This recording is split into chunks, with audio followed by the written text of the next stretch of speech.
Greetings, Mavericks and new viewers.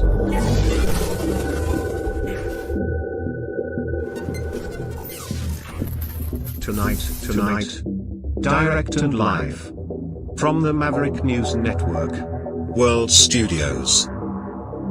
This is Maverick News with Rick Walker.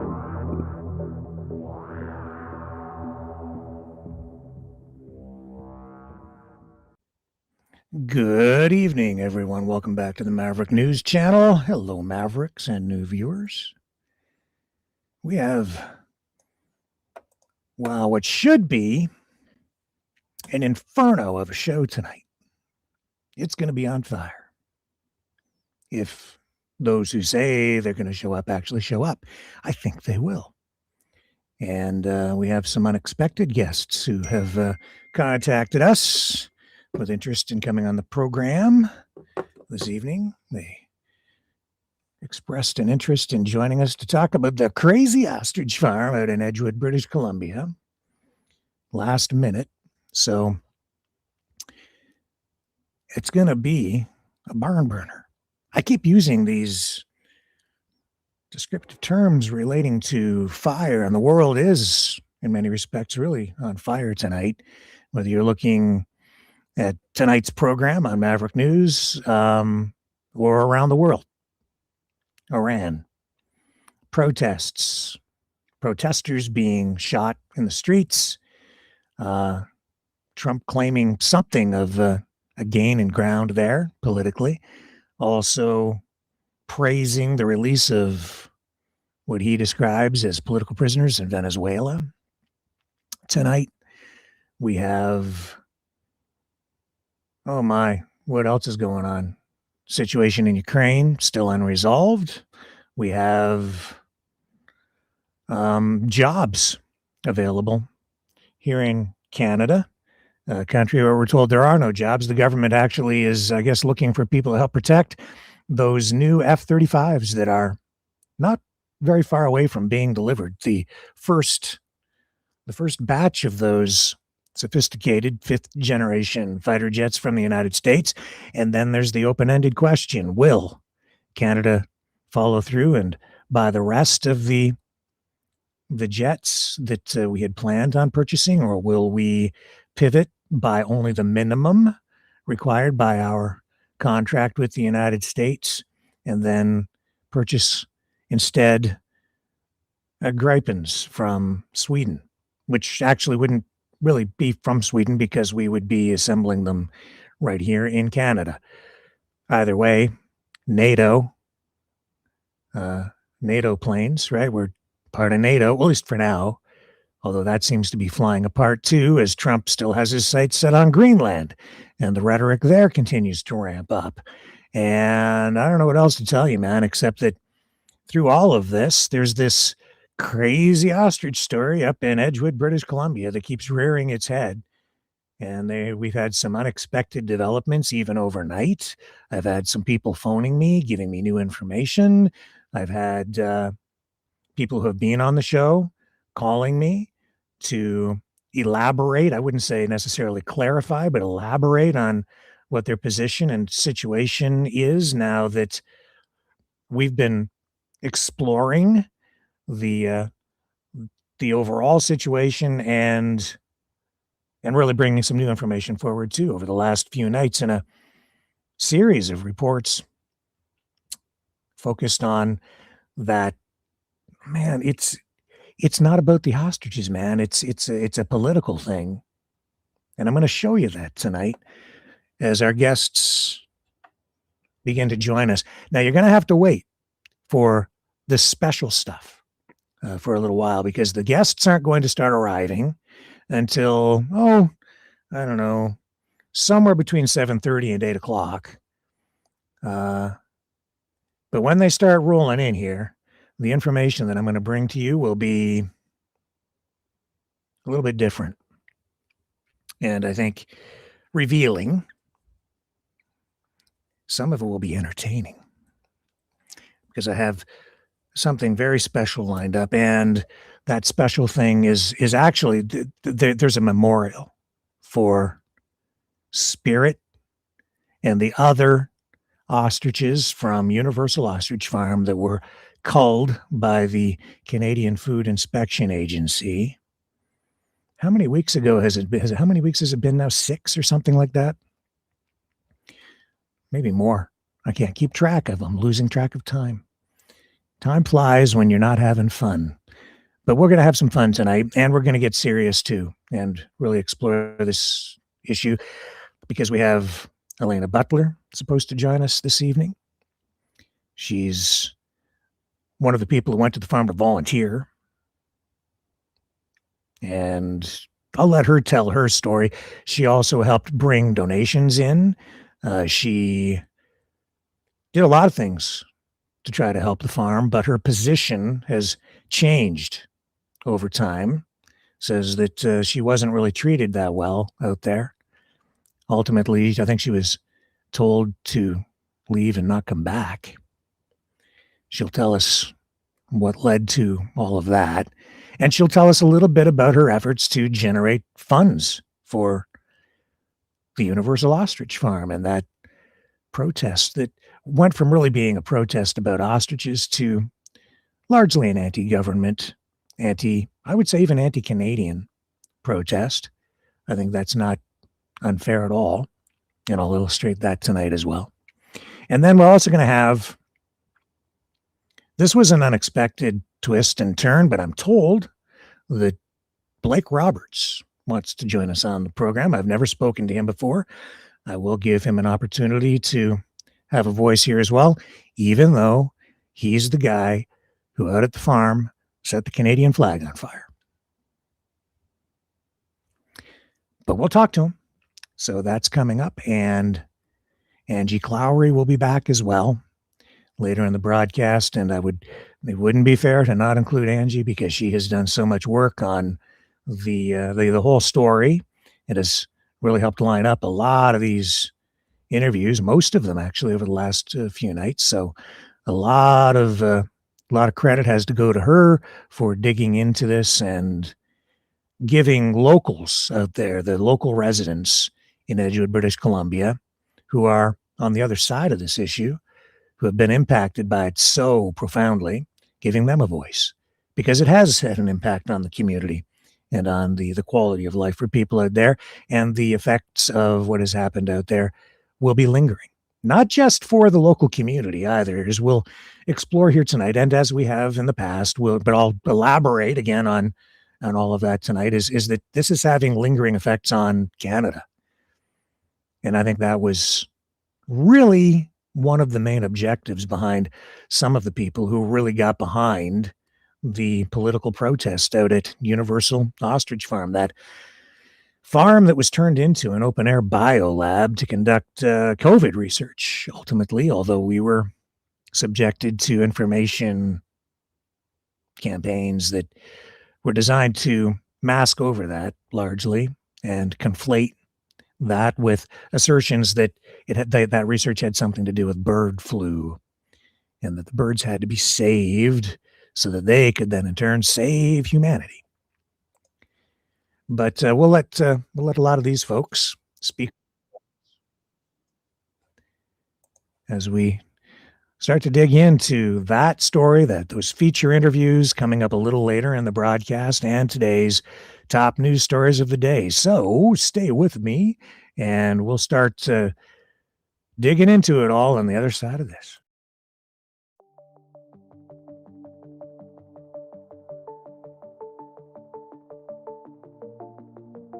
Greetings, brave Mavericks. Our quest for truth continues. We go beyond fake news. Together we expose propaganda. Together we pull others out of rabbit holes. We are maverick thinkers. We are all unique individuals, defenders of individual rights and freedoms, credible, trusted, grounded in reality. Maverick News, Maverick News. Defending free speech, free speech. Donate at freedomreporters.com. Do it now. Tomorrow may be too late. Maverick News. The world is watching.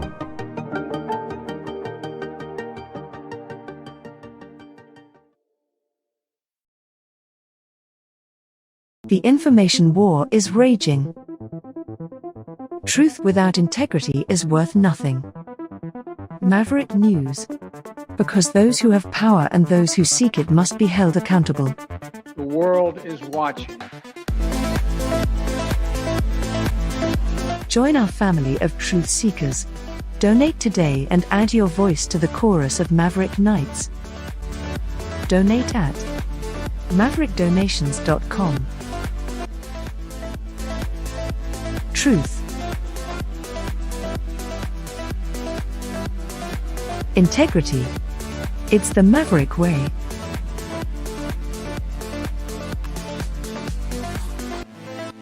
Maverick News. The world is watching.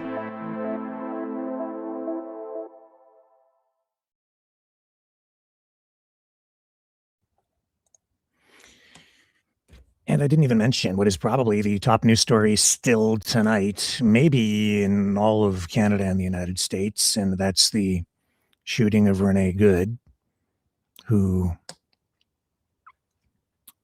was on a street in her SUV and ended up being shot by an ICE officer, when that has sparked more division, if that was even possible, in the United States and in Canada.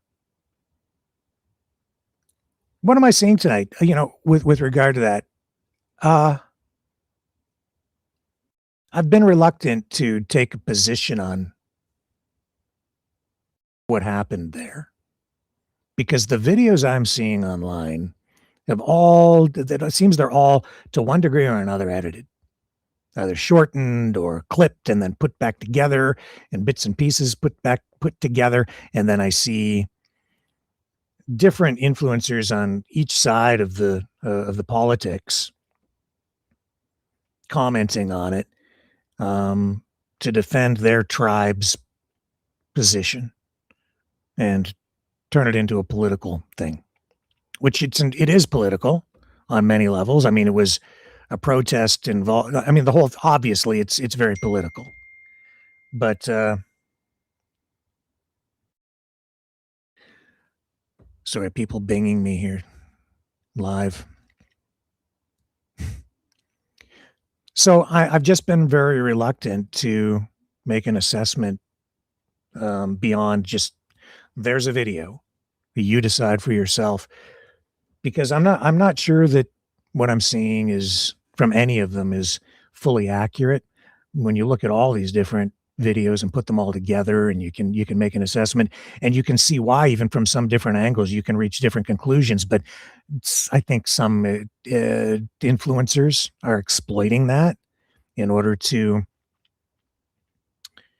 do what they need to do to keep their political masters happy and their viewing base. And anyway, Slice, it's a tragedy for the woman, for her family, for her kids, for the country. Division. We've got it here in Canada too, but it's worse down there. It absolutely is. You can see it. You see it in the streets. You see it in the guns. You see it in the violence. We've got it here too, especially, in Toronto, where you have daily protests. Up in Ottawa, where you have regular protests. But those are protests, and the level of violence hasn't quite reached that level yet.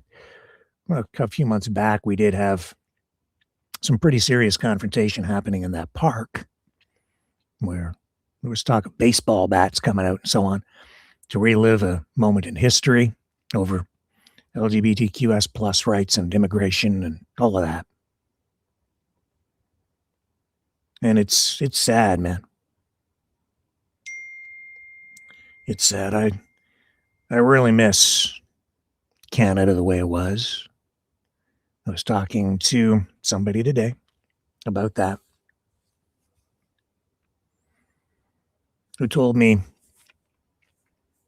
people, young people, Generation Z has grown up and they don't even know the Canada that I knew.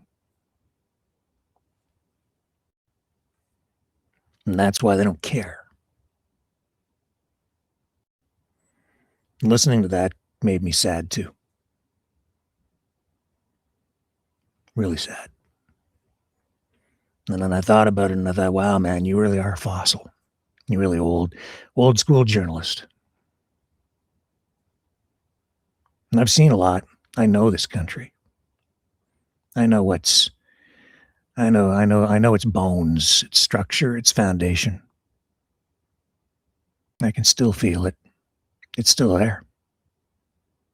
It's just been abused. But I was told young people don't care. And he even said they're lazy. And he's on their side. And he agrees with them. Don't care, just tear it down. Literally wants to burn it down. Because they don't want this. Because they don't see beyond the current set of issues. I got news for them. There are always issues and there are always problems, man. There always will be. Some people just exploit them, make them into more than they are, and make people believe that they're not solvable in the current situation because they're listening to people with, I would say, even evil motives. Profit, power.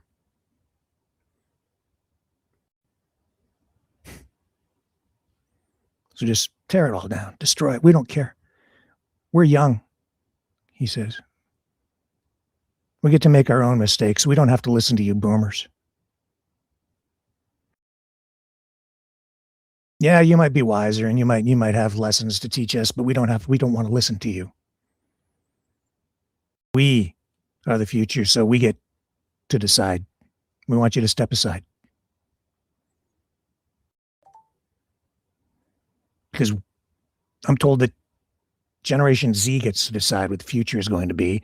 So we should just let them burn it down. And if that means becoming the 51st state, then so be it. That would just destroy it. Because it's not worth saving. Because clearly he doesn't see it. I don't know. He didn't live in the same part. He's never lived in the same part of Canada as me, as far as I know. And his experience, not full. Misguided he is. Nice fella. Well-intentioned. Think a good heart. Maybe. Remains to be seen. Made me sad. Canada is older than itself. Canada is older than the United States, even though we are a young country, and both of those things are true at the same time. 1867, that's the starting point that people always pick. Confederation. Or 1982, the patriation of the Constitution, and I remember it because I'm old.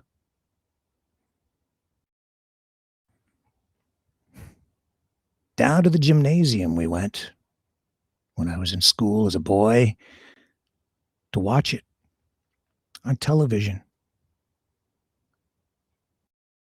As the Queen and the Prime Minister signed. And in true Canadian fashion, it wasn't unanimous. But it was legal. It was lawful. It was valid. It happened. And we do have a constitution. I saw it. I lived it. And in 1982, we celebrated. We put the Charter of Rights and Freedoms up on the wall in the school in the front lobby. and it offered us a hope for the future. We were leading the world as part of something special after World War II. And that's why people wanted to come here. And they still do. By the millions. Who can blame them?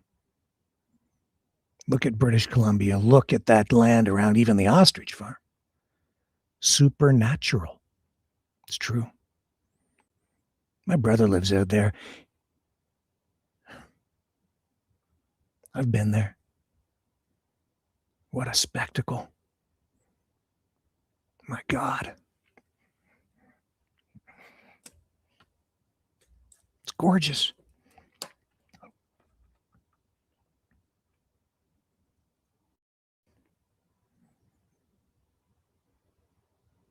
I don't like that he moved out there because I never get to see him. I don't get to see my nephew, but I understand why he's there. Amazing. That's Canada. But this is Canada here too, and it's different than it is out there. The people are kind of different, even though, my brother and I are family. He's different than me. That's why he's there and I'm here. We're individuals.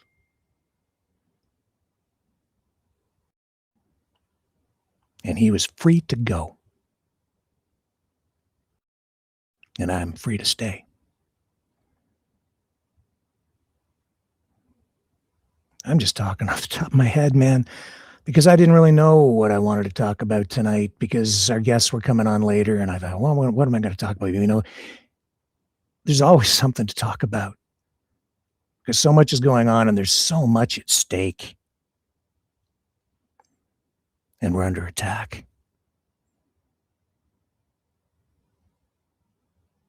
Canada.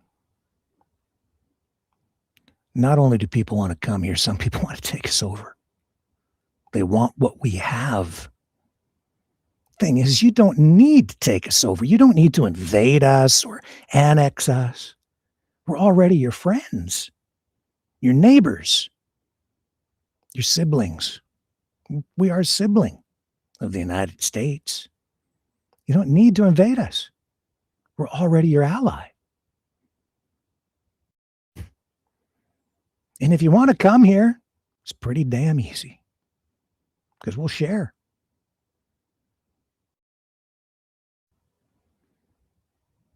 Yet so many people want to send people home.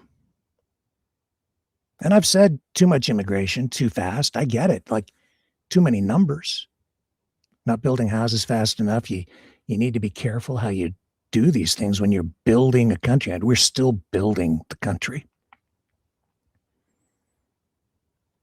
But I love this place, and my heart's not full of hate or anger. I don't want to point my finger at my neighbor and blame the current set of problems on him because he's different than me. That's not being Canadian. It sure as hell is not freedom. I want to share.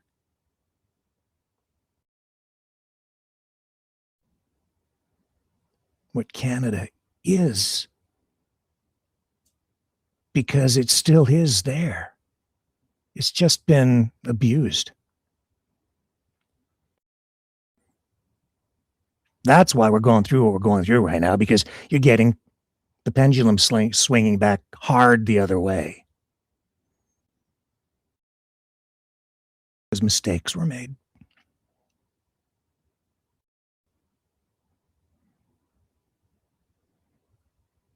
But as Stephen Harper has said, and I don't know if he was the first to coin it, probably not, but I've heard it from him. Our system is designed to self-correct, and that's what we're going through right now. We're going through a period of correction, and that's rocky. And we're getting the extremes, and Worse than that, we have people who are exploiting the opportunity, and they're trying to prevent the pendulum from swinging back because they smell profit and they smell power. Sometimes the profit is small. Some of them have their sights set on a lot of profit because they want to take over the resources. And some of them are just paid off.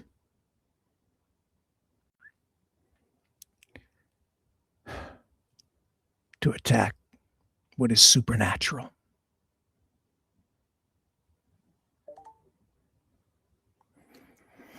Canada is older than itself. Our system predates the country. The country itself was here long before Confederation, because the system was already in place before we ever became a sovereign nation. The Americans who want to take us over don't want us to understand that, and a lot of people don't, because we've done a poor job of educating Canadians on their own history. And it's been difficult because we're bombarded with U.S. media and U.S. history. And so it becomes blended in people's minds, and people are confused. And I understand why. And I don't blame them. People are busy living their lives, honestly, living the Canadian dream. Taking their kids to soccer or hockey practice, off to work, taking the kids to school, picking up the groceries, clearing the driveway, over and over and over and over again. Walking the dog in the snow and the slush. It's okay. It ain't that bad. Peaceful at night around here. And this isn't a small city. No problem.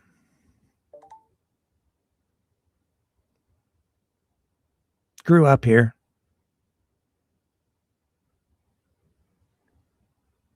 It's not the same as it was when I was a kid. People have moved away. Some people still here from when I was a kid. Right across the road, I remember a neighbor walked out into his driveway one day, had a heart attack, died right there in the driveway. That was it. Here today, who knows about tomorrow? You got to make the most of it while you have it and appreciate it. None of us ever do. Take it for granted. Just like our country. But Canada is older than itself. And it is resilient, and we have stood the test of time, the tests that have been thrown at us by people who would like to absorb us into a melting pot that isn't the melting pot that they claim, because they have their problems down there too. Lots of them. I would say it's even worse. Today, news story. Speaking of news. Headline, I haven't read the story, but I get it. CTV. Talking about Canadians adjusting their plans. Some people traveling to the U.S. and encountering Americans who don't like Canadians.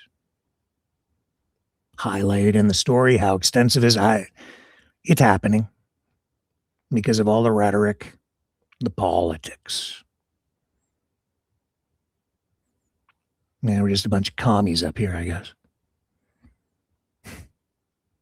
It's disgusting, actually, the narratives that are being spun up, man. People banging me. I'm not looking.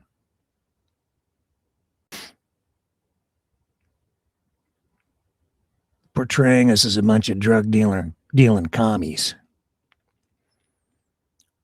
or victims of communism. We got to have the Americans come up and save us.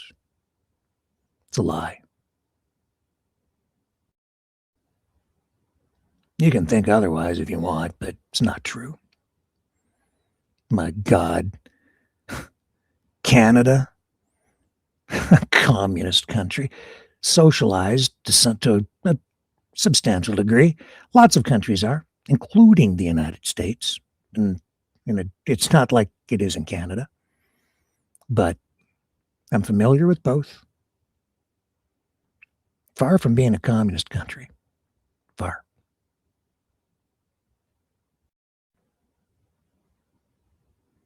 I think I've been too critical of Canada. I know I was. Too critical of Canada and not critical enough of the people abusing it. But that's largely too because, even if you go back 3 years, 4 years, 5 years ago, I wasn't able to clearly see where the abuse was truly coming from. It's important to understand that. Because on the surface, you see reaction. You're not seeing the action that came before that. Because they're not allowed to talk about it. The politicians, the government, Canadian intelligence, they're not allowed to talk about some of that stuff. It would reveal too much. Cause too many problems. Look what happens when you just run a video accurately quoting Ronald Reagan. Now, there was a conservative.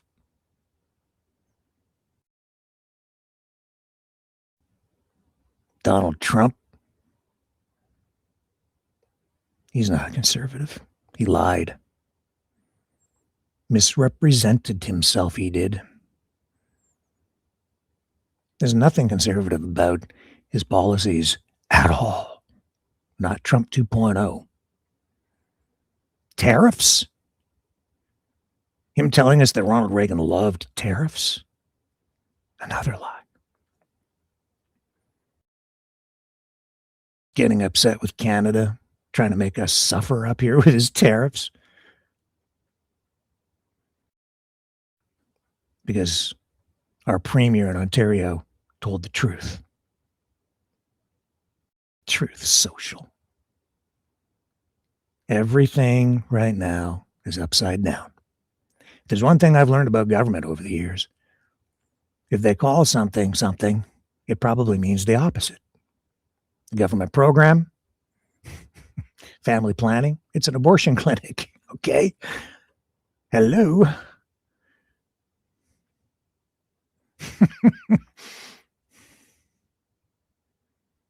Truth social? Maybe Trump's truth. That's the other thing that I had in my conversation today. We should be allowed to believe whatever we want to believe, he says. Doesn't make it true. Doesn't make it constructive.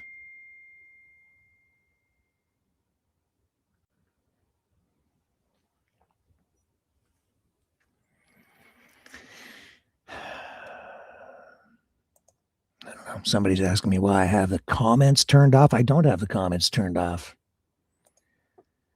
On some channels, the comments are turned off, but on the main channels, some of the channels had the comments turned off a long time ago because they were being sabotaged and people were trying to have the channel taken down. That's why. But over on the main channels, we have a mod or two, and we can take care of things. So it's open. You're just not on the channel with the chat. Because we're trying to engage in free speech. Good luck. these days because so many people just want to shut you up. Because the people who are fighting for freedom these days, seems they don't believe in freedom at all. They say they don't want censorship and they want free speech, but then they want to just shut down and shut people up that disagree with them. That's not Canadian. But they also don't understand that there are limits to everything. My mom, when I was younger, she doesn't say it so much anymore. She would always say, well, there's a limit.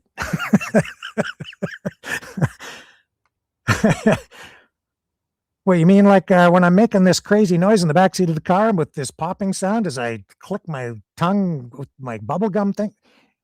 There's a limit. Yeah, there is. There's a limit to everything. It's true. That's the problem. People don't want, the people who, some people just think there shouldn't be a limit. They should be allowed to do whatever they want to do. And I understand the concept of freedom, but there is always a limit. Except maybe for Donald Trump. Because he's rigged the system. He's rigged it, man. Got in there and his team set it up. So we got a Supreme Court decision that says, the president is basically above the law, especially particularly when dealing with international issues of war. Did he go to Congress before he did that thing in Venezuela? No. Just did it. Did he go to Congress before he dropped the bombs on Syria today? Did you know that he dropped bombs on Syria today? That's the other thing. The fellow that I was talking to on the phone talked about his mom. Apparently they took in these Syrian people, charging them rent or whatever. I don't know. He was just going on about it. Got pretty upset. That's okay. Except it's not okay in a way. It's just, I don't know. Ultimately, I don't know. I don't know the whole story. He was just upset about the way things went with him and his mom and these immigrants. And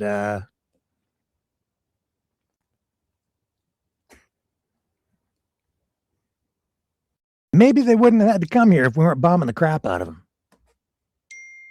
Just saying.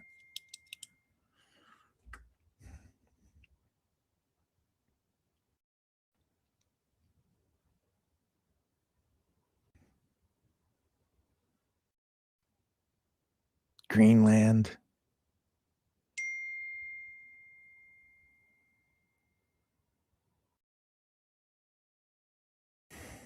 I'm getting binged like crazy. I don't want to look. People sending me messages. I'm not looking in the chat right now either.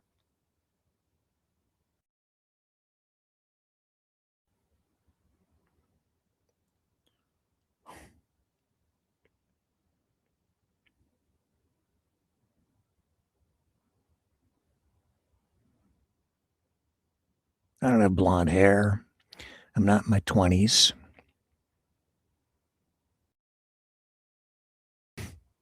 I ain't that sexy.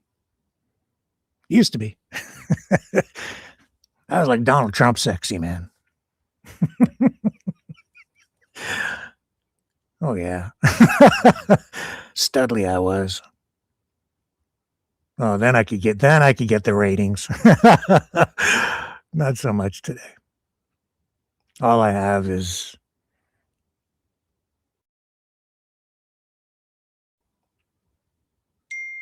what I know.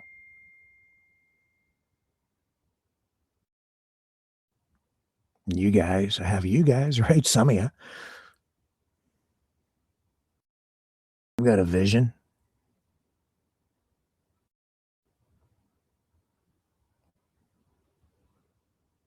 A desire. Pride. I guess I have a lot, but I ain't that sexy. So I'm not part of the big social media influencer network of younglings who are out there crapping on the country.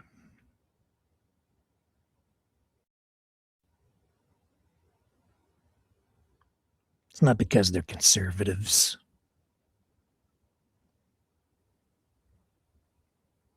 It's because they're not thinking.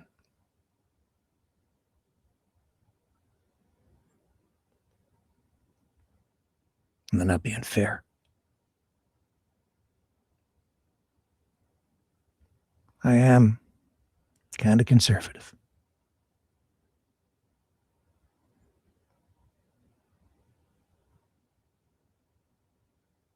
I'm not a communist.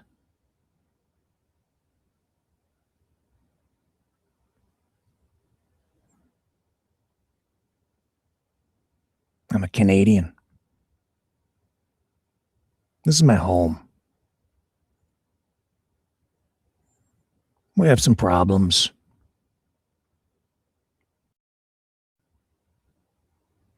I'm here to help try to make it better every day with you guys.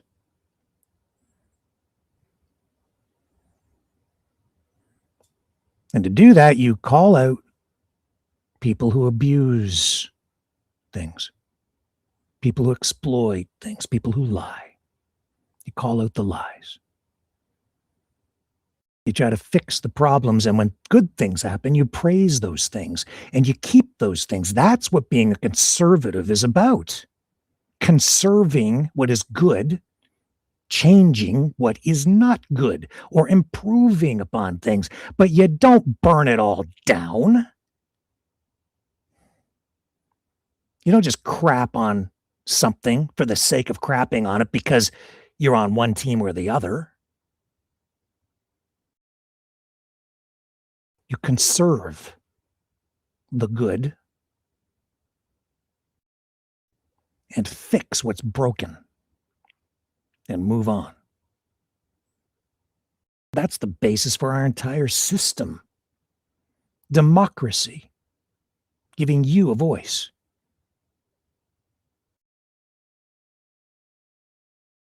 Dating back to the Magna Carta, due process. Speech rights. Rights that come from a higher place, not from a man or a woman or a government. An entire system based on precedent.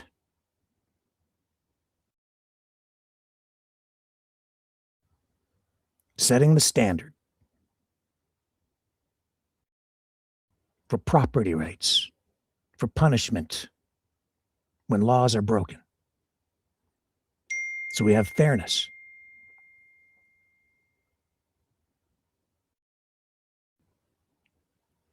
And all of these concepts embedded in our Constitution. But these are things that came long before the country, long before our Constitution, long before Confederation, long before 1982. It comes from not the current batch of social media influencers on any side of the political spectrum. These things come from hundreds and even thousands of years of philosophy.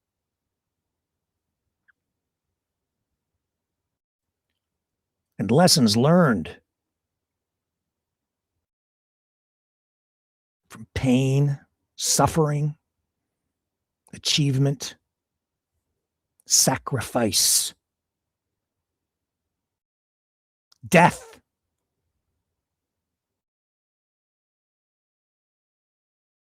You want to burn it down? You want to destroy it? You dishonor those who came before us, who fought for what we have, not just what we had. It's still there. You want it? Learn. Learn how to use it constructively. Don't get your head all mixed up with a mixture of political systems. Learn how yours works, because it's solid. And if you learn how to actually use it properly, You can achieve things. You can change things because it is changeable. But you don't need to change it much. Everybody's just looking in the wrong direction.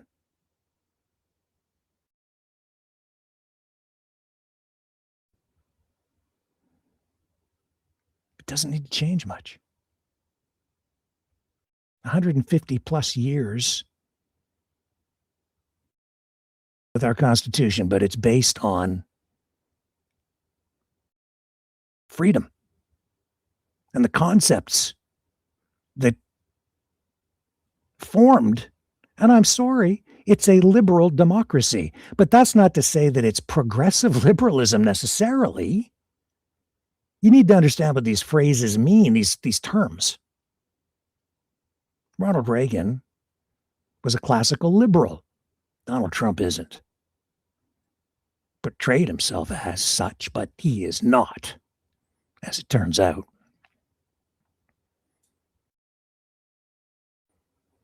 Because people who believe in freedom don't go around stealing things from others.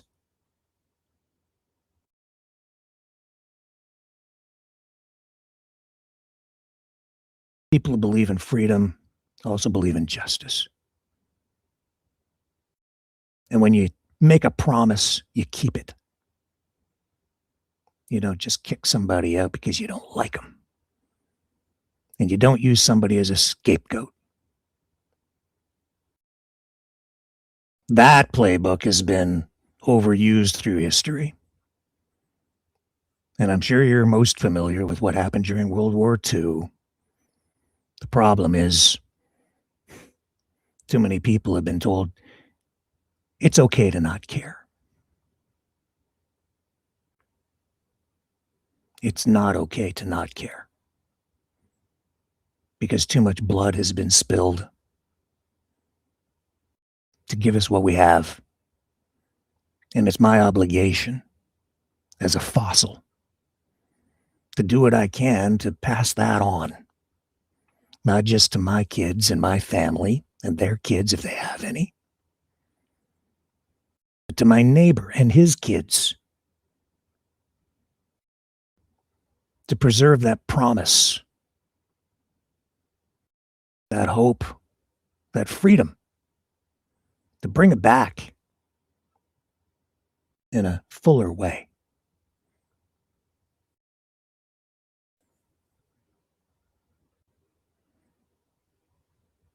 Why was it allowed to erode? Why? Because we asked for it. We demanded it. We let them scare us. Not me. Some of us resisted that. We were able to stand back and say, whoa, wait a minute. You're not going to lock me down. I'm going to push back on that. But a lot of people were scared. And they asked for it. The majority of people at the time. That's why we lost it. Because we asked for it. Collectively. But the system self-corrects.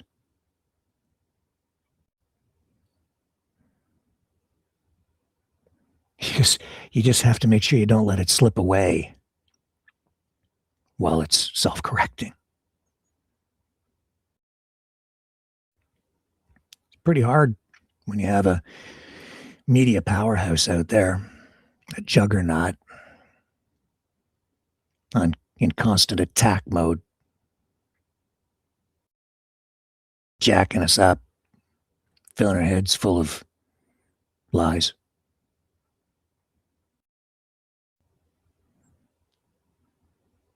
Would I like less government? Yeah, some less government. Because I'm conservative. I'm a free market guy. Always have been. Guess what? We already had that.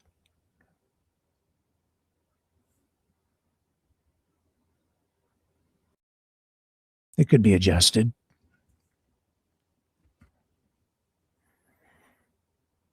a lot on the fiscal side. We could get into the issues, but we're not a communist country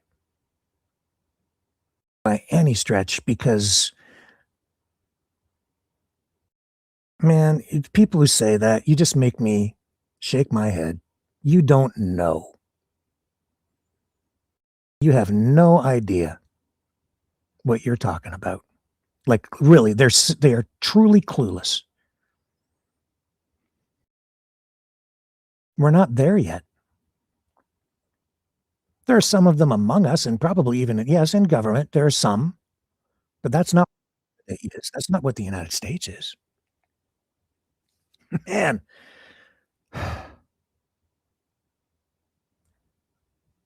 I know what communism is, man. Killing fields, Khmer Rouge.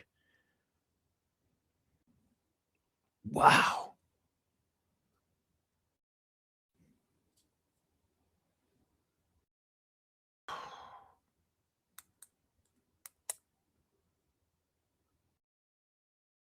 You want it back? Stick with me, man. I'm trying to get it back, because it's like right there. You know what happens if you burn it all down? It's not there at all. You'll probably never get it back.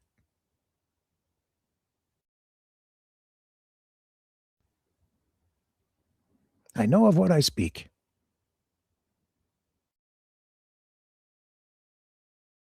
I know of what I speak. I've been places. I've had the privilege of walking among those who shaped our world, our country, for a long time. Not as well known as some, but I was there. I saw the Constitution patriated in 82. I've covered the Queen. I've been there.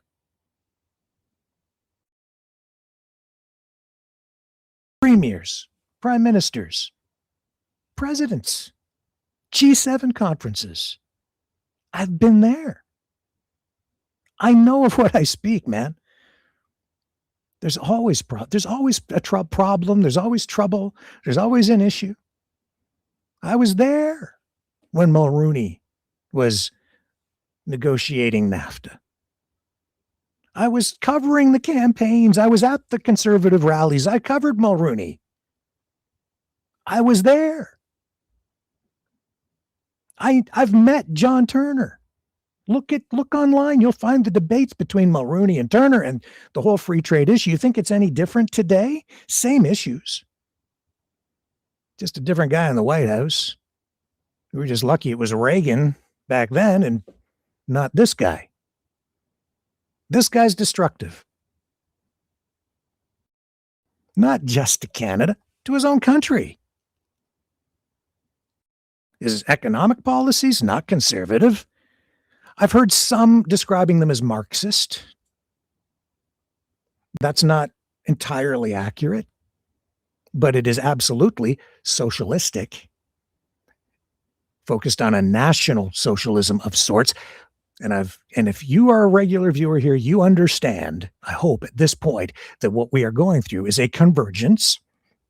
You've been witnessing and experiencing a convergence of communism and fascism into this broad umbrella, which is covering this populist political manifestation in the United States that has taken form in this branded MAGA thing that was originally sold to us as conservatism, but it is not. And you saw the evolution and the mutation of that during the last election, when you saw the far left people from the Democrats leaving the party and coming over and joining MAGA, and they were making the tent broader and broader with no commitment to actual political ideology or principles. It was just like, well, you want to join? You're into, and you're into, and you're into, because they needed the critical mass to win the election. Because even though I'm sure that both sides were doing their best to rig the damn thing, they still need you.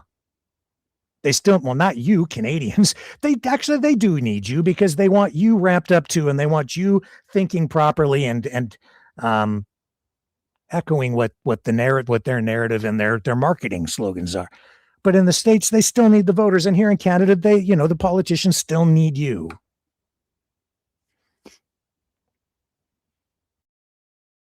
But MAGA has no principles. They'll take anybody. And they'll say that he was saying anything to get elected. Now he's in.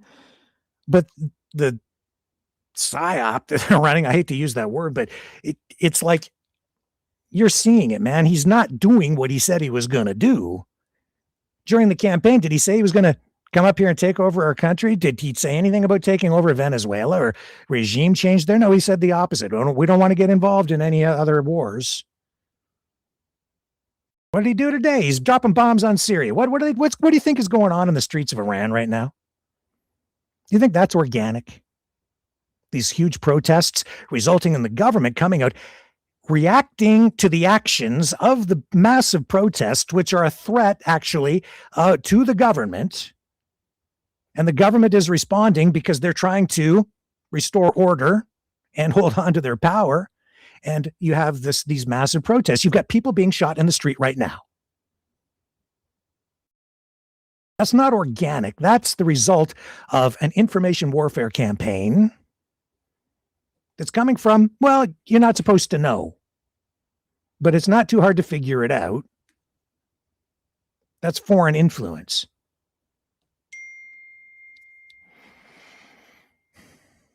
And I love the United States. I really, really love the United States. I love what it stands for. I love what it was predicated on. I like Ronald Reagan.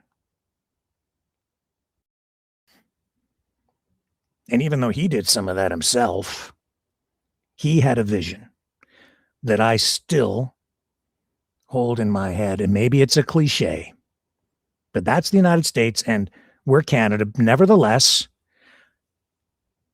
I still aspire to that shining city on a hill that he refers to. Because that represents what even we in Canada really are supposed to be about. All the things that I spoke about at the beginning of this broadcast.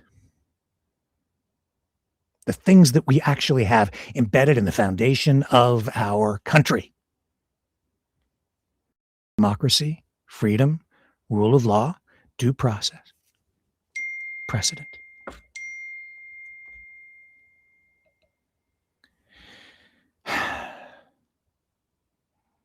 So that we have freedom. And the shining city on a hill is a beacon to the world of hope. That's why everyone wants to come here. Not just to the United States, but to Canada as well. Some want to go there. Some want to come here.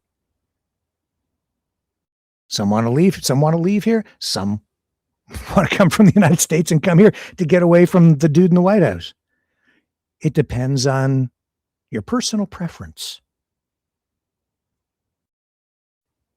And people should be free to aspire to whatever version of the dream they wish.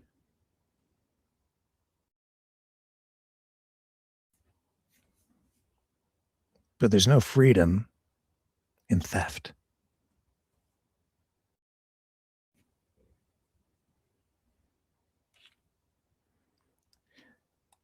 No freedom in theft. I learned that when I was like 5. I had a chalkboard, a little tiny chalkboard.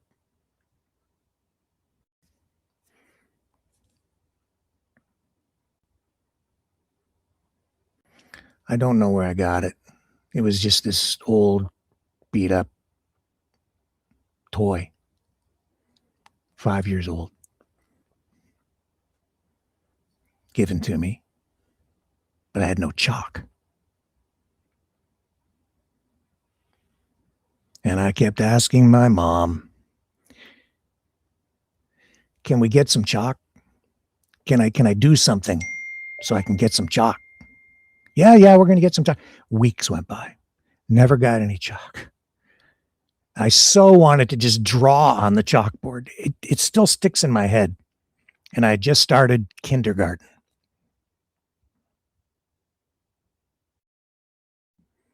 And the teacher was using chalk on the chalkboard.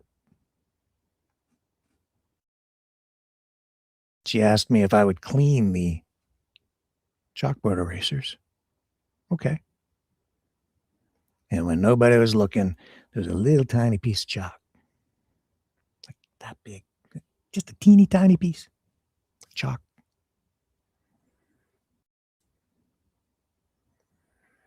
And I looked at it and I thought for a while, should I take it or shouldn't I take it? I don't know. I want the chalk so bad. It'd been weeks. And I put it in my pocket when the teacher wasn't looking.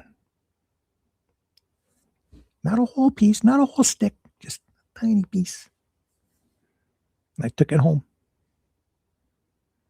I went downstairs and I hid under the stairs in the basement, our unfinished basement, this little house that we lived in, grew up in. I took out that chalk and I drew on the chalkboard.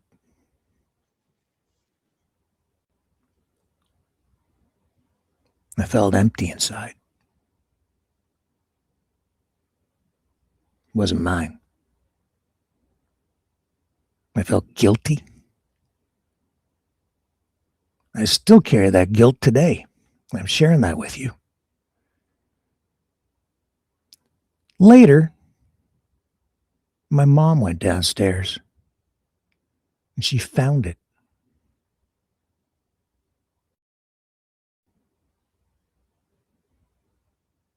And she asked me where I got it. I said, I found it. And she said, you found it? And I took it. I got caught with my hand in the chalk jar like a cookie. And I felt the shame because there was no pride in it.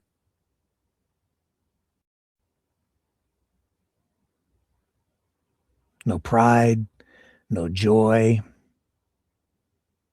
guilt. And here I am, a fossil, and I carry that pain.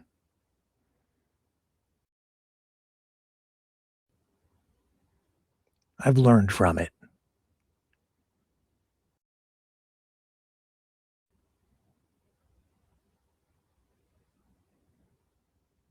Donald Trump hasn't learned that lesson. The people who follow him don't get it. The people who are working for him don't get it. The people who are profiting and helping to tear it all down don't get it. Having is not so fulfilling as wanting. And when you take it, when you steal it, or when you help someone steal it, it just leaves you empty.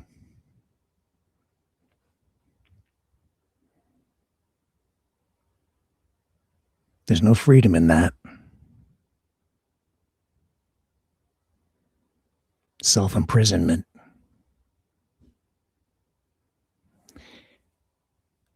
I will never free myself from that small prison under the stairs.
Maverick News.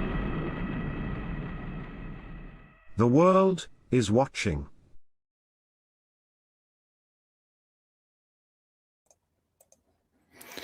So I'm just strolling through the chat here, and I see money for charity, $100. Well, thank you. Question, Rick, did the Canadian liberal boomers leave Gen Z and the millennials behind? Many of us feel that the only choice we have to go against anything the Canadian libs hold dear in an act of defiance to get even. Yeah, I know. Trudeau was an idiot. He was by far the worst prime minister Canada ever had, probably ever will. He was never able to relate to regular, ordinary Canadians because he was born with a silver spoon in his mouth, to a position and a family of privilege. He really has been Canadian royalty, and I am old enough to remember Pierre Trudeau and Trudeau Mania, his dad. I also did work on the marketing side through my automotive show with a car dealership that had on display for a long time, and I think they still keep it for him, Justin Trudeau's Mercedes convertible antique, which was his dad's. That's the one that he got married in. Did they leave Gen Z behind? No.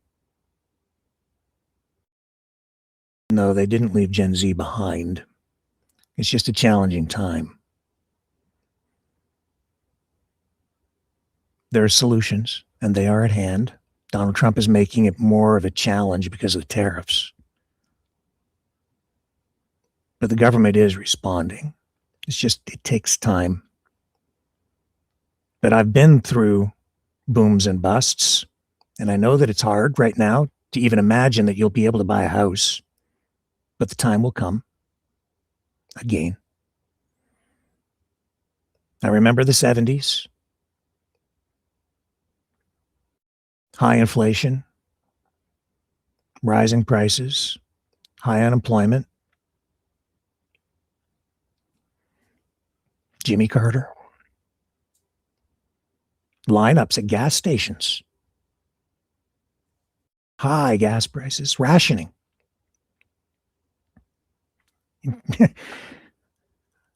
And I was told young people today didn't get to grow up in the Canada that you grew up in. Yeah, they didn't get to grow up in the Canada that my dad grew up in either. Thank God. Because it was worse. Much harder. You think it's hard today? This is nothing. This is great. It wasn't so easy in the 70s, man. It was not. I remember high unemployment here, then opportunity out in Alberta. So a lot of people left here, went out to Alberta. They got work out there for a while in the oil patch, or they went north. My other brother went north to Elliott Lake to work in the mines up there, in a lime mine, but they also have uranium up there. It's not easy to build a country or to keep it. But my God, it's like, when was it ever easy? My dad went to school in a one-room schoolhouse. A one-room schoolhouse. In my hometown. Well, not where I live now. Normally, this is my hometown. Down in Chatham, you go to Buxton. There's a one-room schoolhouse right there. And some people who went to school in that one-room schoolhouse still around. It's a mostly black community, a lot of black heritage, history of, slavery, and it's steeped in Canadian and U.S. history there. George Brown, oh, my God, the history, and it's so much different. The history is different here in Canada. If you learn about these things, you understand why Canada has value, not just to itself, but also to the United States. It's because we are different. In many respects, Canada is the country of sober second thought for the United States. I've mentioned the whole situation in Iran when Canada helped get, Americans out during the Iran hostage crisis. Because we were Canada, we could do that. If we were part of the 51st state, then. But have we left Gen Z behind? Nope. It's just hard right now. My son's Gen Z. He's got a good job because he went out and hustled, set himself up for it. I helped him get there when he was young with a little mentoring. And he actually has 2 jobs. It's the opportunity is there if you choose to go and find it and avail yourself of it. Education. Canada has one of the most educated, most highly educated populations in the world. Great universities. We have so much going for us up here, and we're more valuable to the United States as an ally and as a trading partner than we ever would be as a 51st state. And all you Albertans out there, you think that you're just going to be so much better off if they become the 51st state and then that border gets dissolved. What do you think is going to happen to your jobs? You're going to have to compete with more people. They're going to come north if there's an oil boom, they're going to want those jobs. And that'll push the wages down. They have high unemployment in a lot of states in the U.S. too. And that's what's going to happen. You're going to have to share. If not with us, then with them.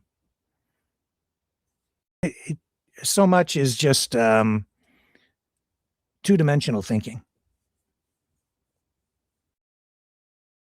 And there's so much value here. That's why he wants us. So much.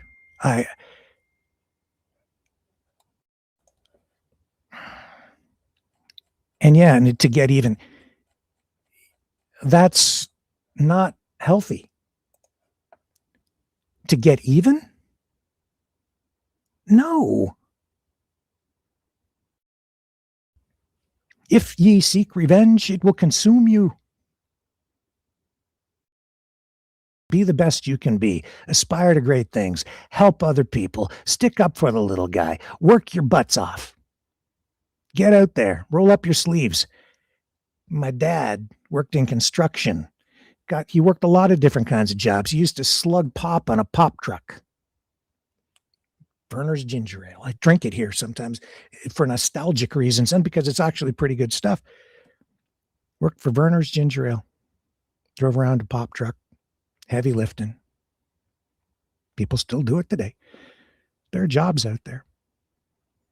And there were times when it was really tough times. You remember the 30s? You remember the Dust Bowl out in Western Canada?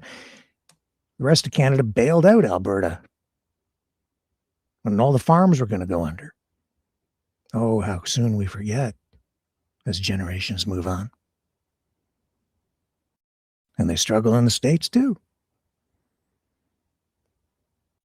And we're going to build more houses. And we're going to find solutions to the economic problems. And Mark Carney is not Justin Trudeau. Liberals are liberals, and you got to struggle and push back on a lot of their policies. But my God, some of those conservatives are liberals too. There's a mix. That's parliamentary democracy. We're going to find solutions. We always do. We're Canadian. Okay, our first guest of the night has arrived. Let me take a short break. I'm going to come back on the other side, and then we're going to dig in with the first of our feature interviews with Elena Butler and the crazy ostrich farm story. Stay with me. Brightleaf Innovations is excited to offer our newest investment opportunity, the Turn Easy Bed Storage Solution. Turns with a touch, spins all the way around. Every little thing you need is easy to be found. No more clutter, no more mess on the floor. Just spin it, reach it. You don't search anymore. Turn easy bed, spin your world around. Storage made simple, the best you found. Shelves your way, keep the mess away. Charge it, store it, night or day.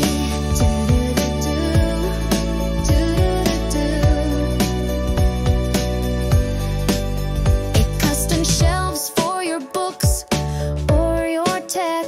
Cozy space for your treasures to protect. Built-in power when you need to recharge. Smart design that makes your bedroom feel large. Turn easy bed, spin your world around. Storage made simple, the best you found. Shelves your way, keep the mess away. Charge it, store it, night or day. Designed and developed by Brightleaf Innovations. Proudly Canadian and patent pending in North America. Turn easy bed transforms how you live. To learn more about this innovative new product idea and exciting investment opportunity, call 519-784-0222 or visit brightleafinnovations.com. Okay. I told you I was going to do it. And here we go. And this has actually been months in the making. All right. I'm going to bring our first guest in tonight. There she is. Hello. Finally, after all this Finally. time. I You're know. Thank you for joining us on the program. Well, thanks for having me. And I was actually in your waiting room at 5:00 as scheduled. Okay. And you were having your talk, and then all of a sudden my computer froze on me. So it was a good thing that you hadn't let me on yet. And I had to run my computer downstairs to get better internet. So, yeah, but Well, no problem. yeah. I seem to have the gift of gab, especially when I start talking about things I am passionate about. So I know. I know that. Actually, I want to add to that, to your conversation, before we get into things real quick, that I was listening to when I could before getting on, and you were talking about Canada and I know I didn't want to talk about politics, but I just want to add this one quick thing. the political show. The grass is not greener on the other side. I was hearing you talking about that, and there was a lot of Canadians that have left Canada. And I know people that have made it. And funny enough, my family, we sold our farm 2.5 years ago, as you know, and we took off to Belize for a year to check everything out. We did buy land now. We have 22 acres and we're planning to do great things with it. But we realized that we were depriving our boys of a great life in Canada, living in a poorer country, way different standards, way different way how they handle things. They don't like you, you're off, you disappear. That's it in Belize, right? So, but it was a great time. We had a really great time living on the ocean for a year, but we're back in Canada, and I agree. We were thinking the grass was greener, and it wasn't, and it's not anywhere. I'm talking to so many people who fled to the UK, to Mexico, Panama, everywhere, right? So I just wanted to add on to that with your little show. I appreciate that, and I think there's a lot of truth in that, and that's your experience. And yeah, I appreciate you sharing that because it gives real good perspective, I think. You never fully appreciate something until you lose it, right? Yeah, definitely. Yeah, it was definitely a big change for us. We closed down 5 businesses or sold them, and closed down our farm, sold our house, sold all of our assets. I call it the Great Purge. Got rid of everything, had a tiny little storage in Richmond, and took off. And we only kept memorabilia stuff, which was nice. And I let the kids put a big garbage bag of stuffies because that was a big problem for them. So I'm like, fine, keep some of your stuffies. So they're happy to come home to them. Yeah. So, but yeah, so this. Well, I mean, but you're here to talk about the crazy ostrich farm, which has become a phrase for me at this point, but it is a crazy story. Yes. And it has been months because you and I have been talking off and on for, well, since middle of summer. Since And early June. Yeah, yes, you and I yeah, were first connected. I don't remember who connected us, but someone mm, said, "You got to talk to Rick. You gotta tell him everything." And I did talk to quite a few podcasters back then at the beginning yeah, of June, but, a lot of volunteers didn't wanna talk with me, so and it was still very, very early that it would have been a lot of pitchforks at that time to speak mm, out. And I was asked to be on quite a few podcasts, but I turned them all down. You're the only one. So, and I know that we had been talking about doing it for quite a while and mhm, started mhm, exploring the idea again in September onward. And then December, we were talking about doing a show. And then suddenly you had to go off air for 10 days for a family yeah, matter. And yep. then right at that time, I found out that we were moving last minute. So we finally found something that was suitable for us. So for our family where we are.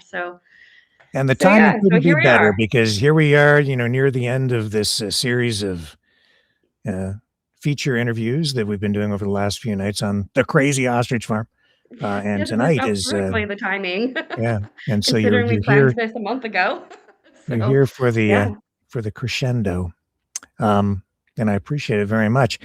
And we're here to try to get people closer to the truth, and that means dealing in facts and trying not to let emotion taint our perspectives too much, right? Yes, Uh, definitely.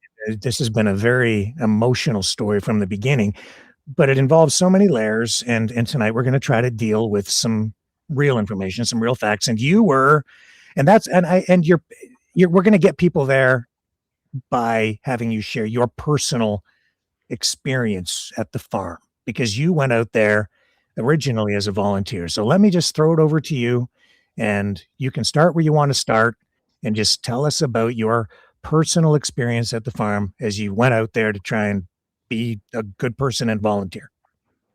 Sounds good. Oh, and I need to correct myself. You actually aren't the only one I forgot. You know that. The Fifth Estate has been interviewing me as well, the show. Oh, okay. And that is supposed to air in the spring. So Well, that'll be we still interesting. got the scoop. Yeah, yeah, yeah, definitely. You saw Elena here first. Yeah, I've definitely talked quite a bit with Harvey a few times now, Mhm. from the senior producer. But yeah, the real live here is here, the scoop. So, okay, where to begin? um, Well, so I'll give what a brought you to the farm? yeah, definitely. Okay. So back in January, I started hearing all about what was going on. Can't believe it's been a year. This has taken up a year of our life. My goodness. So, Mhm, but yeah, back in January, I started hearing about what was going on the ostrich farm. And like many others, I was believing that it was government overreach.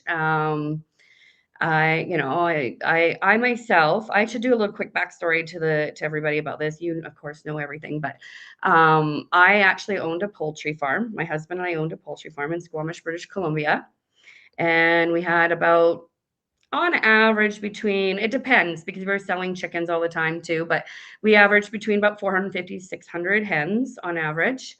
And it was a big production. We sold eggs. So we weren't meat birds, we were eggs. And we actually ourselves did experience an overreach on our birds. This was with Coastal Health, not the CFIA, but I believe Coastal Health is under their umbrella. And what happened is we had a couple birds get sick. I mean, this happens all the time, and people don't, unless it's a massive production. The small farmers do not tell. They don't call it in, right? Because they know exactly what will happen. The whole thing, our whole flock would be called.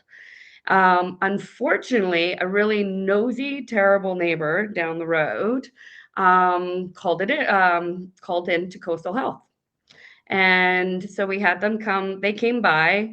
The SPCA also got involved, BC SPCA. BC SPCA came out, checked out everything, and said, "We're happy with your setup. You're doing well. Do what you need to do to treat these birds. You're okay." So mhm, that was okay. Then we had Coastal Health show up and they started throwing stinks about everything. They're like, "Your setup's good, but it's too close to your well. You're probably poisoning your well." Well, our well is 180 feet deep. And we Yeah. also owned a trailer park on the property at the time. And they were going, "Oh, you're going to be poisoning the water and all this, and your chickens are all sick." And they're just like, you have to cull your flock." And we're like, "Is there any way to fight this? Is there anything we could do?" "Nope, nope, nope. You got to cull your flock. And if you don't, there's going to be major consequences, and we'll put a lien on your house Mhm. until you do it." So this was pretty crazy what we went through.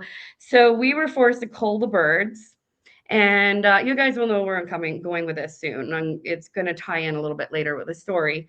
But so we were forced to cull the birds, and we asked, what legally do we have to do to get rid of the carcasses? What do we need to do? Do we take it to the dump? Do we bury? What do we do? And they said, nope, you cannot take them to the dump because they are biohazard. And you cannot bury them because the wildlife will dig it up. And we knew that already. We thought about that. Like, we were backed up on the forest. We knew so that would be an answer too. So they told us we had to burn them. Mhm. So we burned But to be clear, that yeah, the biohazard reference isn't just because of the virus. It's just they don't take like animal waste on that level at a landfill site. It depends on each landfill site has different kinds of waste streams that they yes, will accept, right? So I don't know what exactly the situation is there, but when they're classifying it as bio waste, it's yeah, biological waste and maybe a biological hazard, not just because of the virus, but because it's decomposing animal correct. carcasses, Yes, right? yeah. So anyway, but just to clarify, Thanks but for go ahead. correcting that. Yeah. Yes, yeah, definitely. So I shouldn't really say this on air, but we did save a bunch of birds. They did go to another ranch and quarantined about half of the flock. I hope to God I don't get in trouble for bringing this up. So, but yeah. So anyway, that was the backstory on that. So of course, when I started hearing about the ostrich farm and save our birds and CFIA is doing this and that and everything. I was concerned. I've been through it. It pulled on my heartstring, right? And so I followed. I watched everything for a while, and then in May, probably a little bit earlier than May, I started jumping on and watching the BC Rising meetings. And I'm sure quite a few people. I'll touch up about BC Rising in on the show at some point. It's in my notes. But so BC Rising had gotten involved at an early stage in January, and I started watching some of their lives and meetings and discussing about it. Of course, they were not about the ostrich farm prior to this, but it pretty much got taken over by January, February with them. So I started following the meetings, and I'm sure you guys remember. Let's see, it was May. Sorry, I'm just trying to think. May 15th was when they had the meeting with RDCK about the dump, whether they can dump the Mhm. birds, right? Mhm. Yeah. That was all coming up. And I was on the meeting, a pre-meeting before BC Rising that night that was not recorded. And I brought up to them that maybe they should challenge the fact that the birds are a biohazard, and maybe bring that up to the RDCK the next day. So then that got brought up on the recorded BC Rising meeting later on in that evening. And then of course the next day they did do it. I don't think I'm the only one. I'm not taking full credit for it, but I brought it up and then came into discussion and other people are bringing it up too. So but that I think that discussion really did help them a lot to fight that. So, but I, of course, was contributing to it, right? I also, that same week, I actually ended up calling Jim. I didn't really know much about him at the time. Jim Didn't really. Kerr? Jim Kerr, yes. Okay, so he's Um, a social media influencer who, many of you are familiar with, who has been at many freedom events. yes. Yeah. Yeah. And I'll go into about that a little bit later too. Sorry, my nose got itchy for a second. Um, So I called him up and I asked him, how can I help? What can I do to get involved? And and I have 30 years of media relations and journalism in my background, Mhm. and I'm an author as well, a published author. And I've done a lot of press releases in the past. So I asked him, I said, what can I do to help? And he said, oh, can you start doing some press releases? Can you, just kind of start getting the word out and all this? And I was like, okay, sure. And I sent out some press releases to a few outlets, and I left it at that. And then I found out that Kim wanted to put on a convoy to the ostrich farm. Mhm. And this was on, sorry, I'm just trying to think here. May 15th, we started discussing about it. I Mhm. remember all this stuff because my birthday's May 16th. So everything was happening all around my birthday. I, um, we got in contact on the Friday, May 16th, and we're like, okay, let's do this. Let's do a convoy. I want to go check out the ostrich farm. And Ostrich Fest was that weekend. Mhm. So I left my kids with my husband, and I went out by myself. I left Saturday morning on Saturday the 17th, and went and met with the bus and the vehicles that were going to that did convoy from Vernon. It was very small. It wasn't, we didn't have a lot arranged very quickly. Kim didn't have a lot of people on the bus, but there's a bunch of people that didn't show up either. And I would say maybe we had about 5 or 6 cars in it. So we met up in Vernon, and then we convoyed from Vernon to the festival, or to the ostrich farm. So we get there. The bus was parked on the road between the ostriches and the camping. It did leave that night, so everybody just came, hung out for the day. This was all donated. Mhm. He donated the bus and the gas and time and drove Sorry, it. who donated Um, the bus and the gas and the time? him, Kim. Okay. All yeah, right. yeah. Oh, okay. So, Yeah, um, and Elena, yeah, I'm gonna, not to cut you off, but yeah, if we can kind of focus it a little bit more and streamline the storyline, yeah, um, we just, I just want to try and keep it on a timeline, right? So, yeah. I get yeah, it. so I'm trying. yeah, So the first thing that I noticed though when we got there, is that they asked us to sign in on some lists. And it was something that I wasn't very comfortable with, but I Mhm. did it, and I wish I hadn't. I don't know why these lists were started up. That's something else we can dive into if you want to a bit too. But so going quicker on the story here, as I was leaving for the convoy, that is when David called me. So David, that was uh, on David, the donor that you David just, Haylock. yeah, Okay, yeah, yes, yeah, that you just who was on the interviewed the other program night. a couple of nights ago? Yeah. Correct. Yeah. Mhm. So, David knew that we were trying to do this convoy, and that's how he found out about things because we were posting all about it. So he contacted me on the Saturday morning on the way out the door, and I said, I'm really busy. I'll call you a little bit later. I believe I did call him for a little bit briefly on the way to Vernon. And Mhm. then later on that night, we talked on the phone. And he asked me, what do you think about this? What's going on? Do you think that some support could be brought out there? He says, I would like to donate. At the time, he told me he wanted to donate $20,000. And I said, you know what? This is something that's out of my league. I think that, this is something you need to talk with Katie and Jim with. It sounds great. I'm sure, they can use support in something. I didn't know exactly what he had in mind. It blew out of proportion really fast that weekend, which Mhm. I'll explain a bit too. So we, so right away, he said to me, I would like you to stay there and help coordinate, the supplies and make sure that, there's things that are going to be taken care of, and just be there for my eyes and ears. I Mhm. said, well, that's fine, but I cannot stay longer than this weekend, unless my kids are covered because my husband works during the weekdays. He said, okay, fine, I'm going to pay for your nanny for you to be Mhm. there. Mhm. So I was like, oh, okay, I'll stay then and help out whatever needs to be done. Of course, at the time, I thought I was doing the right thing. My heart was in the right place.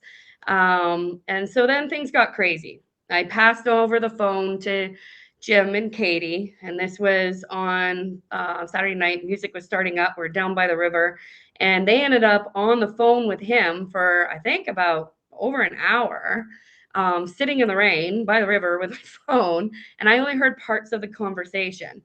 The next thing I know it, he's sending a plan to them. I know that Davis told me that he has a lot of experience with donations and charities. So I don't know. So anyway, a plan was sent really quickly, but I know as someone that has done charities and fundraising, you usually have a template because a lot of people were thinking, oh, that's fast. And I'm like, well, he did, like, it could have been a template and all that sort of stuff. Um, so fast forward, all of a sudden the next day, things got crazy. Now, just to let you know, they were being taken care of. They had plenty of food there before David donated.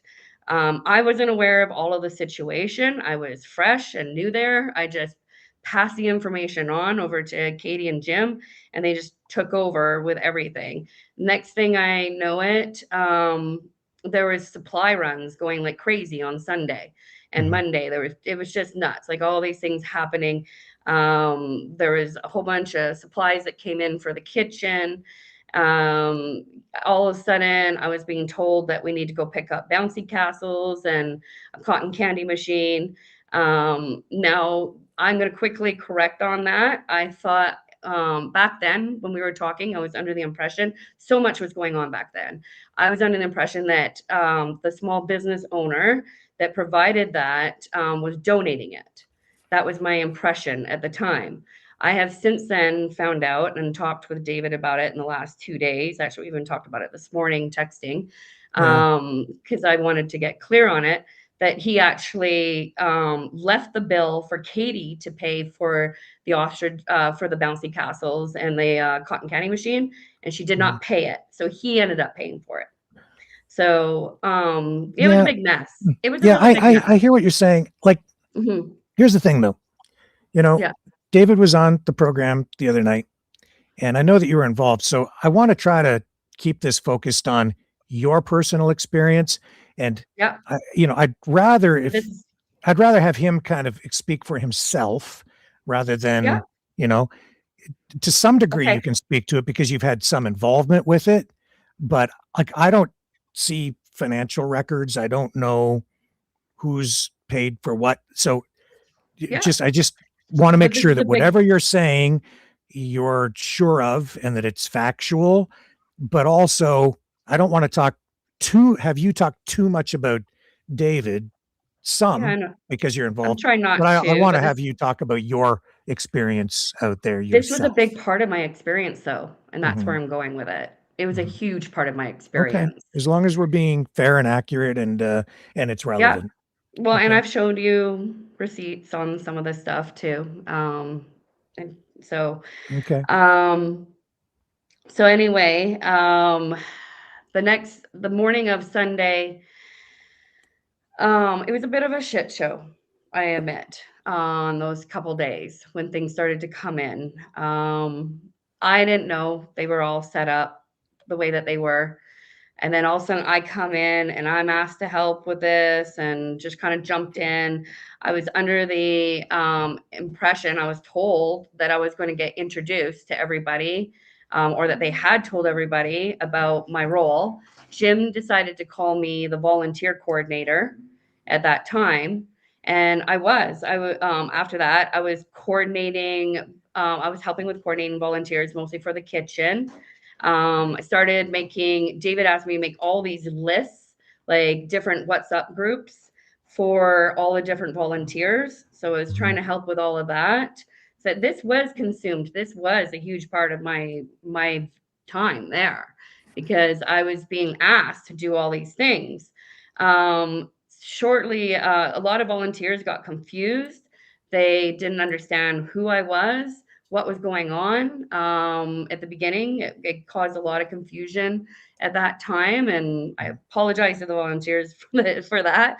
It was a mess. So, in the end, then Jim told me not to talk anymore with Katie and with David, that I had to do everything through Jim. All of a sudden, everything was through Jim. And I didn't understand that. So I was there with the whole thing with all of that. So I'm just trying to Yeah, think, trying to and collect my again, thoughts. Elena, we need to kind of focus 'Cause this a little bit. There's just a little bit too much, I think, in the minutiae here. So we're Okay, I'm kind of just trying losing to the tell you audience my a bit, right? experience because it was a big Yeah. part of it, right? You, It you can was a talk big about it. part I'm of it. just, if we can just kind of Yeah, zero in on the main points. yeah, sure. Yeah. But that was a main point, Rick. Sorry, it was major what happened there. In the end, at the end of the time that I was there, I was so I was there probably about Mhm. 5 days, went home for a little break for a day, Okay. helping out the farm a whole bunch from home. And Mhm. then I went back out again, and I was probably spent a total of about 11 days out there Okay. with everything. Went back out. I was there for another crazy weekend, helping out around. And then I decided to go home again for another 1 day break. And while I was home, I got into a tiff with Jim over the phone, Jim Kerr, and I had questioned why I was told not to. They put a riff between me and David, so we couldn't speak. I was asking about it, and then that was it. Katie told me I had a little riff, sorry, with Jim. Got off the phone with him, and 15 minutes later, Katie text messages me, and I know exactly what happened, and tells me, "Oh, we're fine here. We're all set up. We don't need to have you here anymore. You can support us from home." Mhm. No, and it was all by text. She didn't even have any moral sense to common sense morale to even call me and talk about it. I said to her, "Katie, can you talk to me? Can you call me and tell me what's going on?" And she goes, "I don't have any time for phone calls." She has time to be on videos all the time, but she doesn't have time for any phone calls, right? Yeah, So, and for any new um, viewers, Katie, we're referring to Katie Pasitny, the daughter yep, of Karen Esperson, who is one of the co-owners of the farm, and Katie became the spokesperson essentially for the protest. yeah. So shortly after that, of course, I wasn't there anymore.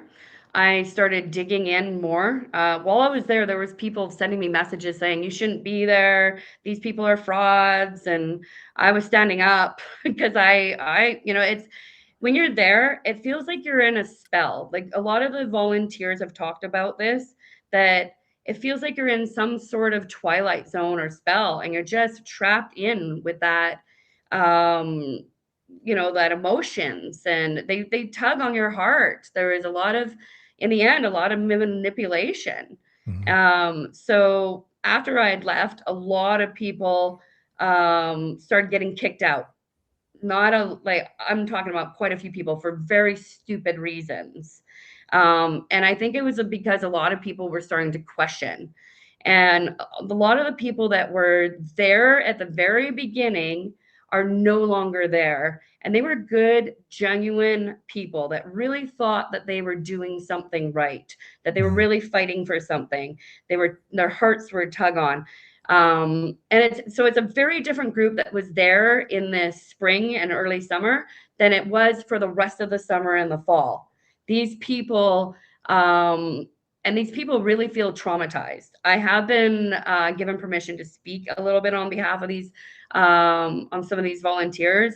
I tried really hard, that I tried really hard to get some of these volunteers to come on and speak because they felt really used. They feel very traumatized about everything that happened there. For So, example, yeah, go sorry. ahead. Yeah. No, I was going to ask Okay. you for an example, and we're getting one right now. Yes. Hold on. For example, Mhm. and myself, I felt pretty traumatized for being dumped after I thought I helped a lot, right? So, um, so for example, going back to BC Rising, and I have permission to speak about this.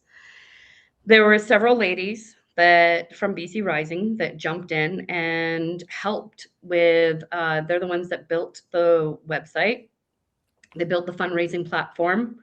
Um, they helped with a lot with social media Mhm. platforms, Mhm. MP letters, uh, press releases, you name it. They were full time. These are mamas that have been full time helping out, putting everything off to the side, and helped really deeply from about January till end of May. They started to see that money was being mismanaged. They're actually the lady that helps with the finances of BC Rising was also helping with a bunch of the bookkeeping, Mhm. and discovered that it was not they weren't being truthful and not showing receipts, and was getting frustrated with Katie and Jim not showing where the money was being spent. And they at the end of May, they went to Katie and said, "We really believe that Jim is sabotaging things and that money's not being accountable for here." They went to her with proof of all of this as well, and she poo-pooed them, and they had to walk Can I ask you a away. question about the money? Mhm. Yep. See, when I'm hearing things like the money was mismanaged, I'm Mhm. not sure, like, what exactly that means, or because when that seems like some sort of an allegation that could even involve legal things. Yeah, But okay. so the Sorry for question then me. is, what um what was the public told when on these various websites, and there were many of them, Mhm. what were the, what was the disclaimer on their website or on the GoFundMe or whatever platform they were using to collect these donations?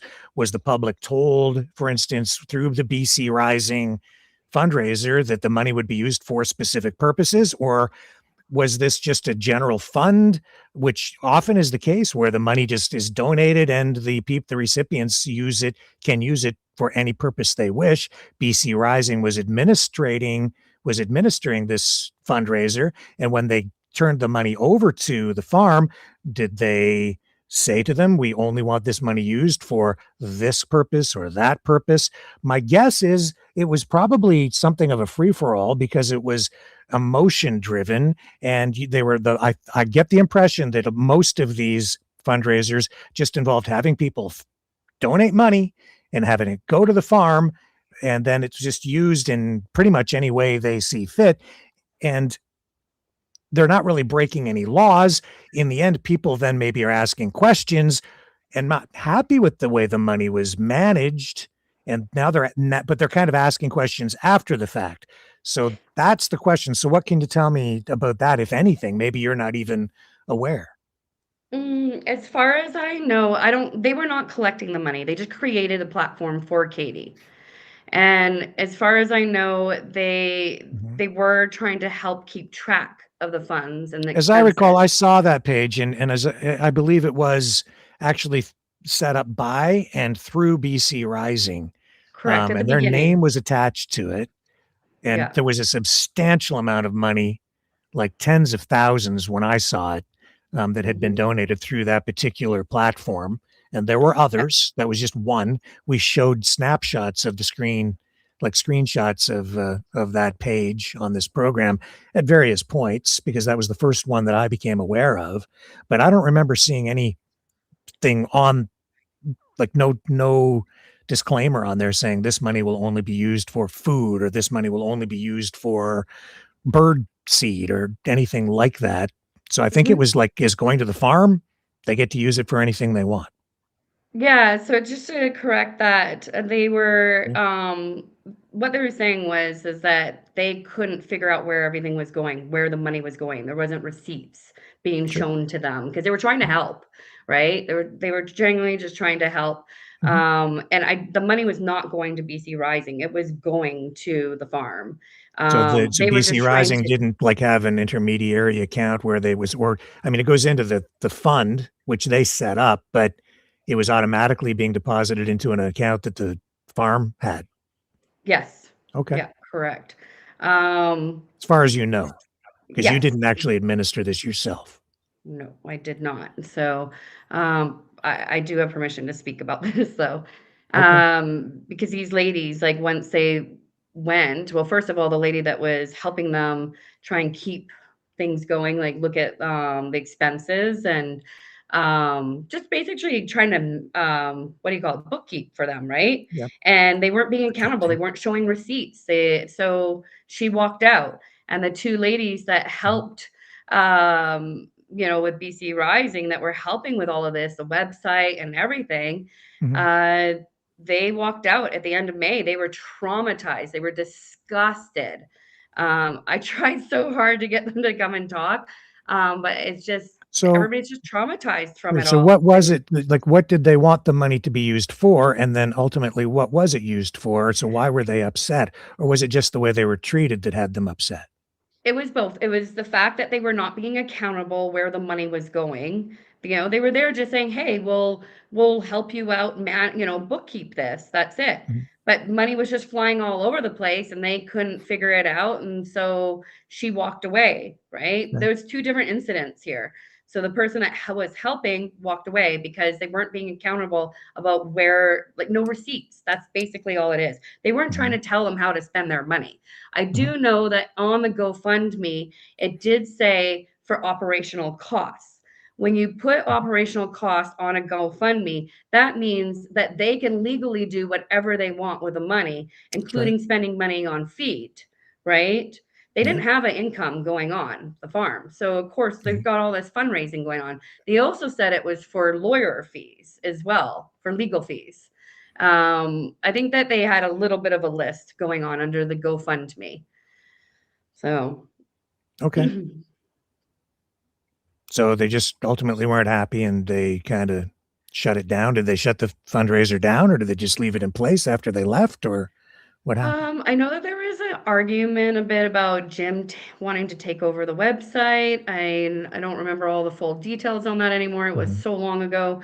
The girls, like everybody like that was helping, they walked away because they started to Mhm. see that everything was not what it was and that they were being fooled. They felt duped, right? And Okay. they started to see that Jim was sabotaging things as well, and they didn't like how things were operating with him, Mhm. and they came to Katie with proof of all of this, and they were poo-pooed, and so they walked away. So, and they were really upset because they spent what, January to May full Yeah. time helping out, only to Mhm. found out that they were actually duped and Looped brought in into because the something that money was was just, they didn't have any accounting, no proper not just accounting. that, but they started to see what was going on, that this Okay, was so not. all Yeah, right. there was So, I mean, I'm not, two and in. to be fair to the farm, like, I'm not hearing anything here that says that they did anything illegal or maybe even improper. It's just that people maybe weren't happy with what they were seeing going on, and they didn't agree with the way the farm was ultimately spending the money or using the money or whatever they were doing. And I don't know what they were doing with the money. They were not showing any receipts. They asked the one Okay. person to manage it, and they Mhm. weren't showing receipts, not showing where things were going, Mhm. and so she walked away from it. The other two that helped for a long time walked away because they started to see the farm for what it was, and Okay, they and felt so pretty that's the other duped. side of this. So what do you Yeah. mean, see the farm for what it was? What does that mean? But the farm had lied on their documents, on affidavits. They were starting to see that this was more than just about the CFIA. That there was these dead burns in December that they didn't Mhm. take care of properly, right? Mhm. Piled them Yeah. up into a field. They found out that the farm was dealing with pseudomonas at one point, a couple Mhm. times. Mhm. They discovered quite a bit of different things that was going on. They Like I found think out that the everybody farm, knows, right? 69 dead birds. The farm tried to cover it up. They didn't properly dispose Exactly. of the carcasses. Neighbors became aware of all the dead birds laying around. That ultimately led to a complaint to the CFIA, Canadian Food Inspection Agency, which otherwise would never have shown up because all of these things are complaint driven. It's not like the CFIA is out there with the CFIA police going farm to farm to farm to farm all the time looking for stuff, and they're in the middle of nowhere, and they otherwise would have remained off the radar of the government entirely had they probably, you know, just shoveled and shut up and hid the carcasses to begin with. But they had so many birds dying, it just became something that the local neighbors couldn't help but see. And because of the way the wildlife was pecking away at the rotting carcasses out in the Yeah. fields, people got Near a concerned waterway and too, and apparently. phoned, right? So is that Yeah. okay? So we know that That story, and what you're saying is some of the volunteers out there got so disgusted. And am I off track here? Is that a fair Oh, word? it's true. Okay. Yeah, the original group of people that were out there are they're gone. Like there was a couple that sticked around, and we tried really hard to tell these people for quite a long time, but they wouldn't listen. Like I said, it kind of felt like you're in a twilight zone when you're out there, and Mhm. you just think that you're doing the right thing, and you're being told a lot of lies, and Yeah. yeah, it was these a lot of these volunteers got disgusted. A lot of people also got kicked out for some of the stupidest reasons.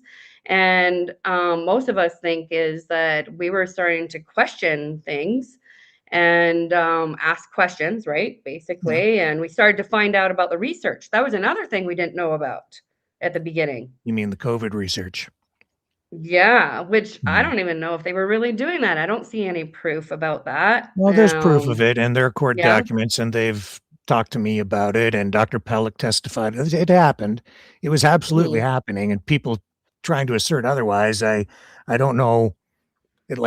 Making a conspiracy out of a conspiracy out of a conspiracy surrounding the truth, and the truth is they were doing it. They were injecting Mhm. those birds with COVID antigens, and and there's documentation to that Yeah. effect. And I've done other interviews, so I'm telling you that it happened. Okay, good. Yeah, Good to know. I because read the court documents they said too. it too, and so I mean it happened. Yeah, And that's good. and I can understand why some of the protesters would have been upset with that, because I think it's fair to say that a lot of the people involved in the protest uh, were not in favor of COVID vaccines Yeah, that's and the true. way the government handled all of that. So to find out that the farm was engaging in that kind of research and using these ostriches as bio research animals, and that the place had been turned into an open air bio lab, didn't sit well with them. Yeah, exactly. And that there was no honesty in that at the beginning toward to us either. So I did Mhm. find out some interesting information when I was there. It's interesting that Karen opened up her I don't know, she just told me a whole bunch of stuff on the first day I was there. I was really surprised. Mhm. She actually told me that they sent tests to Japan. I don't know if that's true or not, but she said Mhm. that they did send off bird tests to Japan. Um, So why is that significant? This is after the CFIA told them they weren't allowed to test the birds, you mean? correct. Oh, Okay, and that well, was I mean, yeah, that's an that was allegation that hasn't been proven unless you have proof or receipts to bring here right now. I mean, you've said it, okay, well, so it's it's out something there, she but said to me. It was okay. something she said to me is what I'm saying. It's my personal experience. Like Yeah, she had said to me,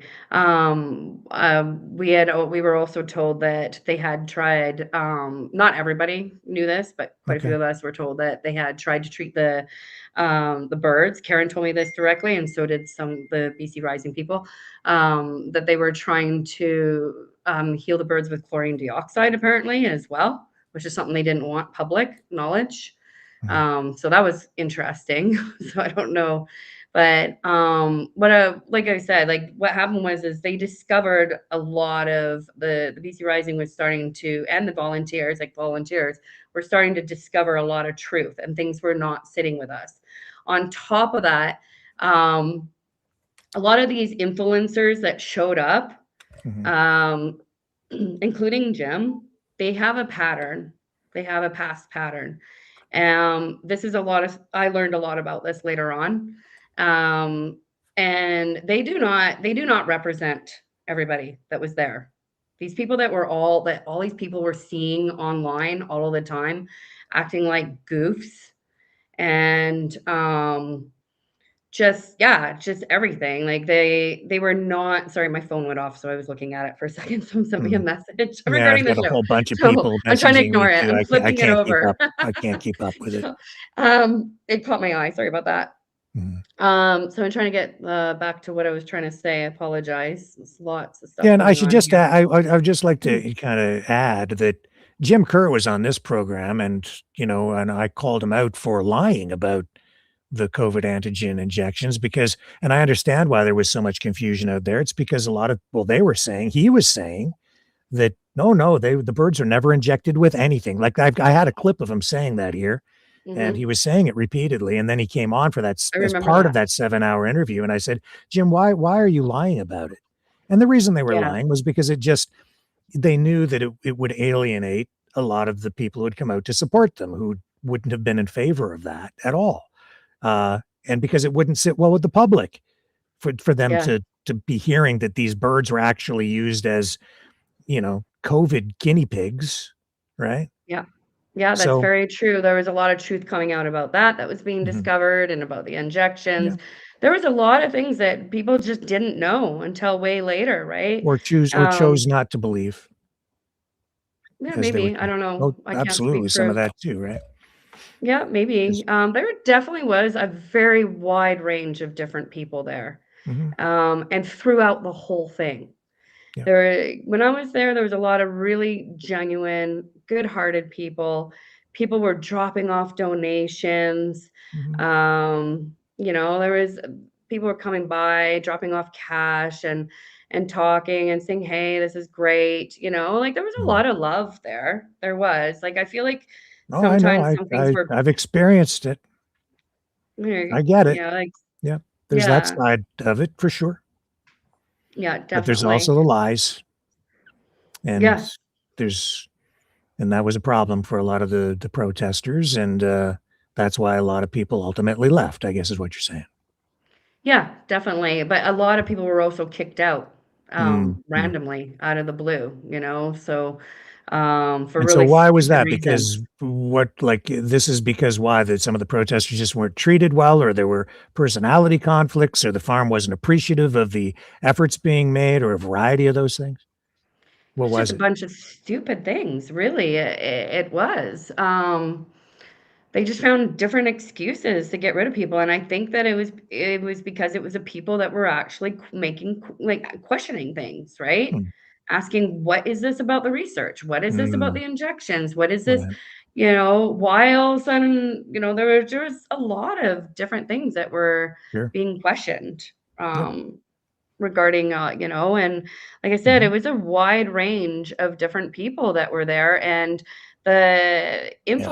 the social media influencers do not speak for everybody. They do not. And not everyone liked Jim. Actually, I think a lot of people didn't like Jim, especially at the end. Mm. Especially later He was in. very tight with Katie. She held him close, and so, I mean, he Yeah. certainly had her endorsement, and he was there. He was very much speaking for the farm. There's no Yes, question. which was very frustrating for a huge chunk of us. It was Mhm, especially the genuine people that were there at the very beginning who saw it, it's the bullshit, and were either asked to leave or left. mhm, Um, yeah, he really was not kind. He mistreated a lot of people. He was quite nasty to people, and it was frustrating because we see Jim and Katie on video going, "Oh, like we love you all. We're all family, and we'll be honest." But they weren't being honest, and we were asking questions. And as people were getting asked questions, they were told not to come back. They mhm. were not welcome, or they were told to leave. They found excuses to get rid of them. Okay. Um, yeah, because and Katie and Jim were very tight through this at the very beginning for sure. So he wasn't Okay. speaking on You were behalf of also all of us. concerned about the conditions that you said to me before, you were concerned about the conditions that the birds were living in in some respects. Do you wanna Yep. talk about that at all? Yeah, sure. I did walk around. Of course, it's hard to see all of the birds because there's a bunch out in the field too, right? There's a broad space. So yeah, I noticed definitely to me when I was out there back in May, it did not look like more than definitely no more than 300 birds. Definitely not. To me, it looked a lot less. Mhm. Other volunteers I've spoken with, we all think it was maybe closer around 250, but who knows? I personally believe, and so do others, that birds were dying while we were there, but we didn't know. It's just, and I'm not making an allegation. I'm just saying this is our thought process of what we were thinking, Hey, man, the right? farm So, itself was saying they were being killed and, oh, all these crazy different stories, I which was is, there well, on the that's where night they're of one of losing the me, right? When they're making stuff up and it's pretty clear that it's a fairy tale. So, yeah, like, definitely. Yeah, definitely. I was there on one of the nights that a bird was killed. You and I talked about that. mm, So yeah, going back to about the conditions, they didn't. I had a poultry farm, so I know what to look for with birds, right? And they had like weird green snot coming out of their noses quite often. They were drinking out of mud puddles. There was no proper mm, feeding system, no mm. proper water system for them that I saw of, no shelter. I saw the rubble from the shelter that had collapsed a few years ago, which they had fundraised for and didn't rebuild, right? And I saw them throwing feed on the ground in the mud on their filth. I saw that, I witnessed that, and I was like, "Well, this is a little bit off. What's I this don't, yeah, about?" I mean, I Right? don't know, though, Elena, to be fair again to the farm, I don't know that the birds mind eating off the ground. No, Um, well, it's it, not proper protocols. As someone that has had farm and with birds, I it's mean, not in the proper. wild, It's they eat everything off the ground. but not off their And poop, well, right? that, Not yeah, well, not on mud and poop, I and that's as what I a kid, I raised pigeons, and you put their mm, feed in a bowl, and it's not long getting spilled out, and they're eating it from wherever anyway, right? And mhm. water in a bowl, and they spill that stuff too. But anyway, Well, so under no, our I kind of get both sides of it. I understand what you're saying, but Well, as a poultry there's farmer, we were required to yeah, have our feed in hanging feeders off the sure, mud, off the it poop, yeah, and it could and be we had and proper certainly if it water if system. yeah, We yeah, had a proper water system where they can reach up on a long yeah, bar and feed off the water. And if the BCSPCA or if anybody else in inspection saw us leaving food on the ground or yeah. not having a proper water system, we would have been shut down. Sure, So because yeah, there are especially if we're protocols you're supposed to follow right, as a farmer. right, there you go. See, it comes down to rules because now you're not just I had pet pigeons, right? Yeah, And exactly. not for human consumption. So it's Mhm. different when you're raising um, poultry Livestock. for or Or livestock poultry. to sell for food, and even if you're using it for research, because you need to Mhm. control your conditions for your experiment if you are running a valid research facility. And that means you don't Mhm. want any external factors. You need to control everything so that you know what the cause and effect of things are. You start with a hypothesis, you follow the scientific method to get to a conclusion. And part of that Yeah. means, I mean, it depends on controlled conditions. You don't have any controlled conditions out of that farm because it's all open air. They're running around out in the wild, and you don't know what they're eating off the ground. Yeah, exactly. It was Oh, not good oh, that's conditions, like, valid. It's a valid and, point. Yeah. and no proper shelter, the one that had fallen down. That Mhm. was the other actually thing that, a lot of us were starting to question. We're starting to question quarantine, Mhm. protocols with all that. Why were things not being followed? I myself, I watched people walk onto the grass, even with a little kid, I saw someone do this, and, like, they were poking their fingers in at the ostriches, and the quarantine zone, when I arrived, they just had a tiny little sign on the grass saying quarantine zone, don't pass. And they were Mhm. telling everybody that the quarantine zone starts at the edge of the grass. It's just a small patch of grass before the pen. and that we're not to go up to the fencing. But I saw people doing it constantly. I saw Jim filming in front of it constantly. I know that they got fined as well for not following proper quarantine. Apparently Jim got in shit for that too. Excuse my language, but got in trouble for that they got that fine. I myself, when I went home and on my way back, I dropped by, I actually phoned Katie and I said, do you want me to get caution tape and some, some garden stakes and set something up like around the pen so that people stop walking over the quarantine zone and go to the fencing? And she said yes. And she reimbursed me for that. And so I went to the dollar store and bought all those things. And there was I had a couple of volunteers help me out, and we put the caution tape all around from one corner of the pen to the other, around the what do you call it, the truck, the old vintage truck that's in front of the corner of the pen. So we started off just to the left of it a little bit and went around to the other side. So that caution tape there was from me. I went and bought that and set that up because I was like, well, if we're in quarantine, why is this not being set up? Why are people allowed to walk over the grass? Just things were not making sense to us. And that was the same thing with the BC Rising people. They were noticing that things were not making sense. There was a lot of contradictions going on. There was, the quarantine stuff was a big question, right? So, and then they didn't care about the quarantine. That was very clear. That's why they were encouraging people to come out there. That's why they had the social media influencers encouraging people to come out, even though the place was under quarantine the entire time. The public was not supposed to be there. It was a direct violation of the CFIA orders, and they didn't care. They had a concert out there, and they weren't supposed to do that. So, a few concerts. A few. For sure. Yeah. Because they were giving the middle finger to the government is what they were doing the entire time. Yeah. And I would say irresponsibly encouraging people to bring their kids out there. And which never made any sense to me. And I'm interjecting here, but to add some concise perspective, and we've talked about this. I'm sorry. You're going to bring kids out.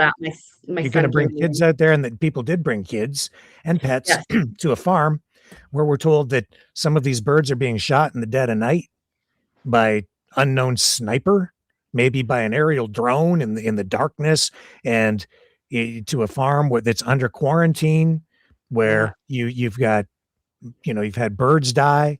You're told that it could be, they don't they're just ignoring the concerns about the possible medical risks. Just throw caution to the wind. Just ignore it all. Just bring your kids out. Where you've got conflict and you've got a neighbor who is doused in gasoline and you're told it's entirely peaceful, but bring your kids out. That made no sense to me. It was like, if you want to go protest, that's one thing, but to have social media influencers sitting there saying, bring your kids out, ignore all that stuff over there about that woman that got punched in the face. Don't worry about that. It's a family friendly event. Come on out to the concert. And that was all way past when I was there, right? I was gone end of May. But I mean, that's what was going on. Oh yeah, absolutely. But a lot, like I said, a lot of that, there wasn't any violence going on when I was there. It was quite peaceful. The only thing that did happen was when I was there is that bird shot. That's violence. That's somebody firing a gun not far from where people were sleeping, allegedly. Like, that's what they were saying. So they're saying someone was shooting shot a bird in the darkness, not far from where people were sleeping in tents. And they're saying that it's a safe place. I don't know. Shots in darkness where you can't see very well, that's not safe. So how it was one was a lie or the other. Either it was a safe place because the bird never really got shot, or it's a dangerous place because a bird got shot and you don't want people around. If there's someone out there running around with a gun taking pot shots at things in the middle of the night, like, it's one or the other, man. No, I get that.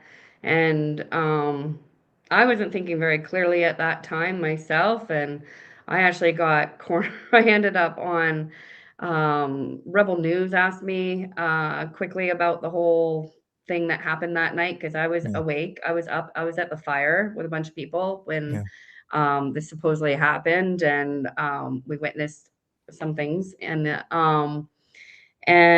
I was asked, like, do you think it's safe for families to come here? In that nervous moment, I don't know why I said it, and I regret it with all my heart, that interview in the moment. I was put on the spot.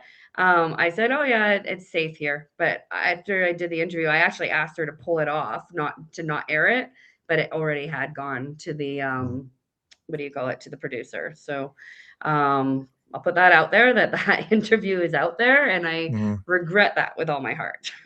So, but yeah, I didn't know what was going on. I didn't feel unsafe myself, even after that shooting, Yeah. or allegedly or whatever after that bird died.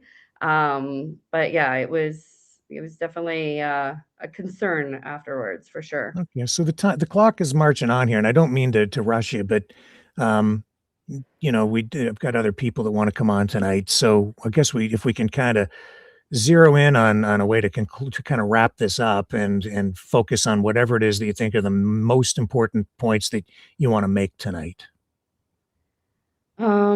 Okay. Um, uh, Because yeah, I mean, I'll give you time to get your story out.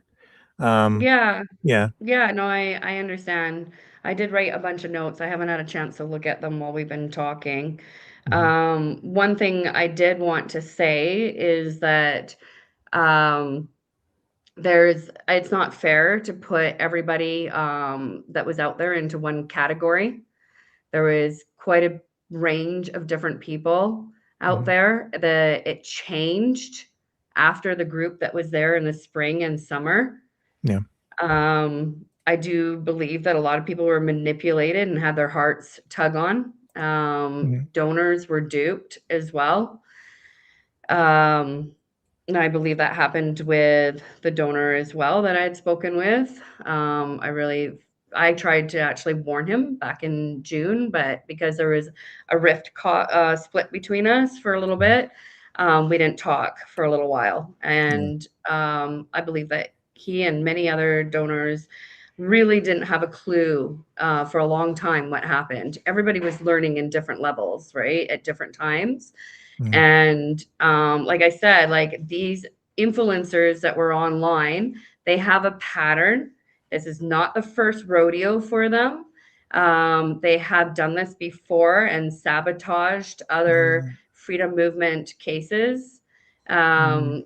And they smeared Mhm. the freedom movement. They really made them look bad. I know you disagree with that, but No, I don't this is disagree. from I don't my disagree with it. I know it's the whole controlled opposition, blah blah blah thing, but the truth of the matter is the freedom movement kind of does it to itself because they don't deal with the problems, and in fact, I'll bring this up. Okay, Mhm. when you and I first co- became connected, do you remember what the original plan was?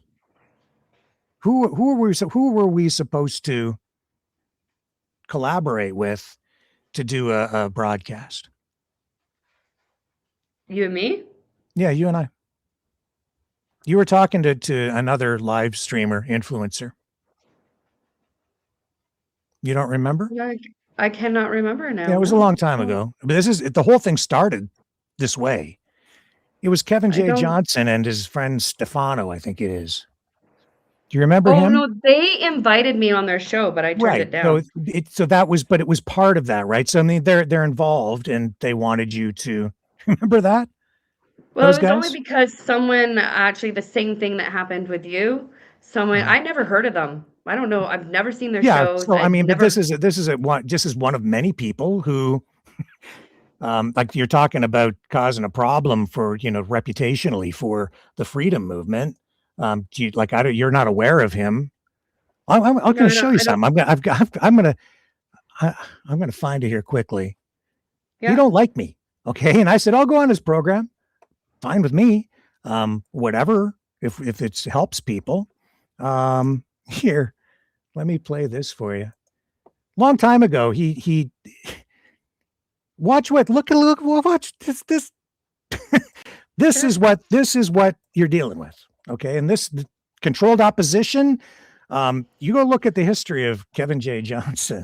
Johnston, I guess. And, a lot of legal problems with this guy. Tried to sneak over the border into the US, got arrested over there. Just all kinds of weird stuff.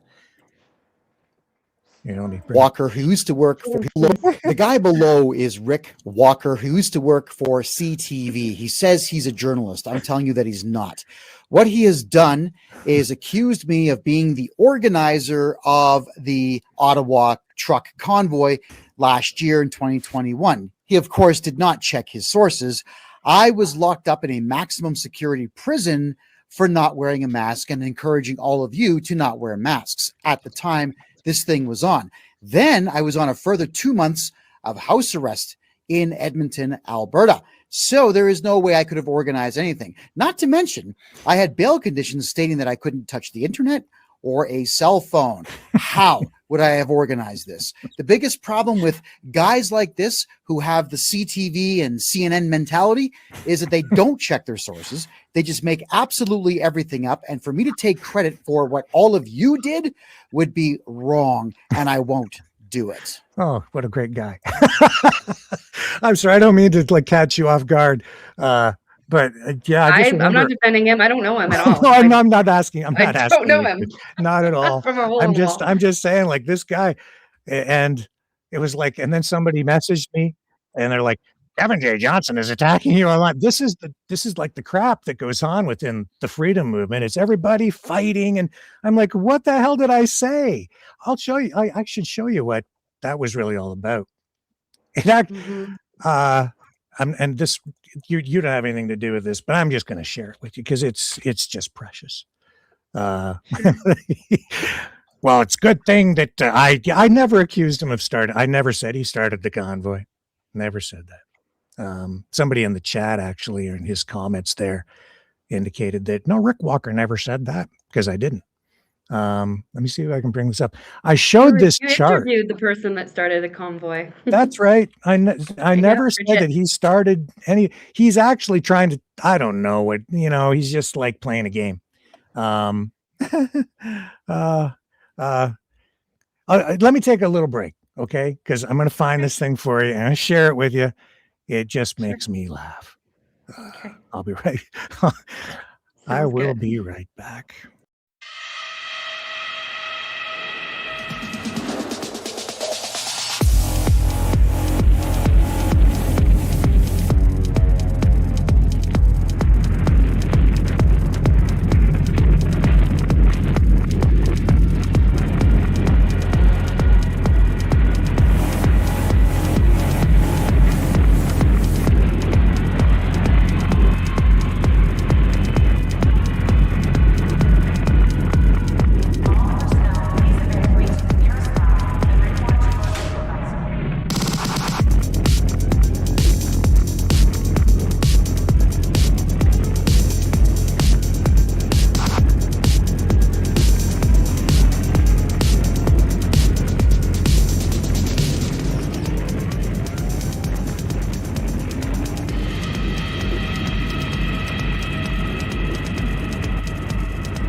Maverick News. The world is watching. Brightleaf Innovations is excited to offer our newest investment opportunity, the Turn Easy Bed Storage Solution. Turns with a touch, spins all the way around. Every little thing you need is easy to be found. No more clutter, no more mess on the floor. Just spin it, reach it, you don't search anymore. Turn Easy Bed, spin your world around. Storage made simple, the best you found. Shelves your way, keep the mess away. Charge it, store it, night or day. Do-do-do-do, do-do-do-do.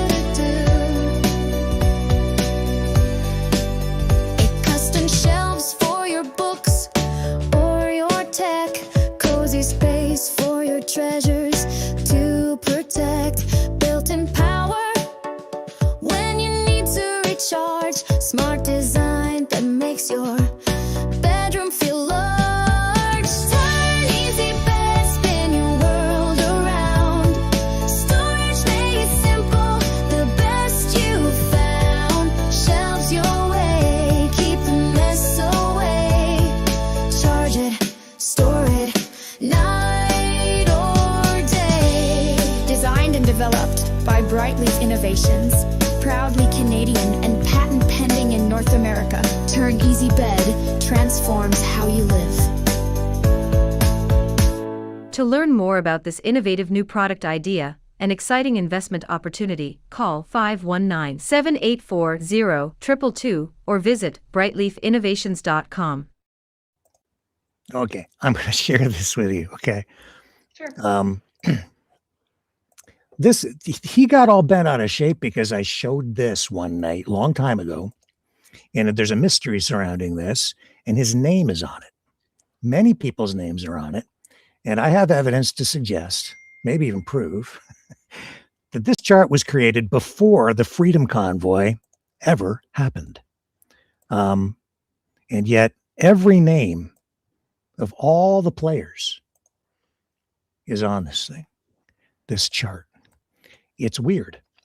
And there's a lot of speculation and theory, maybe even conspiracy theory surrounding this chart. But it exists. It's real. I have no idea who made it. It remains a mystery, really, to this day. Some people claim to know who created it, but there's really nobody really knows. Okay. And the only thing I've ever said about it is, I don't know what the deal is with it, other than there's evidence that I have that's very credible that shows this chart was created long before the Freedom Convoy ever happened. And yet all the people from the convoy, like the major players, are on it. Like, you go down here.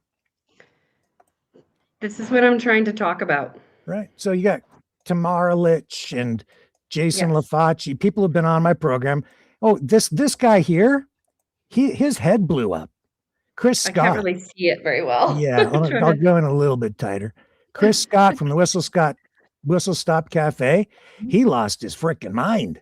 He's still attacking me online. Just all I did was show the chart. Many people's names are on here. My name's not on there.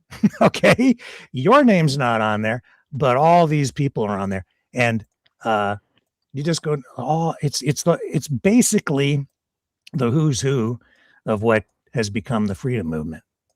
And this is what I'm trying to tell you, that there are key players that have patterns. Yeah. Where they come from, we don't know. There's speculation. I know where Chris Scott comes from. I know where Kevin J. Johnston. I know where most of these people come from. Okay. Yeah. Okay. But what I'm saying, I don't know, like, if they're getting paid by somebody else. I don't know. Like, there's speculations out there. There's speculations of controlled op. There's lots of different speculations. Yeah. But what I'm trying to tell you is that a lot of these main people, influencers, have a pattern. And they are not representing the freedom movement. Yeah, they are. Out I'm saying, yes, they are. They're part of it, and they fight, and like, yes, they are. And sometimes they fight. Say they are. They say they are. They are. Like, Tamara and Chris were never the real leaders of the truck convoy. You know that. You interviewed the real leader. Yeah, but see, Elena, what you're missing is that they just represent their arm of it, or their faction, their group. There are many groups within it. What's that? Yeah, they hijacked it, and that's what was also happening at the farm with these people as well. Stuff, yeah. They do not represent the genuine, real people that are good-hearted, that were fighting for good things. Sure. And the genuine good, right? And the genuine, good-hearted people are just one of the groups, and that's the organic. And they are the real true freedom fighters. They were there. The name was dragged in the mud big time by the hijackers. I wouldn't, and with that being said, I wouldn't say that the average, I think that's actually inaccurate, because the average Canadian that comes out to these protests out of the goodness of their hearts, those are the people who you don't see at every single one of these things. The people that showed up at the Freedom Convoy en masse, the thousands of people who had the best of intentions and the kindest hearts and the purest of intentions, those were average Canadians. They were not at the center of the whole thing. That's right. The The people who keep influencers showing were. up over and over again, they are, and they have other agendas, and those agendas vary from group to group to group. And Kevin J. Johnston is one of the people, for instance, who has his own agenda. He does show up. He's loosely associated and is involved with a lot of the stuff that has gone on. I'm not, because it's not really well organized anyway. It's a loose association of all these groups. And Kevin J. Johnston exploits it. He uses it to promote himself, his channel, to get clicks, to sell stuff, to convince people to move out of the country. He has been involved in trying to get people to move to Panama. I think most recently, maybe still doing it, wants people to move to Costa Rica. I think I don't know who this person is. Right? So, he produces videos, and what he does is he scares the crap out of people, craps all over the country, says that, never use lawyers in Canada. Canada's newest tax criminal. It's all negative, negative, negative, negative, negative, negative. Get the hell out of Canada.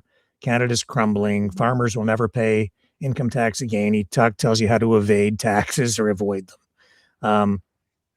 And he encourages people to go to, right now, Panama, where he will sell you real estate, I guess, and help you find a path to living there. And he'll charge you a fee for the service, which he's free to do that, I suppose, but he's doing it by piggybacking on the politics and crapping all over Canada, all the way along. It doesn't just happen here. It goes on in the States too, with the especially on the conservative side and companies where they're trying to sell you gold. So they do these programs online because there are no standards, where they talk about the economy is going to collapse and don't leave your money in the bank. You're not going to have anything left, and it's going to be hell on earth, and you'll be left with nothing. So buy our gold now. And some of those companies rip people right off. They take people's retirement money. Because if you buy the gold, they charge you a huge fee up front. And then on the tail end of that, they say you can get money back if you think that it's not a good deal. But when you try to get your money back, they charge you an additional fee for the refund. And you're left with about 10, maybe 15% of your initial of all the money that you put in to begin with. So you kind of get screwed. So there are stories. There are some. Yeah, there are a lot of unscrupulous people out there. Yeah, there are, and there's people that claim that they were part of the movement and they made money off of it instead. Like, they were not the real people. They were not. There was quite a few people that have a pattern of doing this that were at the convoy as well as at Castleman and again at the Ostrich farm. They had patterns, and these people were not representing the true intentions, the true people. I don't think Kevin J. Johnston really embodies the true spirit of what the freedom movement is supposed to be about. That's for sure. Yeah, there's quite a few that have taken advantage. And like, as you know, too, Chris and Tamara were not the real leaders of the truck convoy. You know that. You interviewed the real person that wrote a book, right, called Consequences. You can buy it on Amazon. And there is a lot of sabotaging that happened. We don't know why. We don't know where it all came from, but a lot of sabotage happened. And it was also happening at the ostrich farm. And it's really weird. You got like so many different groups of people that were there. You got them social media influencers that have a pattern.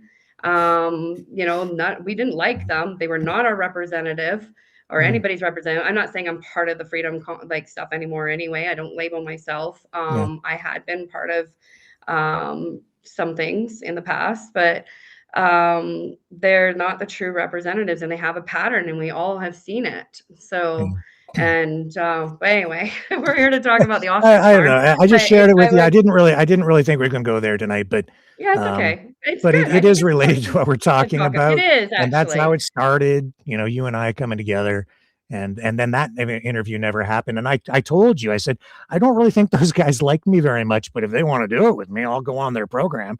Yeah. Right? Like, maybe we can Yeah. smooth things over or whatever. But you know, and Yeah, I'll somehow I guarantee was you, connected. heads are blowing up right now because I showed that chart again. They hate it when I show that chart. They don't like it. Yeah. There's something about that chart that they're really afraid of. And I Well, got there's some a lot ideas of people why. that believe that these influencers were the true leaders and they were following them too. Mhm. It was very split up, everything. And this whole ostrich farm thing has really caused a big rift and a split and divide in Yeah. everybody, in the movement, in the friendships, geez, like everything, right? And Yeah. everybody's all split up now. There's people that believe in the farm that support them. There's, you know, that believe that CFIA was doing something. You know, like there was the grifters, the weird people that came way later. I didn't know those people that were doing all that crazy stuff later on in the summer that was happening. So yeah, there was a lot of different groups. It was Sure. very split and divide, and I don't think it's fair to like I category never said everybody. that Kevin Johnson started the Freedom Convoy. I never said that. Okay. Yeah, no, he didn't. Just for a record, all I did was show that on the. But anyway, he got a lot of mileage out of that video, so good for him. Yeah. Now listen, we are gonna draw this to a close, but I'm gonna ask you a personal favor because you're talking about divide, right? And you don't have to stick around after this at all. And you don't even have to say anything when this happens. But I know that Angie is in the waiting room and Blake Roberts is in there too. And I've got something that I want to have a special video I want to run. And it's and so I just don't go away. Don't have to say anything to the people, but it'll help unify and create a little bit more. If you want me to stay on, I will. I'm happy to answer questions too. Okay, cool. It's fine. So so here's Angie. Oops. There's Blake, I guess. And here's Elena back. And let's see if Angie can come on. Okay, let's see video. Let's see the beautiful faces. All right. Hi, Blake and Angie. Hello, everybody. Hello. Okay, I have something now. Everybody thinks I'm an ostrich hater. Okay, I don't hate ostriches.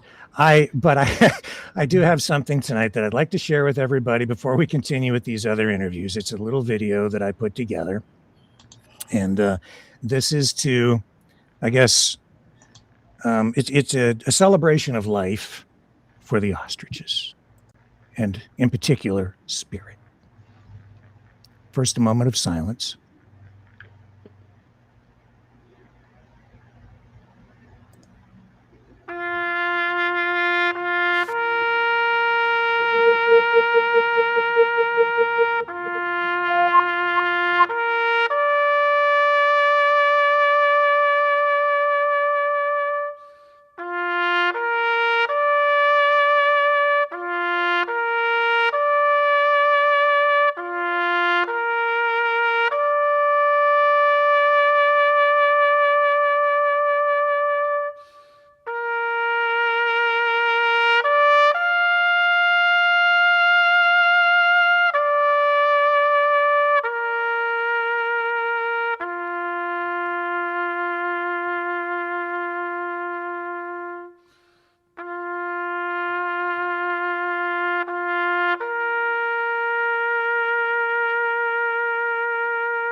Oh, I have something to add. Give me a second here. Mm-hmm. Oh, okay. You're listening. Okay. I was just thinking well, I've never seen that video. That was kind of funny. Well, not Why was it funny? either. Sorry, I didn't mean to say that. I just corrected myself just as you said something. No, just it was weird. I don't understand the point of the video, Rick. Don't you? Don't you want to Memorialize spirit. What's with the American flag, and who are the people around in the next Oh, picture? the American flag. Do you want to talk about the American flag? I'm asking you a question. What was the point of that video? I'm confused. Well, I didn't think you would be confused by that. I think it's self-evident, isn't it? I don't know. I maybe I'm dumb. I don't know what the point of an American flag or on a Well, I headstone. didn't say that. You said that, Blake. I didn't say you were dumb. Don't you get it? What's the point of the American flag, Blake? Didn't you burn the Canadian flag? Here we go. Here we go. I'm just asking. That's why you're here, right? What do you? You've got a voice. The platform's yours. Go ahead. Here we go. Okay. Here's how you start, Mr. Walker. You know what? When I reached out to Angie today, I was upset. I was angry. Yeah. And in the last few hours, I've become a little sad thinking about the farm. And I thought maybe we're going to have a intelligent, reasonable conversation. First, I've been waiting for an hour to get on, so that's fine. That's how you roll. That's fine. And then you started with a video with an American flag, and I guess I honestly, I don't know if I'm clueless, but are you insinuating this was all American led or something? I don't see where that flag. Well, I guess you'd have to kind of keep up and watch some of our broadcasts here. I don't watch your broadcasts. I have not watched one of your broadcasts until this morning, when I watched the broadcast from yesterday with Rick and Kelly, I believe. So I'm just asking you a question, because I really don't understand. What was the point of the American flag around the tombstone with the ostrich and the people around the butt? Because I'm confused. I don't know. Yeah, there was American influence on the political side at the farm. Okay, so that's where it was. Okay. Mm-hmm. So you started your interview with, you were going to memorialize the ostriches, and you made an insulting joke. That's fine. That's your privilege. It's your show. You can interpret it any way you want. Well, that's what it was. Is that what it was? I don't know, Blake. It seems to me like you're trivializing something that's very serious to you. No, I'm not, Rick. No? No. Why? What about Spirit and Sarah? And what about Charlie? Don't they have rights? Don't you care, Blake? Rick, if you're about the dead ostriches, what the hell's wrong with you, Blake?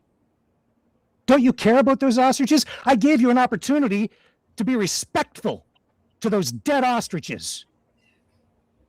And what have you done? You've made a mockery of it here. Flag burner.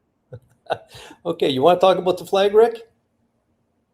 You came on. The platform's yours. I'm giving you a voice. Okay, yeah. Well, we can talk about the flag. I was going to hope we were going to talk about various things that you discussed the last couple shows that I saw. So you call me a flag burner. Did you see the flag burning that I did? I saw the video. Which video? I saw you admit to burning the Canadian flag. Which video did you see? Did you see the original video I posted, or did you see the altered and spliced videos? I saw many videos. Which ones did you see? If you have one that you'd like to share, I suppose I would let you do it. I didn't queue up a video of you burning the flag because I find it distasteful and I didn't want to run it again.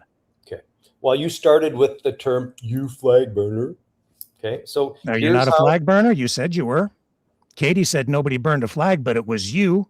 Katie didn't know I had burned a flag because there's a lot of things going on that farm that people were not aware of.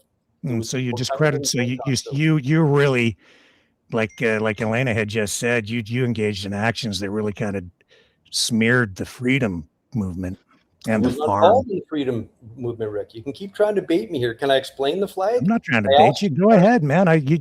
I don't know you. I've never spoken to you. You wanted to come on the program. Go ahead.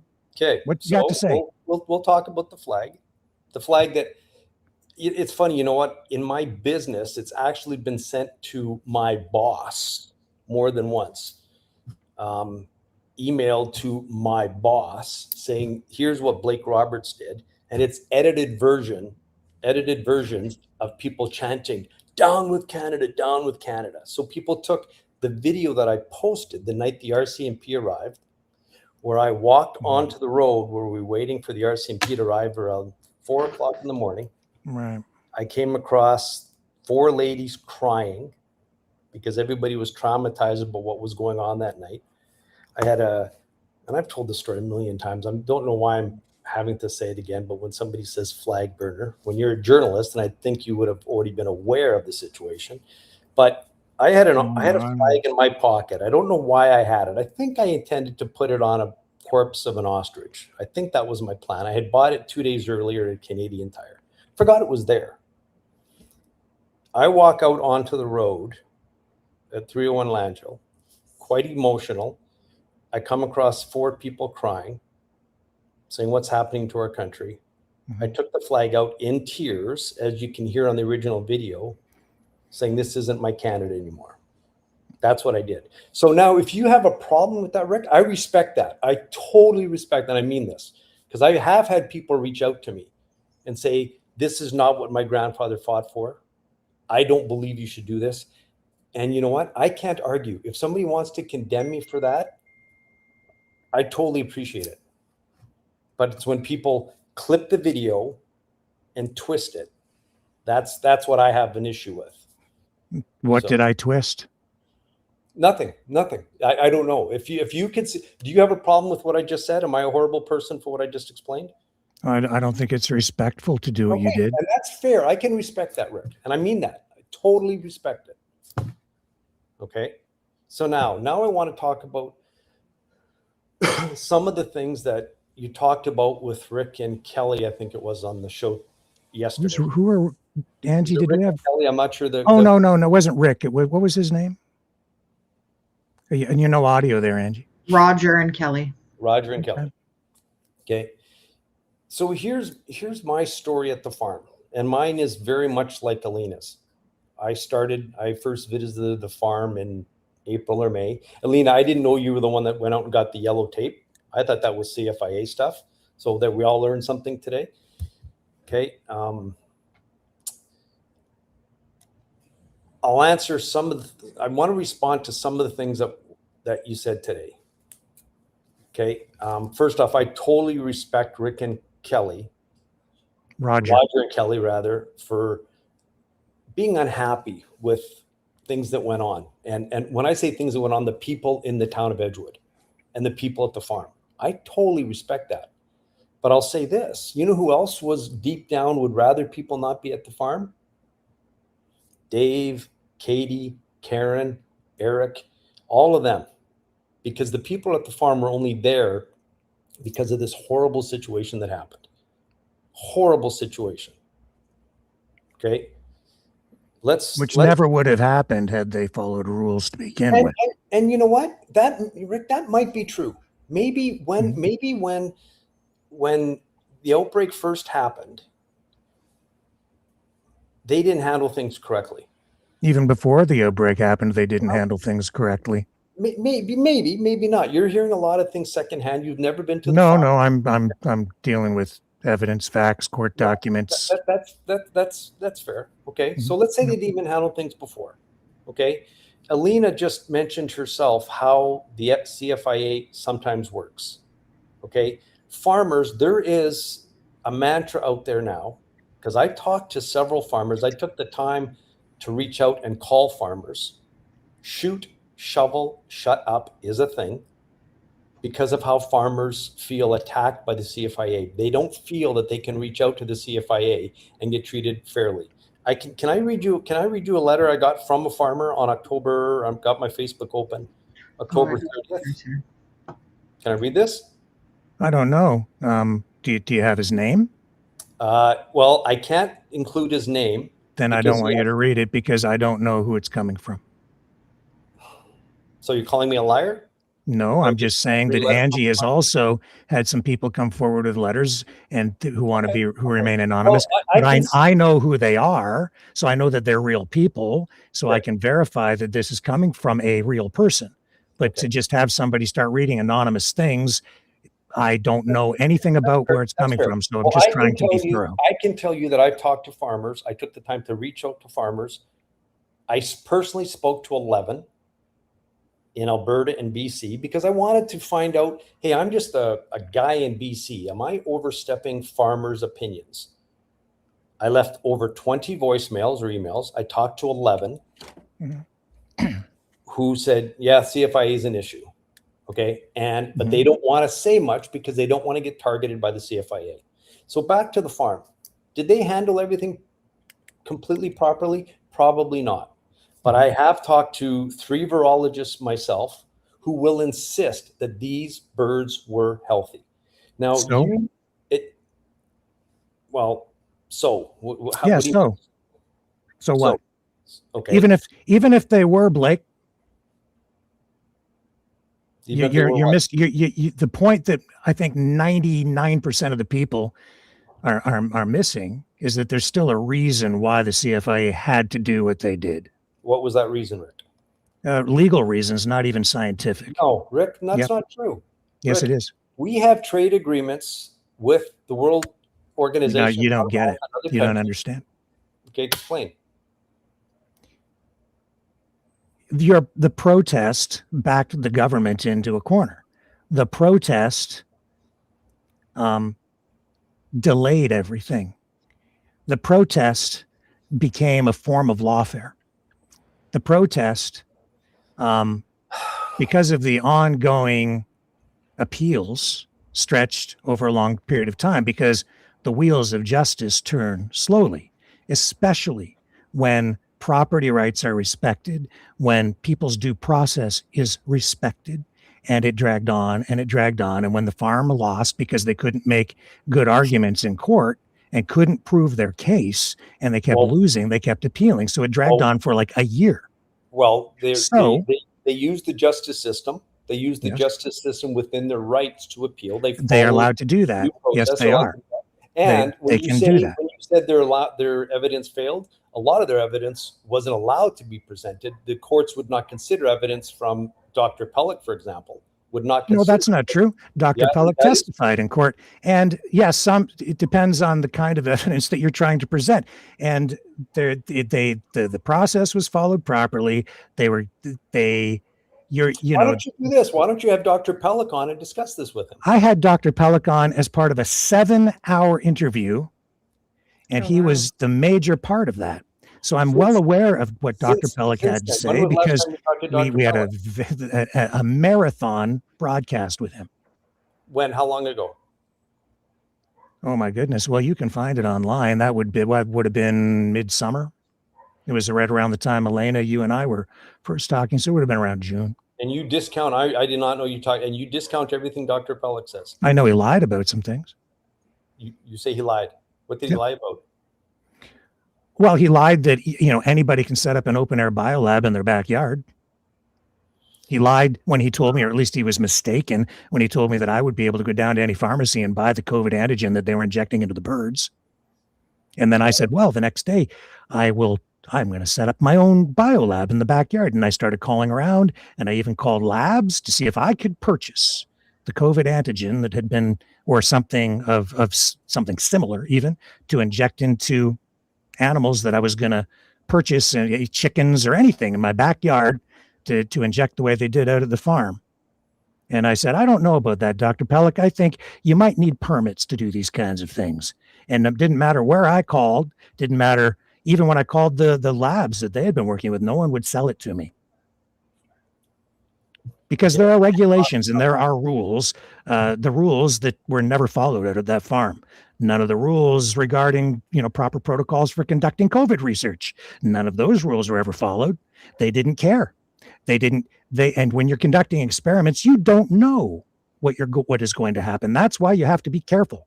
And that's what they were engaged in, some sort of research out there, and they weren't following any rules. They didn't have any permits. They didn't do anything proper. If you're saying he lied, why don't you start a story on this? Why don't you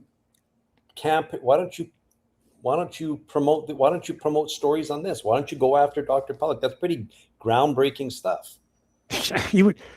Well, Mr. Roberts, he was on the program. I just told you I did I don't know how much more time I have to give someone, 7 hours. You say he lied, and then you say you went to try to. I challenged him on it, and then the next day you tried to. If he wants to come back on, I would entertain that. I don't know how much value there is in it at this point. We've exhausted the debate with him.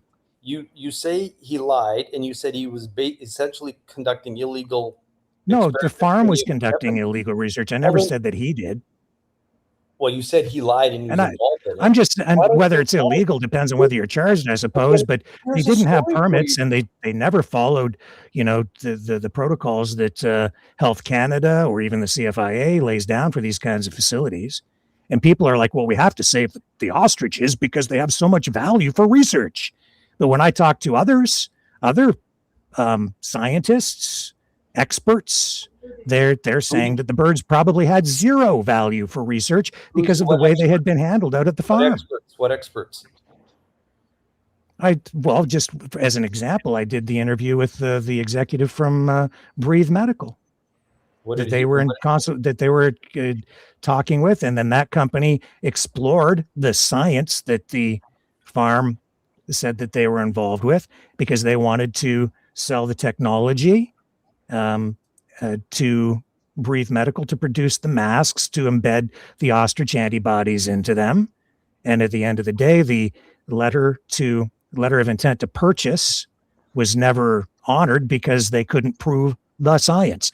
And in the interview, it was clearly stated that they didn't have any valid material to bring. They didn't have anything of value that, So that they could use. And they didn't know what they're doing as far as their research. You're suggesting they didn't know what they're doing as far as their research. Yeah, they couldn't produce a product that they could get approved because the science was not valid.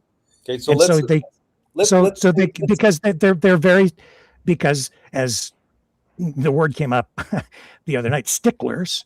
Yeah, if you want to produce an N95 mask or a NIOSH mask or a mask to prevent certain particulate or chemicals from going through it to make sure that workers are safe, and whether they're painting a car or working with asbestos or anything, they meet certain standards. Okay, so so they would have had to meet certain standards and prove the science in order to produce these masks that they said would either detect and or prevent the infection of COVID. And they didn't have that. In the end, they claimed that they did, but when it came right down to it, they didn't have anything. Okay, so let's assume they're bad scientists. Let's say everything that they were trying to do. See, that's the problem, Blake. They're not scientists. They never were, and they're not. Well, they tried to be. They had a dream, and maybe they were horrible at it. You acknowledge yourself that they were doing research. Clearly, you may rightly so say that it was flawed research. They said that they told us what they were doing. I didn't say they were doing anything. I had Katie on. I had Karen on. I've had everybody on this program. I've given everyone a voice. I've explored all sides of it, and I'm well versed in exactly what was going on out there. Do you believe they were? Do you agree they were doing research, faulty research or otherwise? Do you believe they were doing research? They said that they were injecting the birds with COVID antigens. Okay. And again, whether it's antigens or some type of protein, I can't comment on that. I'm not a scientist. They were doing something. They were injecting the birds with an antigen so that it would stimulate the immune system to produce antibodies in the eggs. So they were conducting some science of whatever it was. They were injecting the birds, but not in a valid manner. Okay, and whatever they were getting out of it was not considered to be of actual value. But go ahead. And that's what I've been trying to ascertain for the last 2 minutes. So let's assume that their science was flawed, okay, but they were trying, right or wrong. Mm-hmm. Now let's skip forward to January when they had the outbreak. That to whatever degree they didn't handle properly, they were out of the country and didn't deal with the dead birds right away as properly as they should. Let's assume that that's all true. It is true. Yeah, okay. Well, no, I just said let's assume that's true. It's true. I don't have to assume. Okay. There's evidence to prove that. Well, courts aren't always accurate too, but I'm even going to say I'm assuming it's true. I said assume. That's all I can do. I wasn't there. Okay. Okay. Well, you weren't there. Okay. You can smirk, but that's no. I'm not smirking. I'm just. Okay. I just want to get to the point. Okay. So, well, the point is this. Okay. On November 6th, the birds were killed. Okay. They were healthy for all those months, or at least exhibiting signs of being healthy. On October 25th, and I've said this a million times online, the virologist from the U of S, the poster child for the CFIA that CBC was always willing to have on the news, who said why these birds are dangerous and why they should be killed, on October 25th, Angela Rasmussen, quote, said, "I don't believe these birds are dangerous, but they should be killed because of the principle." So there's another virologist, the one the CBC trots out all the time, who always said the bird should be killed. And then I'll fast forward to November 7th, post laughing about it. But she says on October 25th, they're healthy, but they should be killed. Yeah, I know what she said, and everybody's aware of what she said. So what? Well, you don't think that that's relevant when a virologist says she believes the birds are healthy? There's another valid reason why the call had to proceed. And what? And it's got nothing to do with whether the birds are healthy or sick. Trade agreements? Nope. But what would that reason be? To preserve the system. Oh, okay. Because if they allow these people to delay the call to the point where then it sets a legal precedent, and then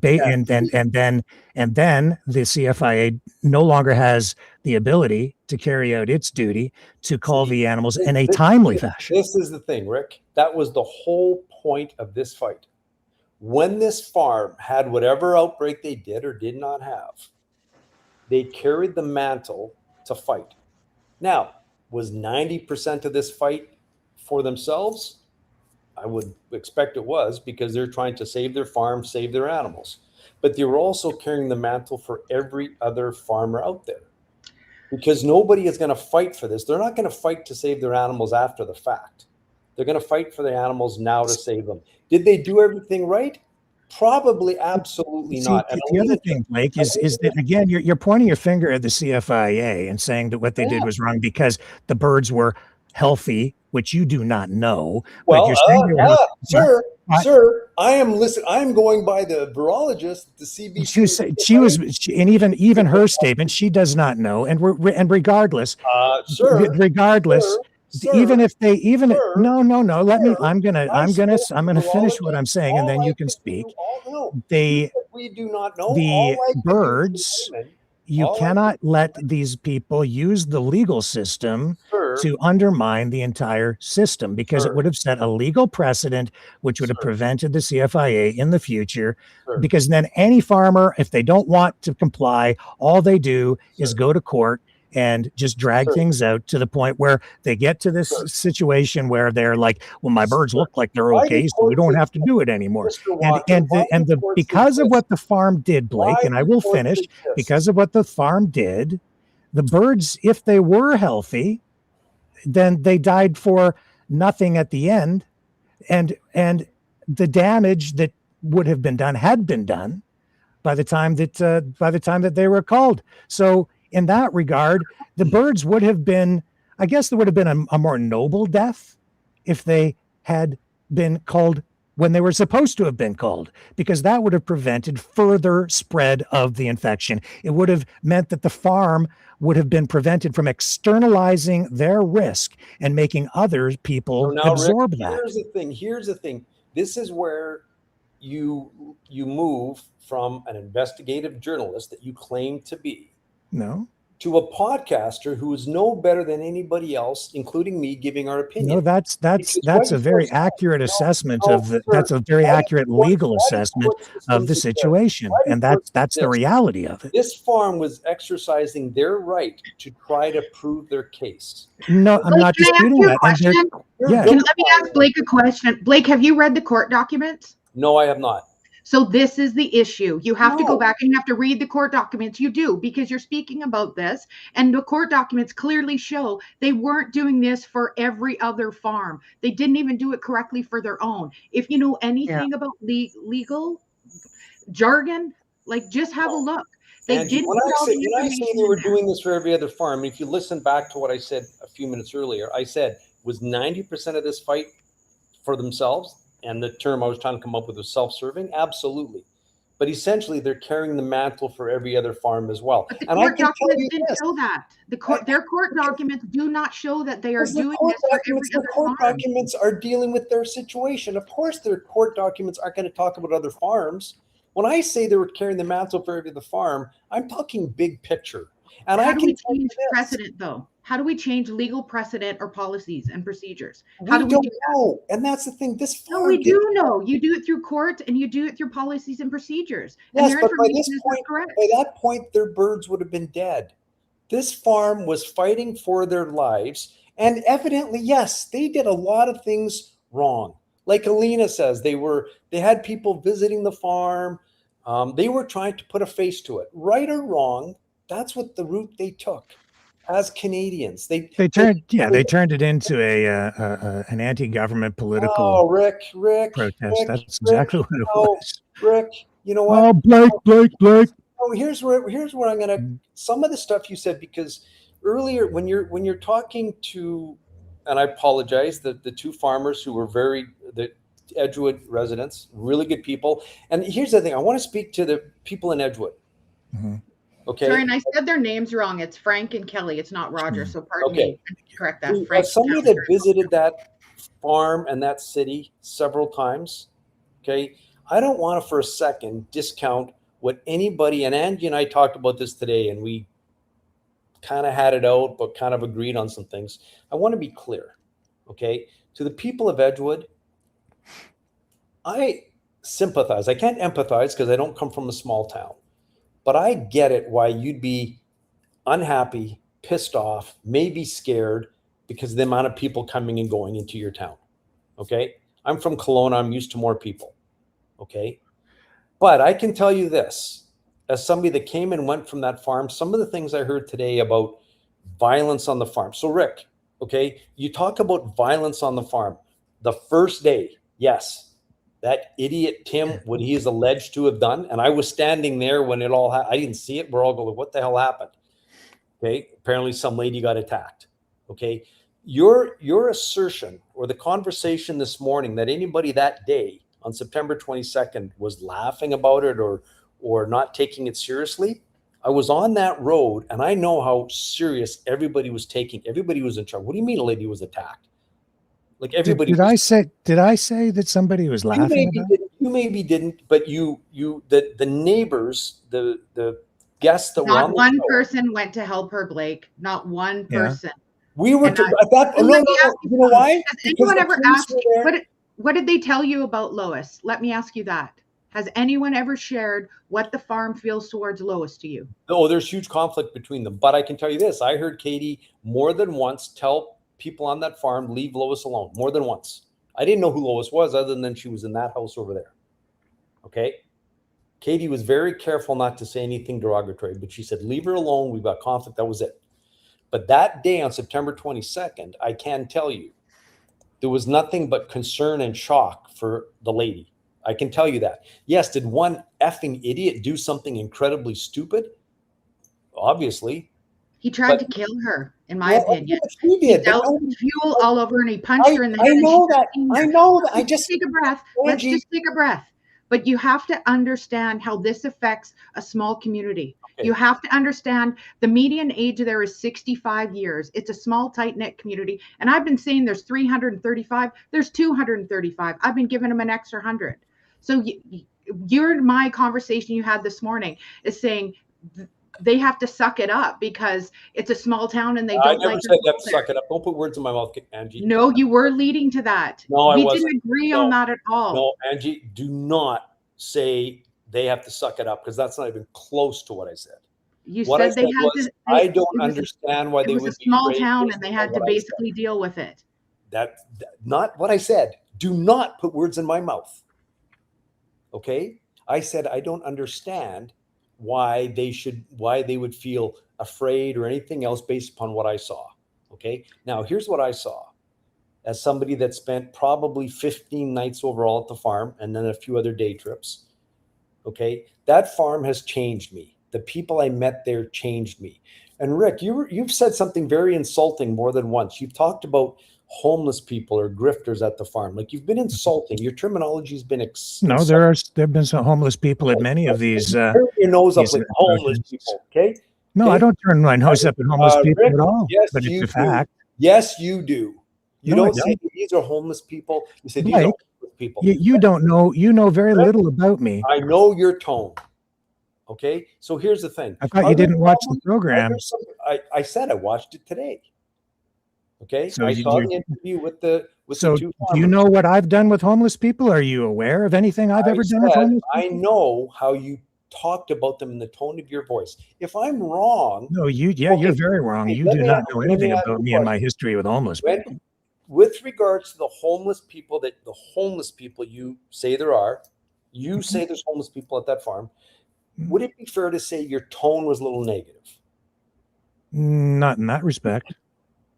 No, in fact, I see people who are of low income. I see people with mental health issues who are becoming involved in a series of these protests who I've said are I victims. don't want to talk about a series of protests. I'm talking about the I'm ostrich. talking about this one as part of all of that, and the fact that there's a series of them is very relevant to this. No. And oh, yes, it is. And because a lot of the same people keep showing up at these things. Okay, well, let's talk about the same people. Let me back up. Yeah, you know, Blake, if you have new information to bring forward here tonight, Well, I'm all ears. But we've been down these roads many times. Okay, well, And so, you know, and I was glad to have you on, and I'm giving you a voice, cut me off. but I'm interested in anything new that you might want to bring forward. I just did say I gave a firsthand account of what happened the night that the RCMP came and how the protesters felt and dealt with the Lowe's situation. I'm the only one here that was there. Okay, so I was there. Go watch the video, see the guy in the yellow parka. That was me. Okay, so I can tell you that. There was nobody laughing about it on site. Everybody was in shock. The reason nobody went to help her, most people didn't understand what was going on, and we were told by the RCMP to stay off the property. That's why, Angie. People were told to not go on that property by the RCMP. What I want to know is why do you hate Canada so much? Oh, Rick, here we go. Can we stay on point? Well, you've made videos talking about it. What's wrong with the country? Now let's stay on point about the ostrich farm, Rick, because I see what you do. I was warned. Okay, now I let's saw what you did too. I know what you're all about. I'm very unhappy with Canada, 100%. And here's the thing, Rick. You and I, we think a lot alike. And the ostrich farm gives you a real good vehicle to spread your message about Rick, not liking the country. Rick, here's the thing. Okay, I don't want to make this about me, but you steer it. Okay, you steer. I want to talk about the farm, and I want to talk about the. I don't know about that, Blake, because it seems to me like you're building your entire social media presence on the backs of the farm. Oh, Rick, my social media presence. Okay, do you sell advertising on your show? I have a sponsor, but I made sure that sponsor is not connected in any way that would compromise me politically. Let's be clear. I'm just a guy. I ended up getting followers on Facebook because I was live streaming, because I fell in love with the ostriches, and I got sad about the situation. I'm genuine. I have nothing to gain. I've lost money because of this, and I'll continue to lose money because of this. I recently monetized my Facebook account on I know, and here we go. And is this why you're here, to promote the donations that you're gonna try and donate to the animal rights group? Animal Justice? I thought so. There you go. No, which is a political organization. You know the only reason I brought it up?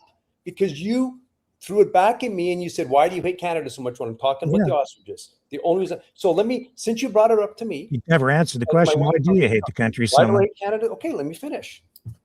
Okay, but I want to first talk about you and I having some of the same. I listened to you before Elena came on, and I thought, holy shit, this guy and we think a lot alike. I think Trump's an idiot. We're there. Okay. Yeah. I was a big admirer of Ronald Reagan. I've posted more than once. Where are the great leaders? We can put left and right aside. Where are the Barack Obamas and the Ronald Reagans? Where are the leaders? Okay, so let's not make this political, because I agree with a lot of what you say, Rick. Okay, but it is political, Blake. I mean, it really is very political. Why do I? Well, is political. That's fair. Like, I agree that some more on the right jumped on this. But here's my situation. Why do I hate Canada? Okay, and hate's maybe a wrong or hard word, but there's things about it I do hate. I don't care anymore. Okay, I don't. But I'll tell you this: during the election, I voted for Pierre Poilievre. Go to my Facebook. The night Mark Carney was elected and he gave a speech, I posted, this is what a leader says, because I love to speech. Okay. And during the trade war that was starting, my conservative friends started getting pissed off at me because I was defending Mark Carney. I kept saying, let's put left and right aside. Here's our prime minister. Let's support him. When Mark Carney started bailing on his tariffs, I still supported him because I said, you know what? This is not an easy fight. And battling the states is effing hard. I still supported him. Where I started to hate Canada, become disenchanted, yes, was during the ostrich farm. Because right or wrong, I believe that what happened here was wrong. You and I can disagree with that, but why I hate Canada, that's no, but hear me out now. You know what, Blake? It's not, it doesn't matter. You know, at the end of the day, it doesn't matter what I think. Well, and when you were getting upset with me because I was telling you what the legal reasons were for them proceeding with the cull beyond the science and beyond the, you know, any other reasons, you know, that's not me even editorializing. That's just me laying out the facts. That's one of the main reasons that this thing happened, whether I like it or you like it or not. Let's say that that's what happened. Right. Let's say you're right. And I'm not even going to say let's say you're right. You're right because you follow the justice system more than I do. But as this farm gets the hammer thrown on it by the CFIA, if they're not going to fight it in the here and now when it was happening, when is a farm going to fight it? Because this farm, the one thing they did is they put eyes on the CFIA. 90% of Canadians had never heard the CFIA until this happened. So they accomplished something. You don't have to fight it this way. Rick, how would you like them to fight it? There are avenues that there's political activism. There's you become involved. You can lobby, and you can get a team of scientists together and put forward arguments, trade experts, and these things have been reviewed. They're in constant review. RFK Jr. is pushing the review on the U.S. side with regard to the culling policy and the stamping out policies.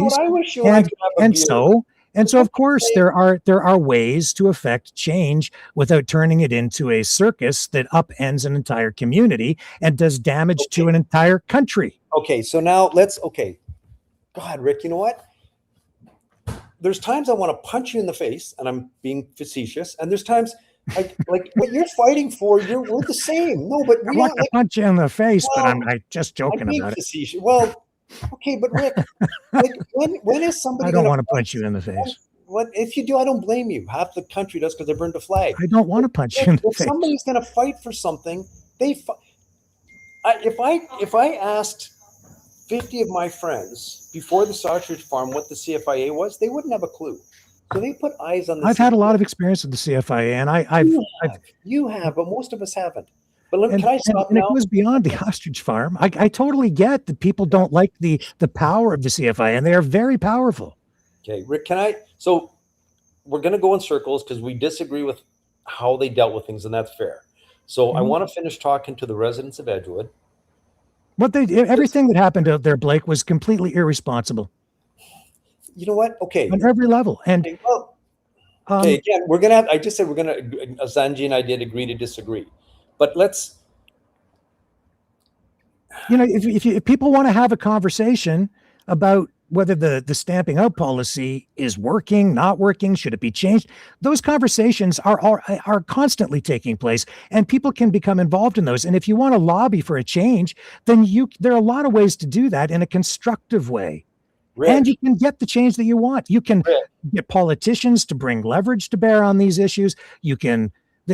That's the way you do it, but you don't externalize the risk, and you don't make you don't cause damage and harm to your neighbors, to your community. You don't turn it into a circus. You don't have to give the middle finger to the government. This was done this is exactly what it was. It became an anti-government protest. Okay. You say it became an anti-government protest. This was a government policy. So what else would you like it to be? It went beyond just this policy. When I see Colin Big Bear Ross driving around in a field with kids in the back of a van, and Drea Humphrey from Rebel News bouncing around in the back as well, and I'm looking at that, and there were potentially even rules and laws being broken there in the way that was being done, and they're live streaming the whole thing, and that in itself, and as I recall watching that video, it was kind of like saying, "Come and get me." Rick, that's not what it was. Yeah, that's not what, Rick. They were just driving down from the upper field to the river. That's what that was. Like they were live streaming it in a way, and no seatbelts on, blah blah blah. It was just Rick, come on. It was the way nobody wore seatbelts going from the upper field to the river. It was 1 kilometer apart on the property. Yeah, but it was live streamed, and Rick, what's wrong with that? Well, actually, if I reviewed the video, I'd have to recall exactly what I was, focusing in on. But the point is, Blake, that's what it was. It became a giant middle finger to the Canadian government. And so, if people are angry at the government, is that not their right? So now you talk about things going on. Actually, Blake, it's not really their right to violate. Rick, yes, it is. It is our right. It's not your right to simply violate and ignore quarantine orders. It's not your right to just go around breaking the law. It's not your right to violate other people's rights. The people at the farm, where all the RVs were parked and everything, they were perfectly outside the quarantine zone. Nothing was happening there. Were some people, like Elena said, getting too close to the fence? Sure, absolutely. But the whole point of the argument of the farm was these animals are healthy. So that's a moot point. But the gathering of the people were nowhere near the birds, nowhere near them. The RCMP were way closer. And if the quarantine is such an issue that you're worried about, why don't you do a show on all the violations on it or not, Blake? I'm just pointing out the information. And the CFIA, the quarantine order was violated. If there were additional fines levied against the farm because they weren't following the orders, because they didn't have the right to violate those orders from the CFIA. That's not. You don't have the right to just break the law because you want to break the law. Let's now, if we're you're talking about following the quarantine orders of the CFIA. Let's fast forward. No, you're talking about rights and where rights. Let's talk about what the CFIA did on November 6th. When they sent a message to the farm and they killed those animals. I've explored all this on the program multiple times. This is all old stuff, and we're just rehashing all of this, and you're not bringing anything new here. Well, excuse me, I did bring something new. I explained what happened on September 22nd, you not being accurate. I'll keep going then. You talked about today or yesterday, the farmers talked about, and I talked about this with Angie today. There's an accusation that there was a fire burning on the road next to Lois's house all the time. No, there wasn't. Absolutely not true. Not true. One night, the first night, September 22nd, there was a small log fire about as big as 4 laptops around that ended when the RCMP came in. So that's bullshit. No offense. Okay. I don't think they said all the time. Did they say all the time, Angie? It was constantly burning, Angie. What did they say? So I have had reports and people share that with me. But I think when we were talking about that, Blake, is the fact that why would they have done that by Lois's house? Because that was where the RCMP were driving in. And they were waiting for the RCMP. It wasn't anything to scare Lois. But the farm was scared. Let me tell you, it did. It scared her and it scared the community. But hold on. I have a letter here that I'll read, and it's from a community member. No, you can't read it. If I couldn't read my letter from a farmer unless you're going to put a name to it. Except that we know who these people are. She does have a name to it. She does have a name to it. I have a name to my letter. Let me read my letter from a farmer. I don't know who it is. Fair. So you're calling me a liar. No, it's not about calling you a liar. No, Rick is. Rick is not. I didn't call you a liar. Well, you're allowed to read a letter from somebody that I don't know who it is. So if you want, I can probably call her up here. This is not your platform. Okay. Well, I'm responsible for it, so I'm verifying. I've verified that this is a real person. That was an opinion for somebody. Let me back up. And I started to say this a little bit ago to the people of Edgewood. I get it. Okay, even though I'm from a bigger city, if you hated people coming and going from your tiny little bedroom community, I can respect that because I get it. You went to live there for a reason. And I'm going to tell a story. Okay. And this is firsthand. So firsthand information. Okay. I visited the Edgewood store more than once. Mm-hmm. The owner or the worker, I thought he was the owner of the Edgewood store, told me they were getting threats or pressure. Threats might not be the right word, but angry pressure from residents. Do not serve the people visiting the farm. Okay, and that's firsthand. They both I thought the owner and the employee, I guess they're both employees, told me that. Okay, and I live streamed an experience. I was at the YRB plant, which is about 1.5 miles up from the farm. I was sent there to film. That's where the RCMP set up. Okay, I was set there to film something going on. I was parked on the side of the road. Doug asked me to go film something was going on at the farm. So I've got my camera. So I'm filming. And I'm standing, I'm at the front entrance, right? And there's an RCMP car right there. And the foreman for YRB or for whatever the provincial agency is comes and he gets in my face. He's angry that I'm standing there. So I move, I go back to a pullout. I'm filming again. He comes and he gets in my face and for about 5 minutes, and I live stream this, and he's in my face filming about where I was. And I said, I moved. I was being very polite, all on evidence. He got angry, went to Dave and Karen. He says, I'm telling Dave and Karen. Dave and Karen asked me to leave the farm. Or Dave comes, I go to the farm. Dave says, Blake, I'll leave the farm. Karen wants you out. What happened? Because this worker, whose name shall remain nameless, complained. I showed Dave the video of the entire interaction. Dave goes, oh, geez, that's not what we were told. Don't leave. So I hang around for a day. Dave reaches out to me. He has phoned the person in question. That person, him and I meet near the campgrounds outside, near the showers in Edgewood. Him and I had a conversation for about 1.5 hours. We sat on a picnic bench. He was beyond stressed because he didn't like the RCMP being in his backyard. Yes, he was sick and tired of all the live streamers, but he kind of understood why we were there, but he's caught in the middle. So he's pissed. He lashes out at me. We had a conversation about life for about 1.5 hours. We hugged and we cried. Okay.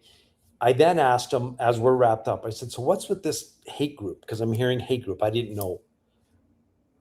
The fellow told me stories about Dave, all complimentary, nothing critical of Dave, called Dave a big dreamer. But he said, yeah, Dave cost some money with investments and things, but people followed his lead. So a lot of people are pissed at Dave, but he said very complimentary things about Dave. And then he said, people in this town don't like everybody here. This is a quiet little town. He says, I don't like everybody here.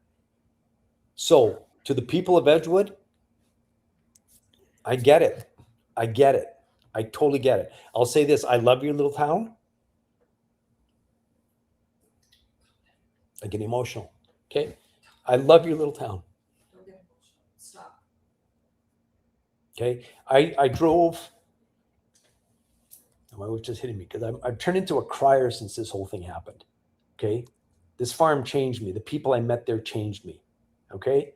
I drove into that town several times because I didn't eat in the kitchen. I didn't eat in the tent a lot because I never knew for sure how much food there was. So I would constantly go into the Edgewood store. I bought more of their shitty little sandwiches wrapped in cellophane than I care to remember. But I always had happy conversations with the worker in the store. I met people from Edgewood coming and going. Okay, so to the people of Edgewood that hated what's going on, I get it. Okay, but for this guy, if I ever pissed anybody off in the town by being there, I apologize. But you know who else? If you hated everybody being on that farm, you know who else deep down hated it and wished this never had to happen? Karen and Dave and Eric and Katie and Esper. They wish this didn't happen either deep down, because if they could go back, and that's my point, guys. Okay, this is a horrible, shitty situation. And excuse my language, let's say the farm fucked up and could have done everything different. They could have. They're sitting on scorched earth right now. Nobody is hurting more than the people in that farmhouse. And Rick Walker, with all due respect, you're running shows piling on. And maybe you don't realize what you're doing, but that's what you're doing. And I listened to you for an hour. I had your stream going before Lena came on. Were you there to videotape? Were you trying to videotape the call? Did you want to show the blood, Blake? Rick, I'm trying to talk from the heart here. Why are you making smart-ass comments? I'm not making a smart-ass comment. It's a valid point. Oh, okay. Sorry if I misunderstood. No, you know what? I'm in Mexico. I got here November 1. Mhm. I wanted to go back. My wife wouldn't let me go back. Right. If I Why had did gone they? back, Yeah, see, Blake, because the whole thing was a photo op. Rick, that's not true. Rick, you know It what? certainly is. Rick, you know what? See, I'm trying to have a heart-to-heart here, and you say bullshit like that. I'm dealing in facts, and the emotion has overcome you, and you're crying, and I understand that, but I don't think that you're thinking really rationally. Rick, I am thinking very rational. I think more. You know what, Rick? If there's one thing I think more than ever before, it's rationally. I think about life different. I think about people different. I think about everything different. That situation changed me. And for you to say it's a photo op, even to the podcast, it was a photo op. Insult for who was it a photo op? For all the live streamers, for the political activists, for all the people giving a middle finger to the Canadian government, to the people who wanted to tear down the CFIA, that's very integral to the whole thing. They wanted to show the horror of the cull. And because they couldn't get good video, they were certainly broadcasting the shots, the gunshots, because you're trying to show Canada what happened. Try to appeal to people on an emotional level and get people jacked up because you have personified animals that they're trying to make people feel for, which you clearly, I guess, don't care much about because you weren't very respectful when I played taps and had a celebration of life for spirit with and the other ostriches wrapped around it. You twisted the little message that you wanted. So let's talk. No, that's pretty accurate. Let's talk about the people that you say were trying to get a photo op. Okay, let's talk about all of them. All of them. What do you mean all of them? If I was all of the streamers that were there. Which one? They were running around. They were even cutting down trees to make sure they could get a clear shot. Let's talk about the tree.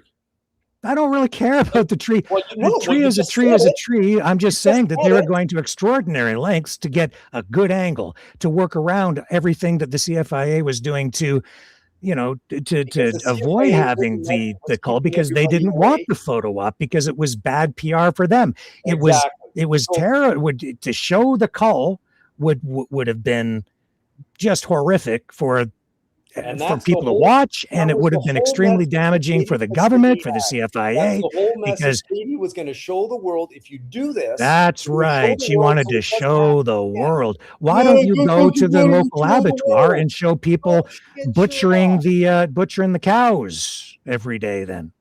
Why didn't you live, gentlemen? Why not live stream the farm calling or just killing their own animals halal method?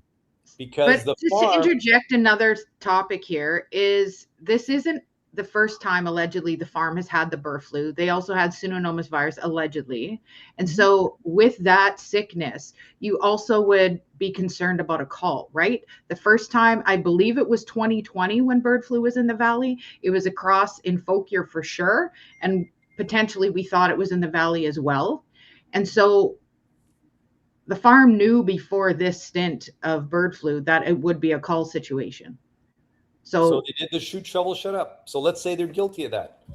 Just like a whole bunch of other farmers from what I talked to. But they could have went through and they could have tried to change policy at that time, right? So they messed up. So I know, what if they could have done things? You don't think they're all sitting in that farmhouse? What could we have done different? Again, back to my point.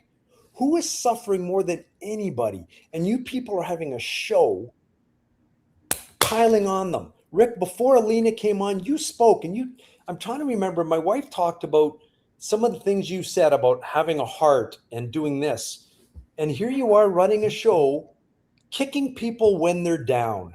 I'm not kicking the farm. I'm That just is getting exactly what information. you're doing. No, I'm No, not. no, it's Actually, not. and in fact, Blake, when Elena was, talking about the money, and so I was trying to make sure that we kept things very factual, and Because you don't want, because I because don't you want don't want any anything on here that gets improper you allegations of sued. them You don't want, because you don't want you're covering using your the money ass. in any illegal way or anything like that. I want to Because be you're covering entirely your fair. ass.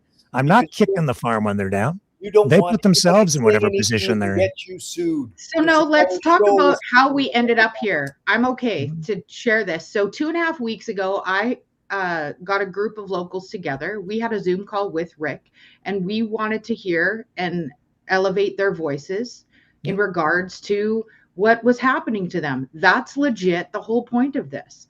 That's why we had the residents on. I do have 2 other letters from residents as well. I also have other residents that are messaging me right now. That's what this was for. Because what was happening is I have my own personal little hate group that has went against me because they don't like me and they don't like my voice. Because And Angie, so just allow me to finish so you get the perspective. So I contacted Rick to have a more secure platform to have the locals on. That's why we're here. I'm going to suggest, if there's locals watching this, rather than this piling on people when they're hurting, because yes, to the Edgewood residents that are stressed, the stress you're feeling is Don't negate theirs or I'm not, well, no, but compare I'm telling you, I can say this. I think I'm pretty safe to say the stress that the people in that farmhouse at 301 Langell Road are feeling is a millionfold.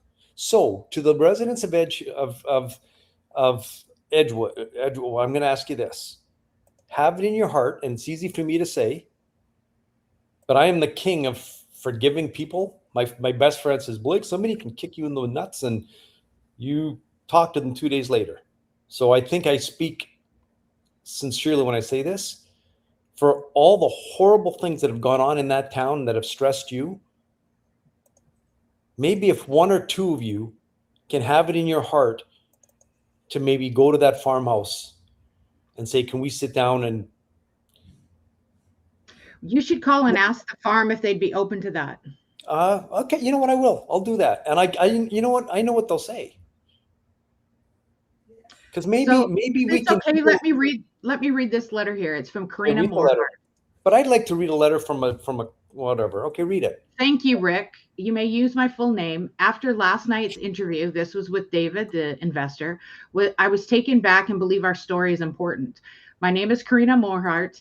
I'm a resident of the Edgewood area. I live approximately 15 kilometers from Edgewood Center. I'm originally from northwestern BC and moved to Lumbee in 2017, and then to where I am presently 20 kilometers north of Edgewood in the summer of 2020. I've always been fascinated with the history and research of the area that makes home. I admire the history of Edgewood and learned there are families for generations. Like myself, many people move from the cities to get away from the hustle and bustle to a quieter area. The closest shopping center, police station, hospital is approximately 70 kilometers east from Edgewood. Lumbee is approximately 120 and Vernon another 25. Kelowna is approximately a 3-hour drive. As Randy and Angie have mentioned before, Edgewood has a general store, post office, and a credit union that's open 2 days a week. We only have a medical center. Elementary school, volunteer fire department also includes ambulance and local paramedics. Community park, campground that is situated along the Arrow Lakes that run into the Columbia River through BC down to the Oregon coast. I'm a Legion 203 member and a member of our Rod and Gun Club. On Mondays, I'll hang out with the ladies at the quilting club. I bring the crafts to work on or just chat and see what a beautiful quilt they are working on. And I'm one of the younger ones, but I do think they enjoy my company as much as I value theirs.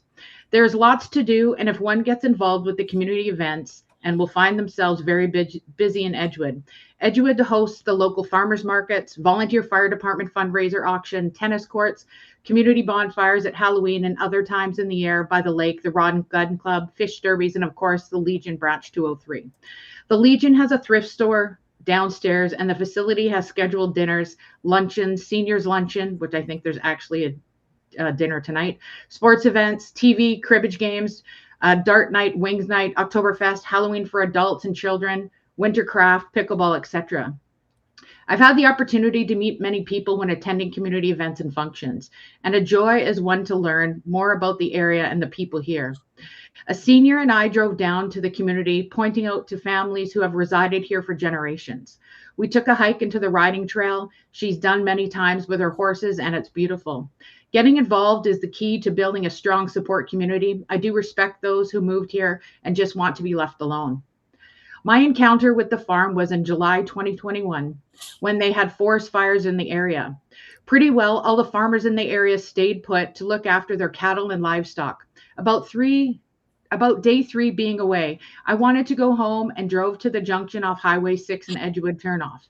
I could not go home as the evacuation order was in place, but witnessed a truck and trailer loaded with feed for the ostrich farm as they were given the okay to go to the farm. Yes, I was upset. I could not go home, but was okay for the feed to be brought to the farm. No other farmer asked for feed or money for the operation of their farms in the area. The farm had not contributed to anything in the community other than purchases at the general store. No community involvement nor supporting any local event except for their own farm. It was also during this time that I learned about the GoFundMe. It was not just set up to help families in need. The farm said they were a drop-off center to help local farmers, but this was further from the truth. Nothing was shared with any farmers in the area. I did correspond with Katie during this time, asking questions for clarity about what was going on. I was accused of being malicious and nasty versus someone seeking clarity of the situation and direct answers. Direct answers I did not receive. Fast forward to January 2025. The community finds out the avian flu is at the farm, and now a large quarantine zone is now for the area. Birds died. No one knew how many, as the farm did not let the community members know. Katie and the farm started rallying and inviting people to the farm, and that begins the list of GoFundMes, Give, Send, Goes, direct deposits, cash donations, etc. Katie's message to begin with was to help the farm with legal costs if they were going to fight the CFIA versus working with them. If they followed procedures, they would have been compensated $3,000 a bird, and all the quarantine and disposal at the owner's expense, or would not be at the owner's expense if done properly. So we have witnessed this circus and an influx of people to the area as locals. Kind of reminded me of the situation of what happened in Ottawa with the Freedom Convoy, with the radicals that were uncontrolled. I did watch, and I was glad it wasn't here, but learned we were going to be put on the map. Difference, Ottawa not only has the police, but they have the military, and also they were called in. RCMP came to secure the property for the CFIA and protect those workers while they were doing their job. Before the CFIA arrived in September, the only police presence we had was one lonely liaison officer from the cusp, who only checked in at the farm, not with the other locals. Protesters were set up at a camp across from the field with the ostriches where they were located. Protesters moved logs and junk concrete blocks into ditches, and if contacted by the spotters, there was a plan to block the road if the CFIA had come to call the birds. Some protesters were stationed at the junction before the ferry at the Snowshoe Bridge and east of Lumbee. They were all there 24/7 in case any police or CFIA were headed to Edgewood. Spotters sitting at the junction were writing down license plates, taking photos and videos of people heading in and out of the highway to Edgewood. Some locals were even followed, and many took precautions to either not go out, not drive around, or they would continue to drive around to ensure they weren't followed. Not to mention the protesters following the blue bins all the way over BC. That was quite the spectacle. The camp at the farm had many gatherings, concerts outside with live music, even had the pleasure of having Tamara Lynch show up. Did all the noise and lights bother the ostriches? They continued to fundraise and people kept coming and going with no consideration of the neighbors or the community members. In September, a senior widow was physically assaulted, gasoline poured on her, and she almost lost her home and her life if she did not open that door to let her cat out. Other protesters were also on her property recording the incident and singing hallelujah. Not a very true. dramatic incident. Not true. I was there. Not true. Oh, dude, it's videoed. People You can bring on her that up if you property want. singing Let me finish hallelujah. here. A traumatic incident for anyone, especially someone's mother, sister, aunt, and a regarded senior in the community. In October, when visiting the senior women, 2 liaison officers were doing a wellness check on her. It was then I mentioned that the Thanksgiving dinner at the Legion, and they were more than welcome to come on Saturday. Senior officers said he is a Legion member in his community and he'd be glad to come. This This would be was the all discussed incident. today. Can we skip the Legion stuff? We've been through this part. I get it. No, I'm not going to. This is her letter. Yeah. This would be the incident at the Legion with Mike Root and Chris Stacy. In November, the call happened. The Facebook reels of the event were unnecessary for showing dead birds to traumatize people. Why? No consideration for the impact this would have on other people watching. A very selfish act and keeping their audience engaged. It was not necessary. In December 2025, I did write a complaint to the regional district and know from previous correspondence more than one is needed to submit complaints. So I posted on Facebook information for people to write to the BC minister, the regional district, hoping for correspondence as all departments can have a role to play to shut down a protest. The area is in the ALR, that's the Agriculture Land Reserve, and with avian flu on the farm, put everything at risk. Living in a rural area, one does not expect such a circus to arrive. Limited resources in regards to the RCMP for the safety were also noted for the first 9 months. Our MLA and regional district director have been amazing, reaching out and corresponding with the locals. As for the MP, Scott Anderson, he was here a number of times, but only to the farm. He did not check in with Lois, the senior widow who was assaulted in September, to see how she was, nor did he ever meet with any locals to query how they were doing through this. One would think since the call would be over, I do not have rose-colored glasses as the farm is far from over. Until people go to court and charges are laid, regulations for such slack farming practices are improved. True landowners have full control over their property, maybe just might. I know there is so much more to say, but that could be put into a book. As a local person who lives here, I stand by my community. One day, my hope is that we'll have peace back in the valley and the truth will prevail what actually happened. And that is from Karina Moorhart.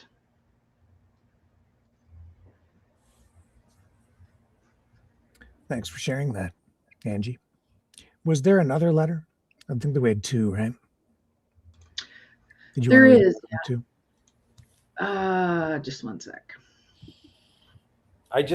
That's why we started this whole thing, was to give the residents confused about here is we're acknowledging that Edgewood residents were affected by this. So we can read another letter. I'm not discounting everything that lady said. A couple things I'll disagree with, but how she feels or how she's totally get it. That's her truth, and that's legit. But what's the point? I'm just saying my point is just, Rick, again, that this farm, these people in this farm, for all I know, they could be sitting there right now with what they're sitting on scorched earth. So if you can scrunch up your face. Well, what do you mean by scorched earth? Their animals are dead. Everything that they were living for is gone. They're on an empty farm. So you can scrunch up your face. Well, they could have taken the compensation. Well, their whole point to that, Rick, is a lot of these animals did mean something to them. And despite what you say, well, they used to use them for butchering them, a lot of these animals were their pets, despite what you may believe. So they wanted, this was then you would think they would want a more, they'd want to deal with it responsibly from the beginning. Then so they were shitty. She also had animals that were a little lame, blind. A good farmer, kill those ones, get them out of the way. Clearly, Karen's not the best even farmer in the world because maybe she deals with this too emotionally. I don't know. Sorry, Alina, were you talking? I cut you off. Yeah, no, it's okay. I just want to ask you, because you haven't read the court documents, you said, are you aware of what the farm's financial background was before this? Is that even relevant, Alina? What's that got to do with all this? If there's one court document I'm not going to read, it's, and Dave explained to me a lot of the foreclosure issues, like him and his partner own the land. How is that even relevant? If somebody's having financial issues because they're bad business people, it's got nothing to do with this. Got everything to do with it. It has everything to do with Got it. nothing Yeah. to do with it, Rick, other than you're kicking people when they're down. No, I'm not. No, Well, these you are. people, they Why aren't you working scammed with a lot of DUPED people anymore? and they I'm here fundraised under Why just don't false you to let pretenses. Blake, Let's this take a man one whole day series, Why are you doing a podcast? people came to me and asked if they could have a voice because what we had done thus far hadn't given them a How voice, is and they the didn't feel they'd financial had issue an have adequate anything to do with the cult? that they'd had an adequate airing of their perspective on this and the lingering and ongoing impact that it's had on their community, on their lives, and because we've seen that this month there has been an effort to rekindle and keep alive this whole ostrich story. So because that's all been going on, and because I was so you asked, want, because the and animals because are I dead, was they're asked supposed to go if back I to would give some time to some why of the don't you local work residents, TV that's anymore? how all this You started. want to take I was sheep asked sheep tonight if shots you from could people? come on Why don't you work at because you CTV expressed anymore? an interest in doing that, Why and I don't you said, work at okay, CTV? Blake can Why don't come you- on, and why here don't you you are. work at- Why don't you work in media anymore? You're Well, taking I cheap do work shots in at media. people? Well, you're doing your own podcast in your basement. You want to take cheap shots at this farm? Why aren't you working at CTV anymore?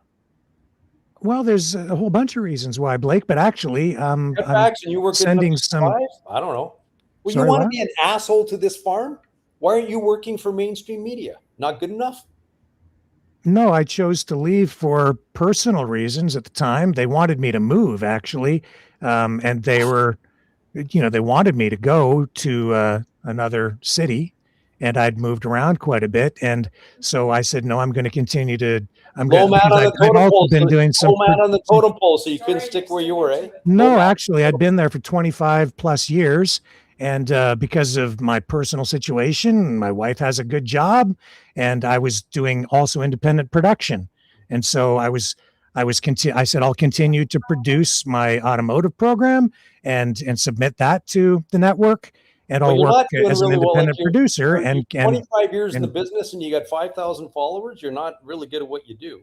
You want to start insulting people? You want to start insulting other podcasters who were at the farm that they're asking I for- have what I have, What Blake. are you doing and, when you sell advertising? You're insulting Daisy and Jim Kerr because they took the time to jump in their cars and maybe somebody paid them $1,000 to go. They believe in what they're doing and they're covering it. What is so wrong about that? You throw in Drea Humphreys, Mhm. okay? You don't like Because Rebel News clearly. They aren't reporting the other side, Blake. So this What as is Rick doing? Rick's not reporting the other side.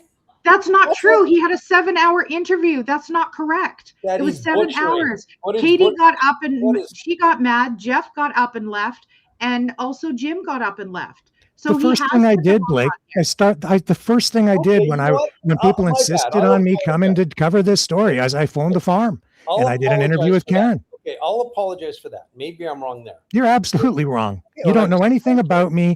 You don't know anything about my career. Apologize. You want to keep going? You're good at piling on people. I said I apologize. I was wrong. Let's talk And it's about not how about this- me. It's about the let's- residents. That's why this let's- whole thing started. Let's talk about. And you let's asked for talk a, about- to, let's talk- you asked if you could come on. You're on. Well, you're criticizing the independent podcasters for what they did, and that they're asking for money when they're there. I don't Well, really, That's I'm me. not. I'm criticizing them. Okay, well, I am let's move on criticizing from them. there. I completely admit that. I'm not making any money by doing this. I don't need the fame and fortune. I'm well known in my hometown. I don't need anyone to know about me. I'm doing Well, this. I'm sticking my neck out. Please allow me to finish. Okay, I'm sorry, doing I this cut to you off. I allow. apologize. I'm doing this to allow the locals to have a voice. I am the one who did this because I was getting some threats and because there's some donkeys on here that don't like me and they say a bunch of crap about me. And I had some threats. So I reached out to Rick and I asked him if we could use his secure podcast for this. And that's why we're doing this. So just so you know, that's how this went down. Okay, fair. I didn't And I want. apologize. I I can't don't find it. wish. I don't have any ill will toward that farm. Oh, Rick, you do. I mean, No, I don't. Rick, come on. But the facts are the facts. The information takes me where it takes me, and Well, you, no, and well, you I- and Blake, the fact that you're sitting here crying about the ostriches shows that you just can't handle the truth. Rick, I can handle the truth. Okay. What I didn't appreciate how this government with their, okay, let me ask you a question. Do you think the stamping out policy is working? Doesn't matter what I think. Oh, no. Well, do you think? No, that's important. Do you believe the stamping out policy is working? Doesn't matter what I think. So you won't answer the question. That's the answer to the question. Do you think I'm presenting the information, and I've said, you know, there are many valid reasons to review the policy, and they should probably do that. You should go into politics because you're really good about dancing around the question, but you kind of said there's lots of reasons. I don't have an agenda on the stamping out policy. Lots of reasons to review it. So what I would suggest is they can review it. Give it their shot. They did what they did. It may not have been their best avenue. Maybe something else, because believe me, it was entirely inappropriate, and that's not really what it was about. You know what? You're sitting in your basement in Ontario chirping about what this farm should have been. Actually, this isn't my basement. To be honest with you, this is my mom's 4,800 followers with your chicken shit little podcast. Because that's what it is, dude. Well, it was important enough that you wanted to come on. So Blake, but hold on here. Let's be a little more respectful if we can. No, you know what? I'm not being respectful to this man because this guy takes cheap shots at this farm. And again, this farm, let's say, excuse my language, can I swear on the podcast? Opinions vary. They are sitting in their house right now, hurting like nobody else in Canada is hurting. And this shit is going on. And we talk about this country. Here's one of the reasons I'm mad about this country. You ask me, Blake, why do you hate Canada? I'm so freaking angry that in this country, this could happen to a farm in our country. That's why I'm mad. Because what happened was disgusting. Why aren't you protesting at other farms that have had their flocks culled? Excuse me, I've talked to several of those farmers. And here's the other thing I'll tell you, most farmers, the chicken farmers I've talked to, they agree that their farms, when chickens get it, they're dead. You know within a day that they got avian flu and they're going to be dead. I talked to a chicken farmer in the Fraser Valley. 3 different enclosed farms. Let me finish. 3 different. I didn't interrupt you. 3 different enclosed barns. Okay, he has chickens in 3 different enclosed barns. A few years ago, he did this so that if they ever got avian flu, he could prove to the CFIA, hey, they're enclosed. Don't kill them all. Tried to show the CFIA. CFI gutted the other 2. Wouldn't even look at it. This is a guy that didn't want to stand up and say anything now because he said, Blake, I'm still young in this game. I don't want to fight this. I don't want a target on my back, but I'm wishing the farm the best. And I talked to a bunch of farmers like that you say that maybe this wasn't the way to fight it, and maybe it wasn't, but this is the best shot that they gave it. And now you're still doing podcasts like this piling on, which is your right. But I don't know. I think it's shitty. Some people think that what you do is pretty shitty too, Blake. Like somebody just sent me this. Yeah. So here we go. So, you are showing make this edited video. There you go. Show the whole thing. You're disgusted with the RCMP, as you should be. They told Katie and Karen they can go to a certain section of the field and sucker punch them. They ran in and sucker punched them. That's your RCMP are bad. Don't let them into your schools. You can't trust them. You can't trust them. They will hurt you. They will hurt you. The RCMP will hurt you. And if anybody says, Blake, that's a little harsh, look what they just did to those 2 ladies. Look what they just did to Katie and Karen. They lied to them. They lied to them. They lied to them. They're compare that to a guy that roofies a girl. They lied to them. Is it different? They lied to them. Would they roofie them? Hey, you know what? Let's be honest. A lot of cops do a lot of bad shit. A lot of cops do a lot of bad shit. And all these sons of bitches could have stood up and done something about it.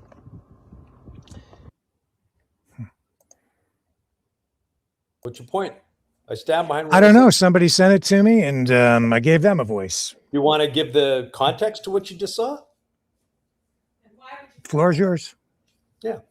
So you heard the argument. You heard what happened to Katie and Karen when they were in their pens and were told to go over there to feed them, and the RCMP arrested them. That's what I was referring to. Were they supposed to be in the pen?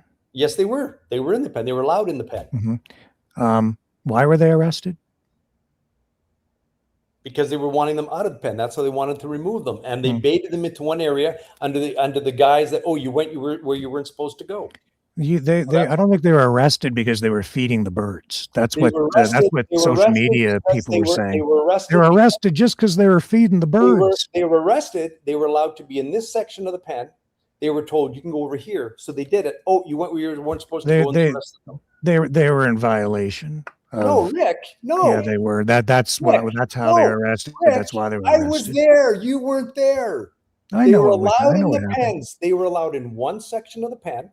They put themselves in the pen and locked themselves in there, and that was part of the protest, and they weren't going to come out. Rick, you might. It was like animal rights protests that glued themselves to the road or something. Facts, dude. They were. Had they locked? Were they? What was the charge? When the CFI, the violation of the Animal Protection Act or something. Yeah, I mean there was a charge that they were charged with, and that's why they were arrested. So whatever the charge was the reason. It wasn't because they were feeding the birds. Where they were allowed to be. They took too long.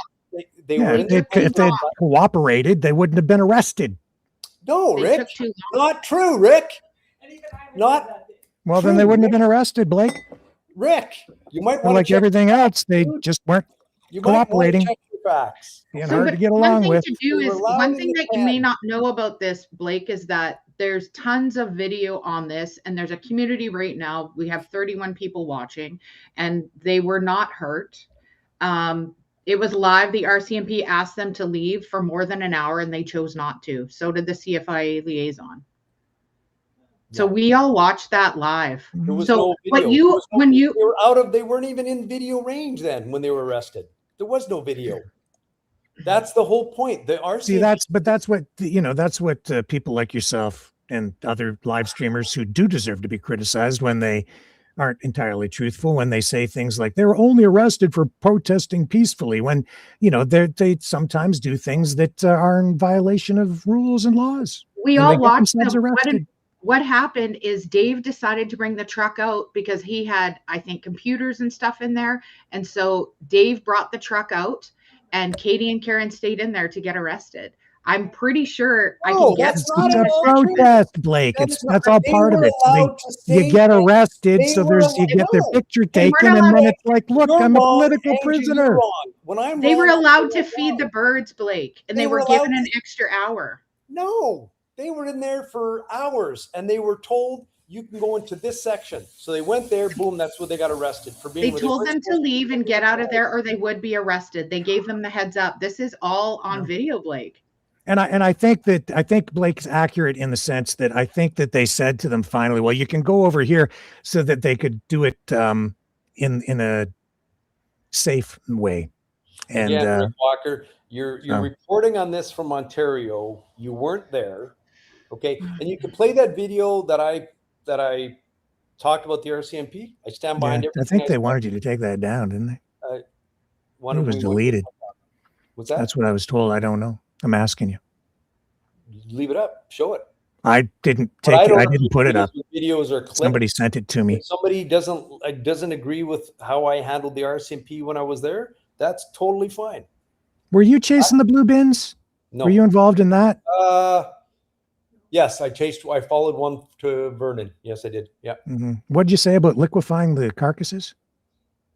Did you talk about that? I don't think I did. No. Because a lot of the streamers were talking about, they're killing these birds in contravention of the Supreme Court of Canada's stay order. There was a piece of equipment there that people had pictures of, and that's what it was. What's the point? That wasn't a liquefaction machine. Can you prove that? People were panicking and made bad judgment, or thought something was that it wasn't. So what? So what? People also say I knocked on somebody's door. I didn't. Well, I'm trying to deal in what people actually did, and you had a lot of live streamers talking about liquefied birds, which a lot of people found kind of horrific. That's got nothing to do with me, and there still are allegations that's happening. They'll never know. Maybe you don't know that didn't happen. I don't know that it did. Neither do I. The onus is on the live streamers to show that, I suppose. They couldn't rather than show something that looks very much like a manure spreader. That was the whole point. That was the whole point. The whole point is to spread fear, uncertainty, and doubt. Yeah, And the fear being the key component of that as part of the information warfare. Photo op, they were trying to put eyes on a situation that they believed in. You can twist it to make it ugly. I'm not twisting it. That's exactly what it was. Oh, but you say that they're trying to get a photo op, or you suggest that their motives weren't pure. That's what protest. That's what you do at a protest. It's all about the photo op. It's about putting attention on something like you're doing right here on my platform. You're bringing attention to this thing and keeping it going. There's sincere photo ops, and there's sincere photo ops and not sincere photo ops. It's a protest. That's what they were doing. What are you doing right now? Self-serving. If I had been charged with the responsibility or the task of trying to amplify the message, and if they hired me as a consultant, I would have told them to do the same thing. But I don't do that. That's not my gig. I sit in my mom's basement and make podcasts. Well, like I said, at least you admit it, and you get a small following. I mean, what other 100 people watching this? Oh, probably less. Yeah, probably less. Yeah, way less. I don't know. Maybe CTV. Here's the other thing about the mainstream. Why does the farm even care what I say? What do you care? And you know what? Nobody watches me anyway. Bad on me. Bad on me. Believe me, I watched 3 hours of your videos today. The one with the Dave fellow.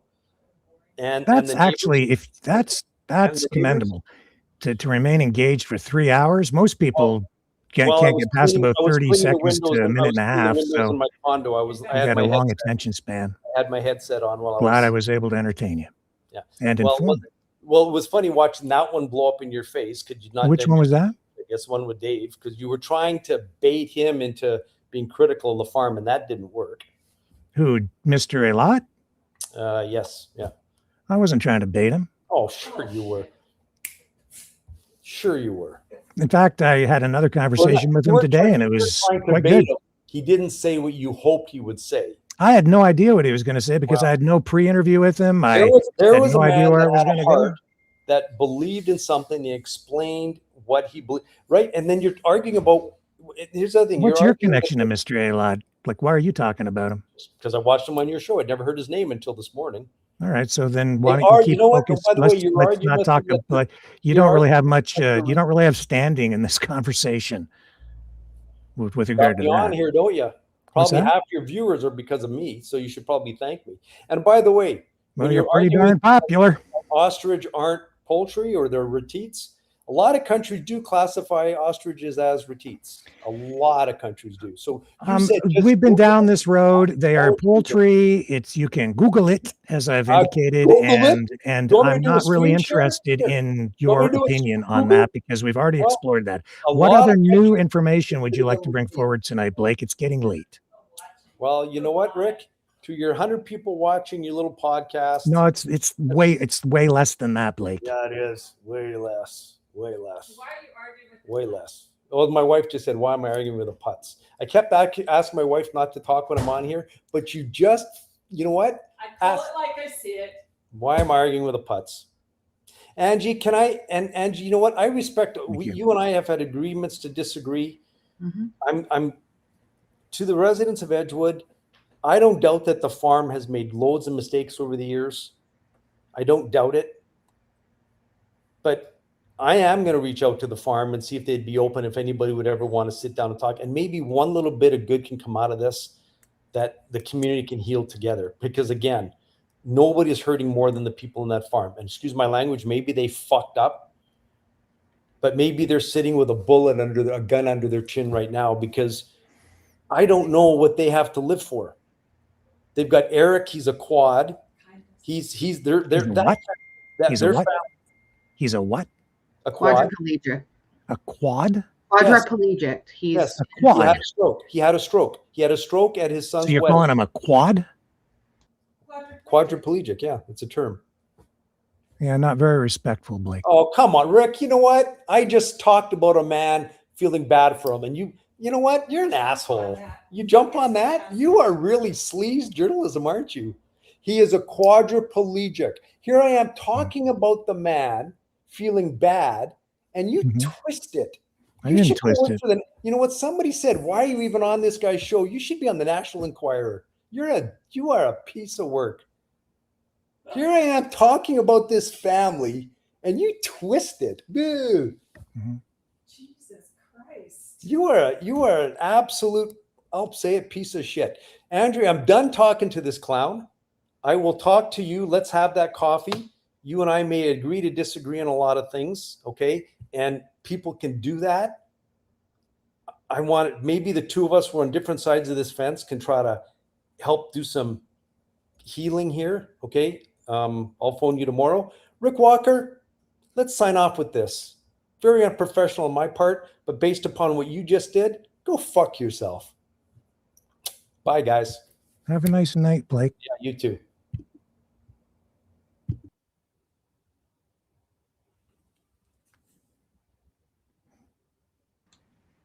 Well, guys. Well, that was fun. That went very well. I should put something stronger than water in here.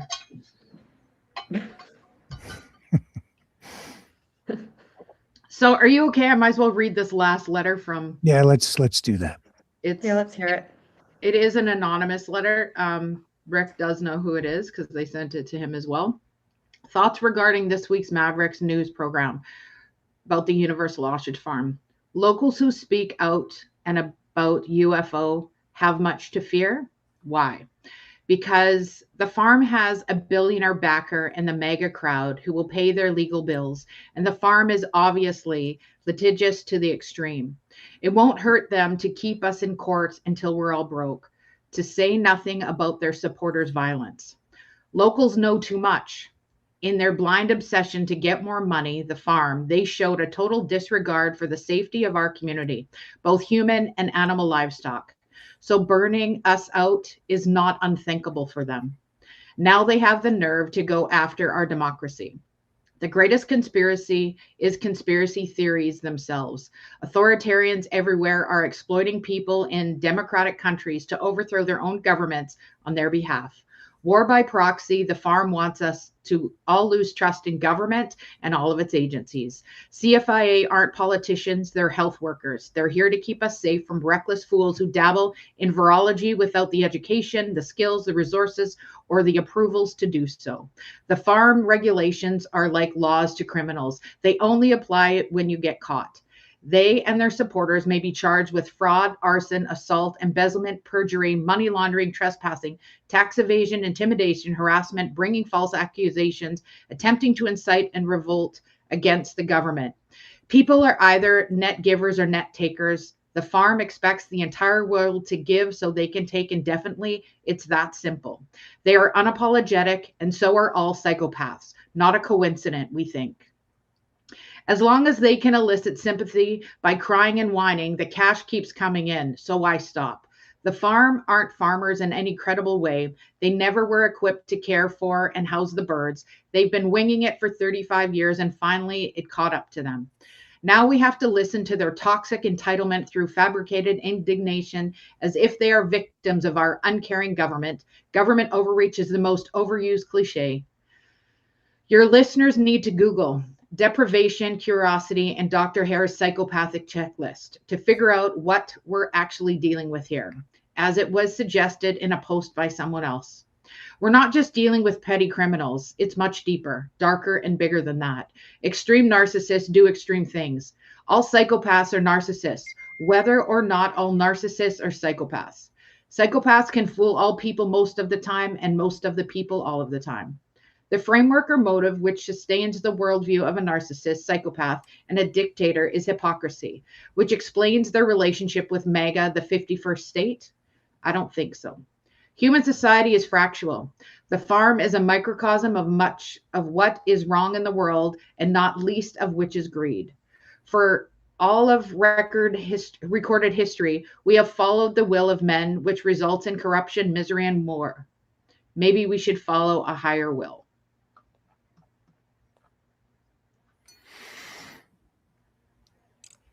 Well, we gave that person a voice.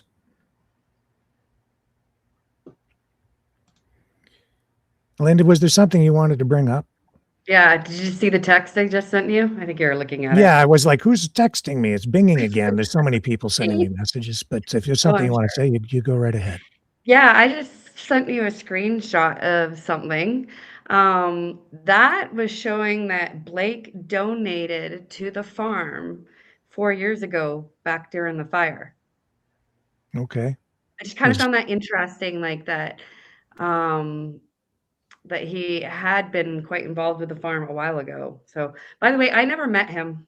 There was a lot of people there when I was there. During Yeah. Ostrich Fest, I think there was well over 200 people, maybe more. Mm. So, and then throughout that week afterwards, there were quite a bit of people. Mm. So I Yeah, I've I never never spoken to him before either. Yeah, no, I only knew about him later, like when there was all this stuff going on. Like, actually, I think the first time I really learned about him was the flag burning. So, but I really didn't pay attention to a lot of the farm after I left in June. Bits of it, been in some of the groups and everything, Mhm. but Mhm. yeah. But I just thought that was a little bit interesting that um, he has been connected with the farm a long time ago, has been donating to it and everything. Sorry, I don't have a point to it. I just thought it was interesting. Well, that's that's about par for the course tonight. There's kind of like no point to a I lot of do the have a things said here tonight. I do have a few more things to talk about if that's all right. Well, heck, And why not? I feel like I haven't Who had a wants to chance to say sleep? everything. If you want to say some more stuff, you go ahead. I'm cool with that. Thanks. Well, we did plan for me to talk tonight like a month How much ago. worse could it get?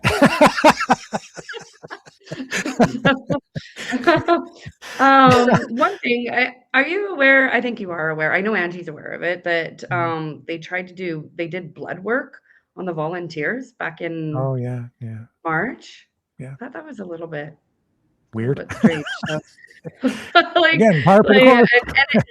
Weird. it just, there's a lot of things I really feel like we still all don't know from all of this. There's a lot of But they did lot of acknowledge that those tests came back positive for bird flu antibodies, which indicates they had been exposed to bird flu.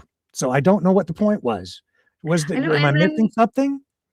I don't know. And then on top of that, when I was there, Jim brought in that survivor teenager from See, if I H5N1. may just stop for a moment. Mhm. So what if I'm, and again, I stand to be corrected, but am I wrong in saying that if they tested the blood and they came back positive for bird flu antibodies, that means that they themselves have basically been infected. And the only reason they are not sick is because they are humans. And the human beings generally don't, it doesn't pass to human beings, but they've been exposed to it. And that bird flu is not really a risk to humans, except in some novel cases where that particular strain did infect someone out in Ohio, and I think they died, which is one of the reasons there was heightened risk. But all they did was prove that bird flu is present on the farm. Unless there's something more to that. Yeah, for me, I feel like there's more of an agenda that we don't really know about too. Like I said, there was a lot of twists and turns there, lots and lots of different hands in the pot. Am I wrong? Angie, am A I lot of people's wrong? different agendas, right? I think you're familiar with that, right? Sorry, what did you say? I was talking to Angie. Sorry. Is that, am I right in my assessment of that? Of them receiving or having the bird flu, sorry? Yeah, like they did blood testing and I guess it came back positive for antibodies. Yeah, there is a video of the spokesperson saying, I believe there was, I think they said 4 people tested positive for the antibodies. Yeah. She said it in on the kitchen. I don't know how many? or somewhere. I think there was 4 people that were tested positive for the antibodies. Okay. She said it on, I don't know if it was. And Katie, I think, did a video to acknowledge that did happen. Mm-hmm. Okay. Yeah, I just thought it was a little bit weird agenda, like with that, and then on top of that, like Jim bringing in this survivor of H5N1, the teenager. That was a whole weird thing too. When I was there, I was just like, Do you mind me asking, were you there for that, Elena? Yes, I stood right there and watched the interview.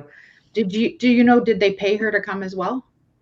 I don't know, but it was set up by Jim, and I'm telling you, Jim had a whole different agenda out there, and we all saw that and witnessed it. So, we're still trying to piece it together. We really are. But I just thought it was very strange that they had her come. It just felt like there was some sort of agenda going on around it all. Well, So of I don't course there know. was an agenda. It was a Blood political work. agenda, and she fit the Yeah. bill. She was a great poster child for surviving the bird flu, or, and because they brought her there, and she'd been infected, and got very sick from it, really, really sick. But she came out and she said, "You got to save the ostriches." So they wanted her to say that in the interviews, Yeah, because it's really that weird. supports their position, right? That's why she was there.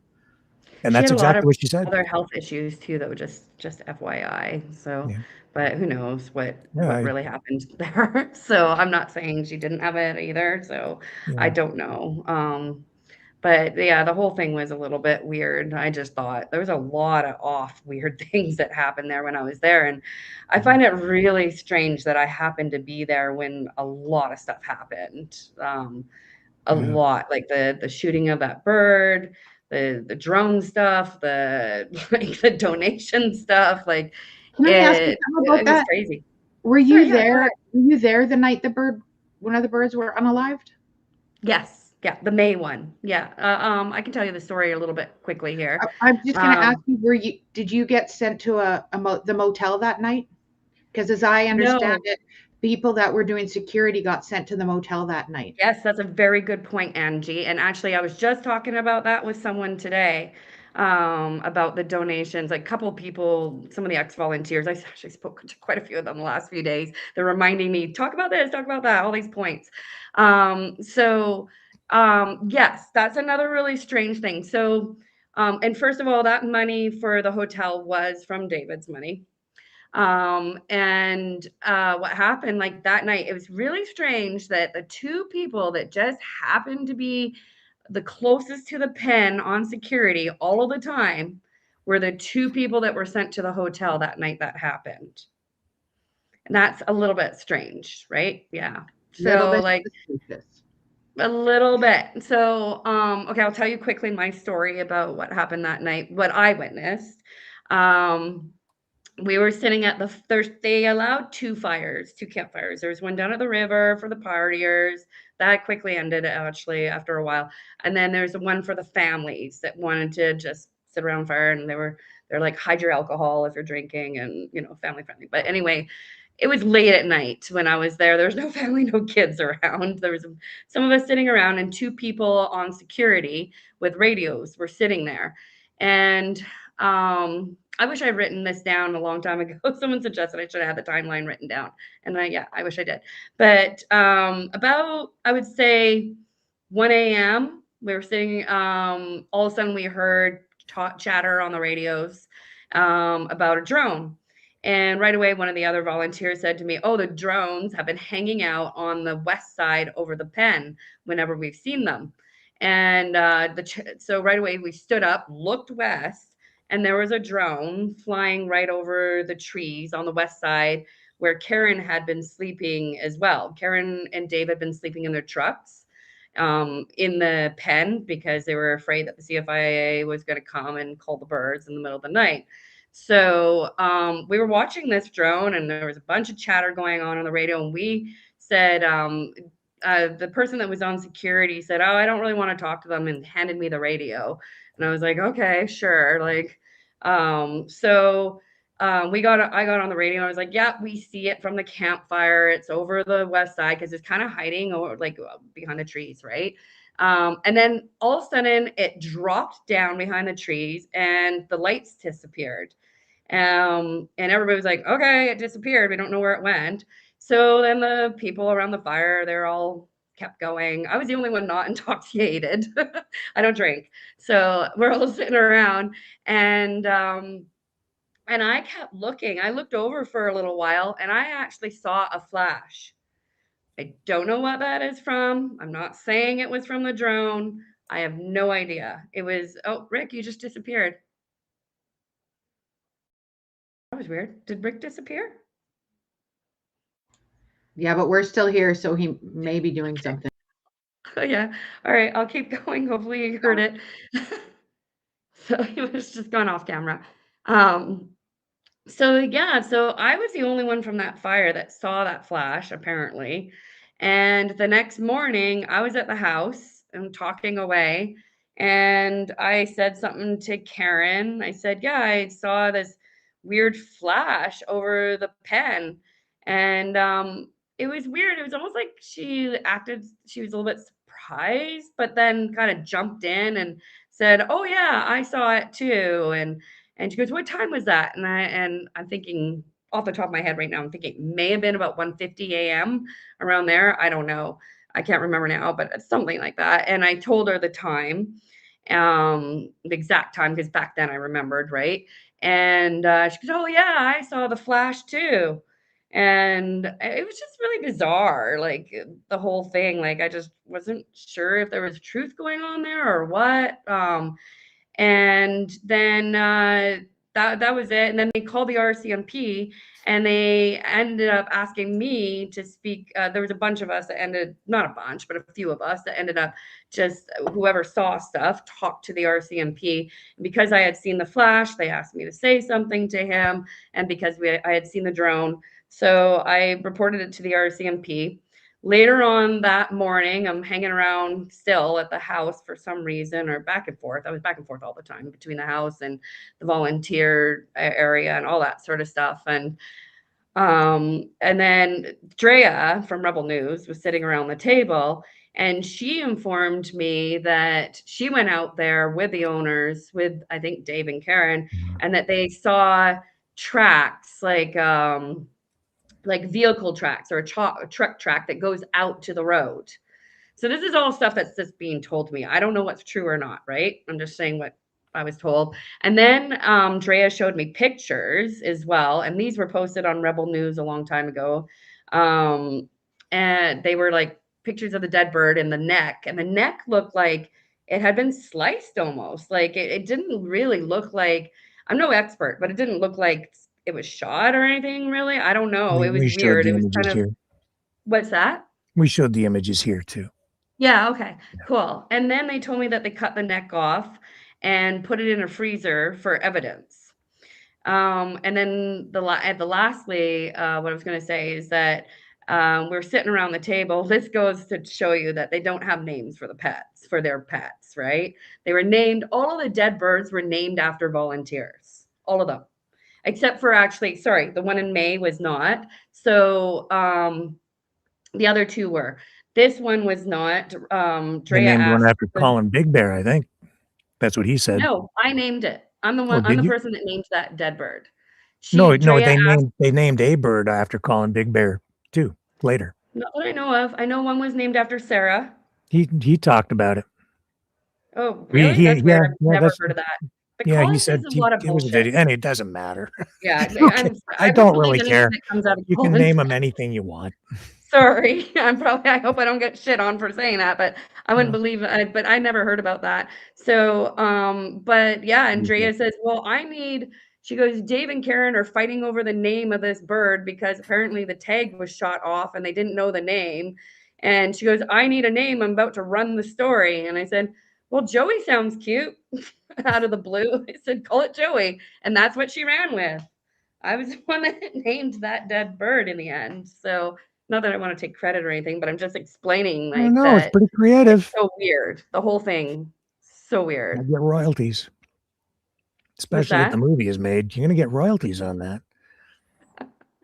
Yeah, there's definitely a lot of weird stuff. So, well, guys, it's we're getting up to like 11:30 p.m. We're still holding an audience, even from my mom's basement, and my spare bedroom, the Bedroom Broadcasting Corporation, as it's been called. That's right. In my kitchen. Yeah, when I was a kid, just my pirate radio station. When I was, how old would I be? Like, I don't know, 12, I think, something like that. In that corner right over there. When I was a kid, I ran a pirate radio station out of that corner. I told the story the other night. That's very cool. Yeah, I think it's a great story. I'm sharing. I love that. Hey, I do have one question for you, Elena. Do you know, did anyone get because I'm told that people can get the bird flu vaccine that have bird flu. Do you know if that was ever talked about or discussed, or if anyone had? Because, for example, someone would have potentially the antibodies if they received the bird flu vaccine. Yeah, I can't really comment on that. I didn't really hear much about it. I mean, I heard about all the research way after I left. Mhm. The greatest thing Katie did was to tell me not to come back. I'm glad, because then I really started to dig. Don't come and then back. Thank you. started asking. Listen, that? guys, I said, then don't you come back. Thank you for doing me that favor. Listen, At the beginning, I was traumatized. I though, at the love beginning animals, from it. so I have to let my dog out. So I guess we have two options. We can either wrap it up here, or I'll turn it over to you for like 5 minutes so I can. Poor Cosmo, he's whimpering over there because it's way past his. I got to go Do you outside wanna time, do so I I can would love take. for him to be on the show when I say some more points. I would love to share a little bit more. And Are and you if okay? any of my Do you want to questions. stay here, So Angie? Like I have it's to let cool. my dog out too. She's whining at the Can door you put right it on a video break for a few minutes? I, For a minute? I only have stuff to run here for moments, so transitions. Well, I'll we tell you what. could just You tell keep everyone what's going talking. on I'm at going to work let my for a minute. dog out. We'll do it in shifts because I do want to give you a voice. And what harm can it do to let this thing drag on into the midnight hour? So I'll go let my I don't pooch wanna out. drag it on, but I do wanna You can share talk. information. I'm going to trust you not to say anything that's going to, I don't know, get us banned or anything. And Well, then I'll come back, and then Angie can go do her whatever she wants to. And then I have a song to play at the end that's very relevant, and I think it'll entertain you all. So I think it'd be a good idea to wait for you to get back. Like, we can just go ahead well, and do you your have to videos carry and what I'm talk for saying. a You have few to carry the show for 5 minutes without me. minutes. So Okay. go ahead. I'm turning everything over to you. Just don't get me in any trouble, okay? All right, here we go. We'll try not to, right, Angie? Go ahead, Elena. Party in the house. No. No, there's a lot of stuff that I would like to say while he's here so he can hear it, but that's okay. Actually, you know what? If you don't mind, I could tell everybody because he knows this already. That sorry, I'm getting tired too.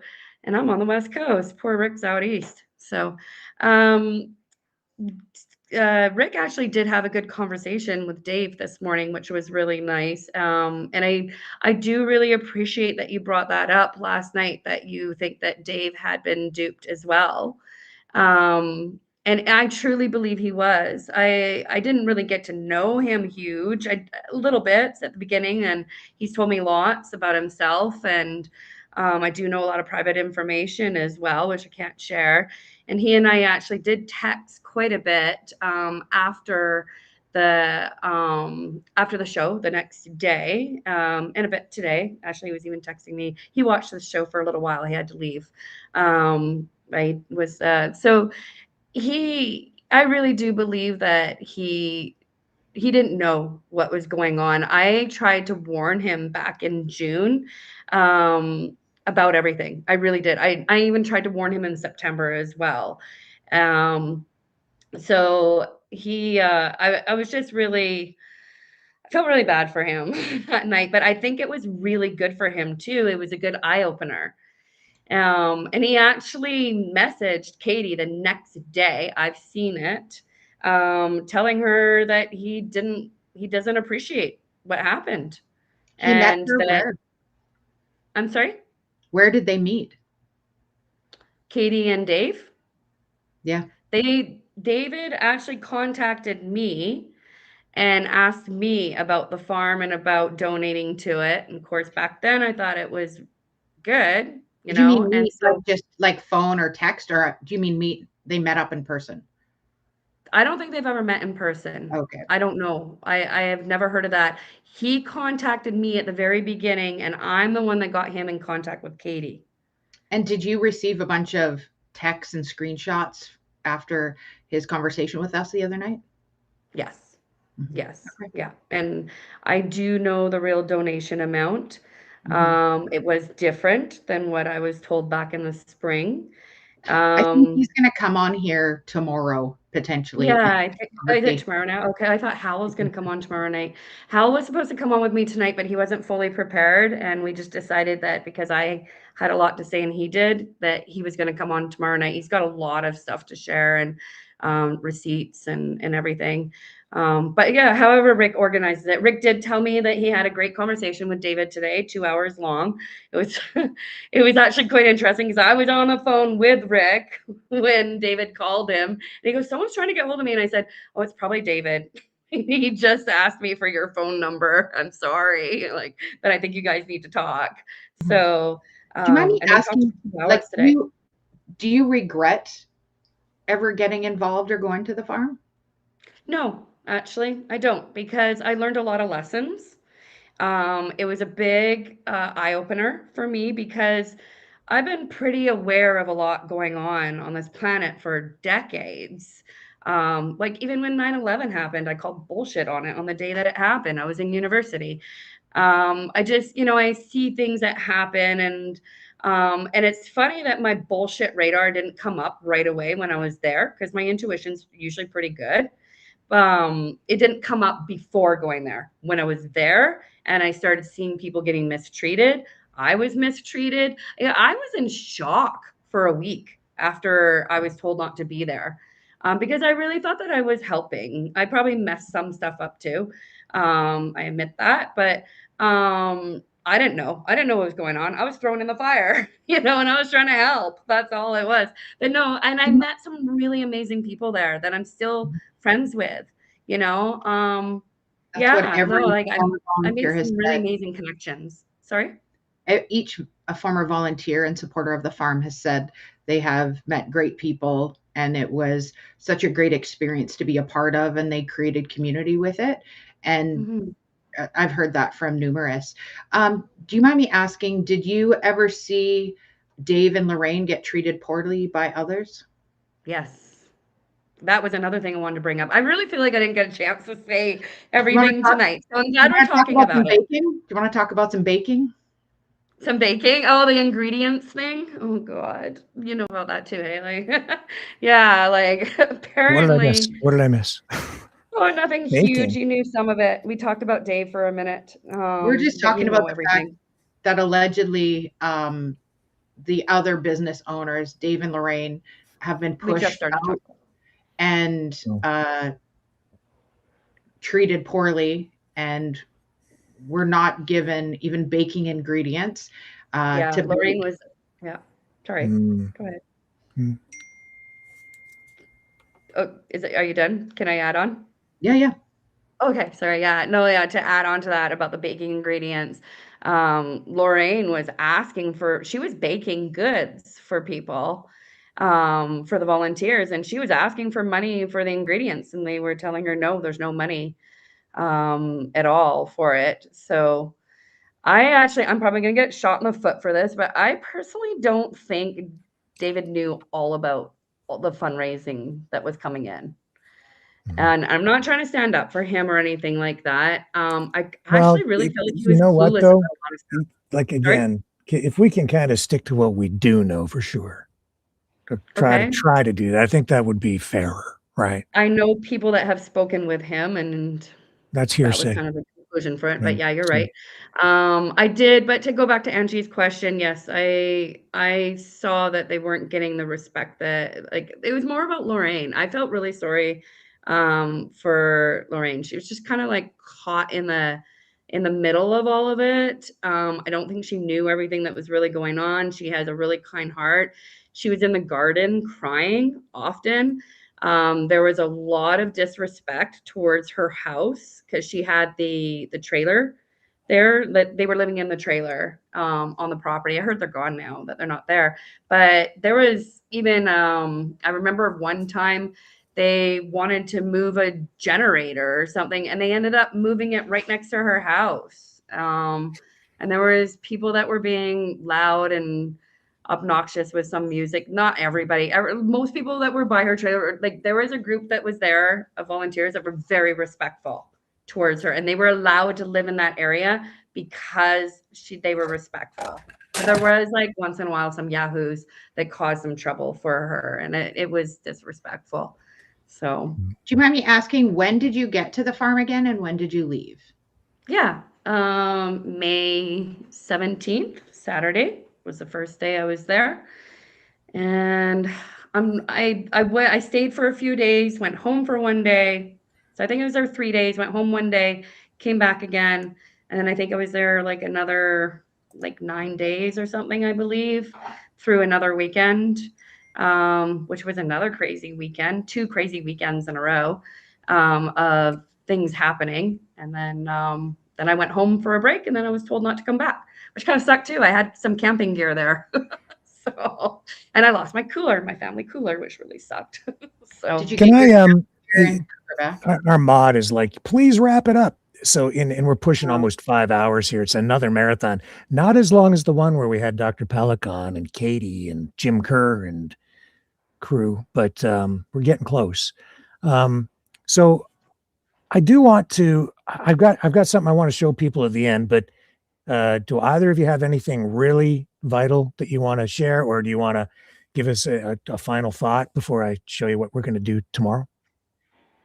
I'm just looking at my notes. I just wanted to say that the money that I knew that came in that was supposed to help, the money was supposed to help the volunteers. And I witnessed some of it coming in, like, for supplies and some food, but a lot of food did get wasted because there was no fridge and freezer and cooler ready for it. Stuff got thrown out. But just wanted to say that it was the money that I knew that was coming in for donations, I didn't see it getting allotted for what it was supposed to be 100%. And it was supposed to be. So, I wanted to bring that up. I know that there's also rumors about volunteers getting paid $100 a day. I did learn some more information regarding that today, actually, talking with someone. So, the David told me to get a list of people and pay people $100 a day to the volunteers that were that had been there for a while, just to kind of give them a little bit of relief because they had been there helping out. And like, people really truly thought they were making a difference, right? And that's what David thought too. So I was instructed to do that. Jim gave me a notebook to go around and start getting the names, and that started to proceed.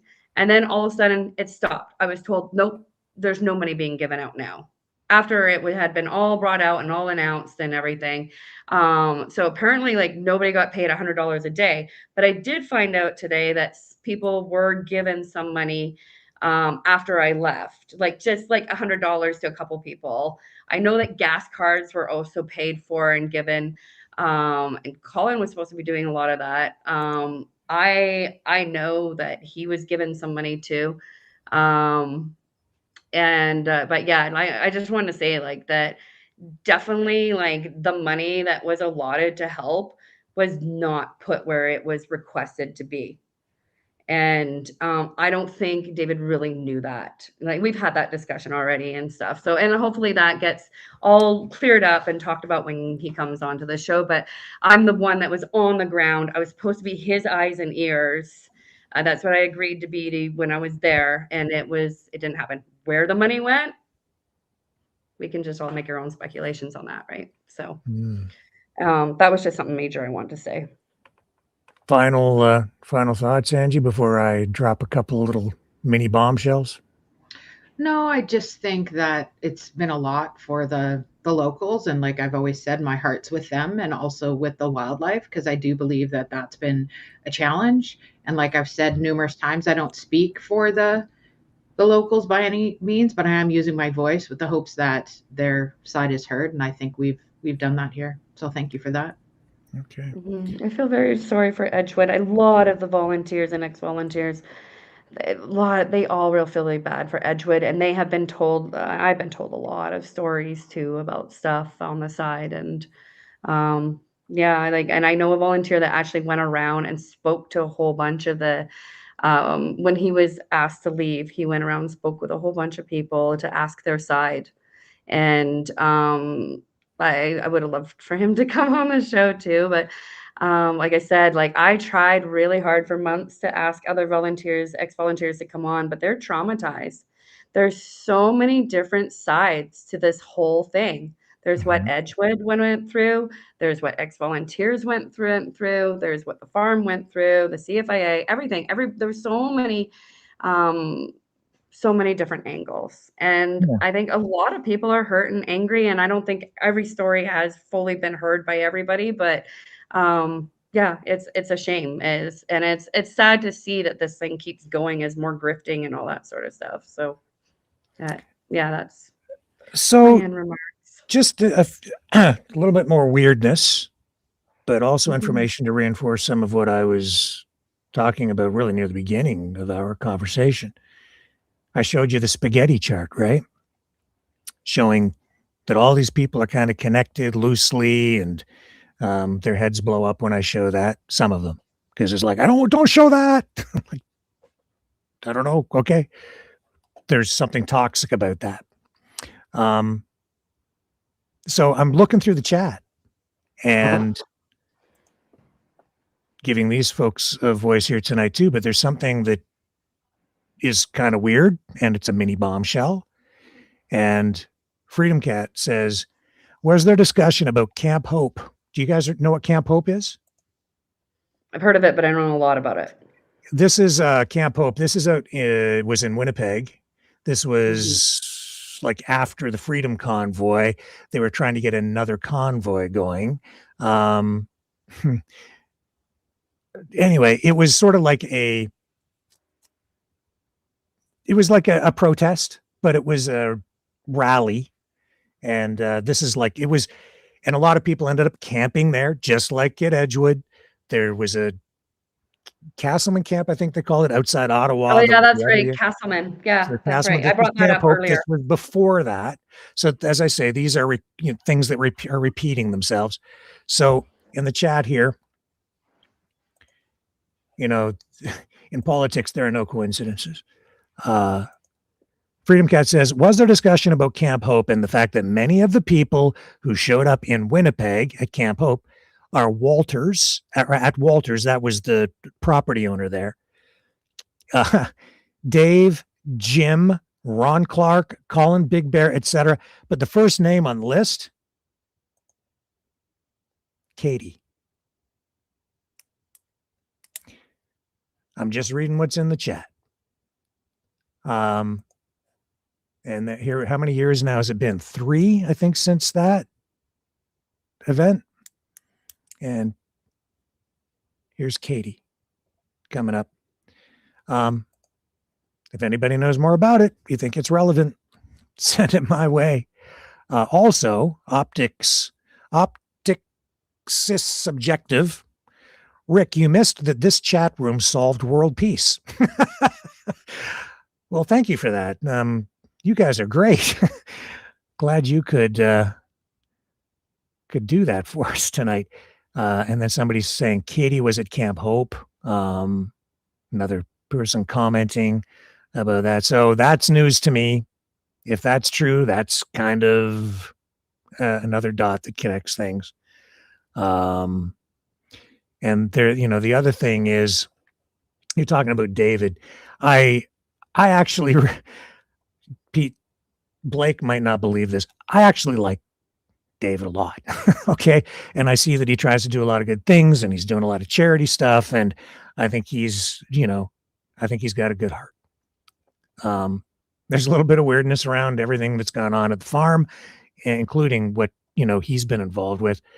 And this has been somewhat relevant to the conversation, and because it's another American connection, I'm going to show you his Facebook page. And this kind of led me not down a rabbit hole, but down other avenues to a broader discussion that I think we're going to have tomorrow night. On his Facebook page, I found this, and this is a company he's promoting, I guess, or involved with in some way. I know that he's spoken to the owners. This is called The Bridge, and I'll show you what they do to again show you the relevance of it. And Blake is saying, "Why are you guys abandoning me, shutting your cameras off? I don't want to be associated with Rick anymore." Okay, there you are. I feel weird when you guys aren't on camera with me now. Here, I'll show you. So here's what the company does.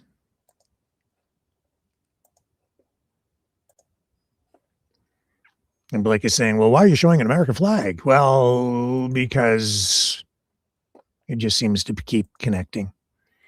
And they are working to relocate people to the United States and bringing skilled trades, especially down to Texas. Strange. And so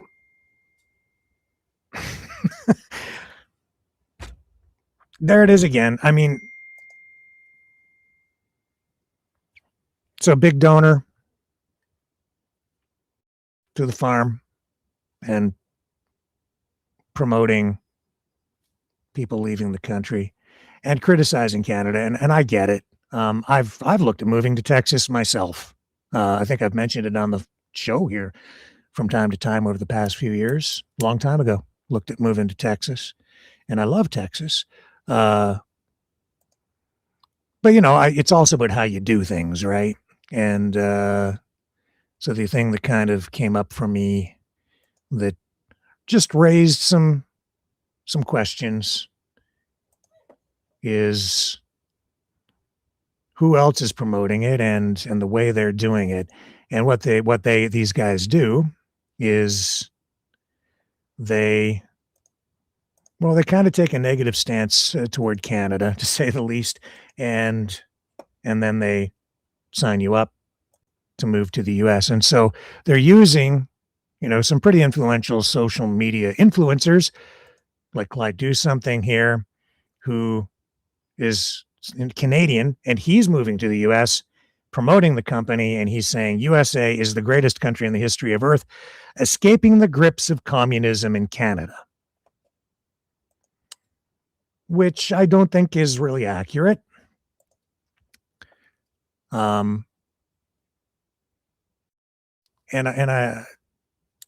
You want to know why the ostrich tombstone is covered with an American flag? Because so many of the people protesting at the farm, involved with it, and even donating to it, really are in favor of Canada joining the United States. 51st staters, or in some cases just very critical of the government, to say the least. Hang on a second here. Somebody else binging me.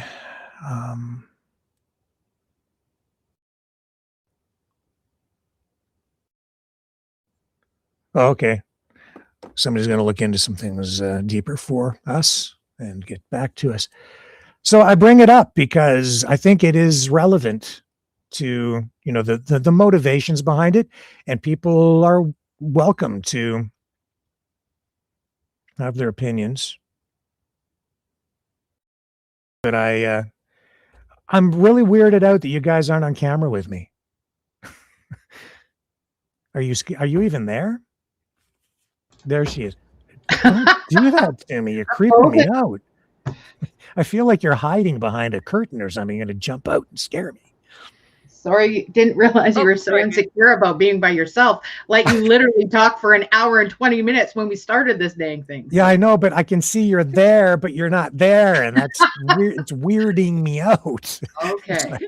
People started text messaging me, so I was listening to you and replying to text because I'm like, say this, say that, say this. I'm like, oh my God. So yeah, this is a company, and Dave and Kevin J. Johnston is doing this. Others are doing this. Money influences people. If you're getting commissions to convince people to move away from Canada, to exit the country, I think it can influence your editorial judgment and the way you choose words. And I get it makes me squeamish, the language that I'm seeing some of these influencers use when they're talking about their own country, my home. And And I think that I'm just going to be trying to be balanced here. I think there are advantages to moving to Texas. I think there are disadvantages too. And I think that there are a lot of great reasons, as I stated at the beginning of the show, to defend Canada, and a lot of great reasons to live here. And I love my country. And I guess that's my bias. And I don't want it destroyed. I don't want it torn down. I don't want it burned to the ground, because I think it's worth saving. And I don't want it. I'm not going to give up on it. But tomorrow night, I had a conversation with David about that today, because he did phone me, because I think he's a good guy. And I also called, he's not like an owner of the company as far as I know. These influencers are getting paid commissions to convince you, Canadians, to leave, give up. This is stuff I've been trying to say. There's influencers that are getting paid, and they don't represent everybody. They don't. They make everyone look like idiots. And not all of them are with this company, but you. A lot of I mean, just look at what is written on the top of Clyde's page. The United States is the greatest country in the world. Canada's a communist, and even David on his Facebook page. What was the exact wording? It is it's a hellhole. I'm so glad you guys talked today. Yeah. Well, I'm glad that I was able to. And I think it's easy to slip into that kind of language, right? Well, what a hellhole. Don't you find it interesting, though, to not keep this going too much longer? Because I know it's late for you, it's late for me. That all of these alleged conservative, right-leaning podcasters and people are leaving Canada, so then their votes are gone. So why wouldn't they be here? Well, I think they're still Canadian citizens, and if you follow this path, you get a green card. And that means that you can work down there, but you don't become a citizen. And I asked some questions of one of the owners and founders of the company, and it's a newer company. And so, as he informed me, you can still leave under this path, you can leave all your money, your retirement savings and so forth in a Canadian bank, go work down there. And even though the U.S. and Texas is being promoted as a safer tax haven, you know what? Talking about freedom, if you work as a Canadian in the United States and live there, become a resident, you only pay taxes on the U.S. side on your income. All right. Yeah. But if you're a U.S. citizen and you work in any other country, you pay taxes in the country in which you make your income, and the United States taxes you abroad. And so I'm being told that the United States is a freer country, that there's more opportunity there. Again, I've spent time down there. I've been looking at it. There are pros and cons. I'm looking at it as a balanced thing. I understand why some people may want to leave. I understand why a lot of people want to stay here. And that's, I think, balance. And I think that's a more accurate assessment. But the constant attacks, the tearing down of the country, the description of Canada as a communist hellhole, it's not true. As I said at the beginning of the broadcast, people who are saying that, you don't know what real communism is. This ain't it. Not even close. So I take exception to it. All right. And Angie, I know you've worked in broadcast sales. And and we've discussed this, if you are selling a commercial, if you're trying to get a commercial on radio or television, and in fact, Mr. Roberts, I still am involved in broadcasting, and I have a contract right now to produce a whole series of commercials. I've got them on my order board here for television. And in order for those commercials to run on television, I have to get them approved by the Television Bureau of Canada. They have to meet certain regulatory standards. There are a lot of things you're not allowed to say. Can't say fresh. Can't say what? Can't say fresh. Can't say fresh food. Can't say fresh fish. Yep. And you Yeah, can't. and I worked on the journalism side as a writer, worked for newspapers. I've had my own column and stuff, and I've watched as well how we were, how newspapers were influenced, by the money as well and the rules. Yeah, So it it's, yeah, happens. much. Like it's there, and I'm pretty sure that if I were to do a commercial for the bridge or any other company like it and describe Canada as a communist hellhole, I don't think it would run on television because it wouldn't meet the standard. So it's just because it's not accurate, it's inflammatory, and it's kind of false advertising. Right. But you get away with that stuff on the internet. You can take things to the extreme and you can appeal to people on an emotional level. And just like Mr. Roberts tonight, you can make them cry.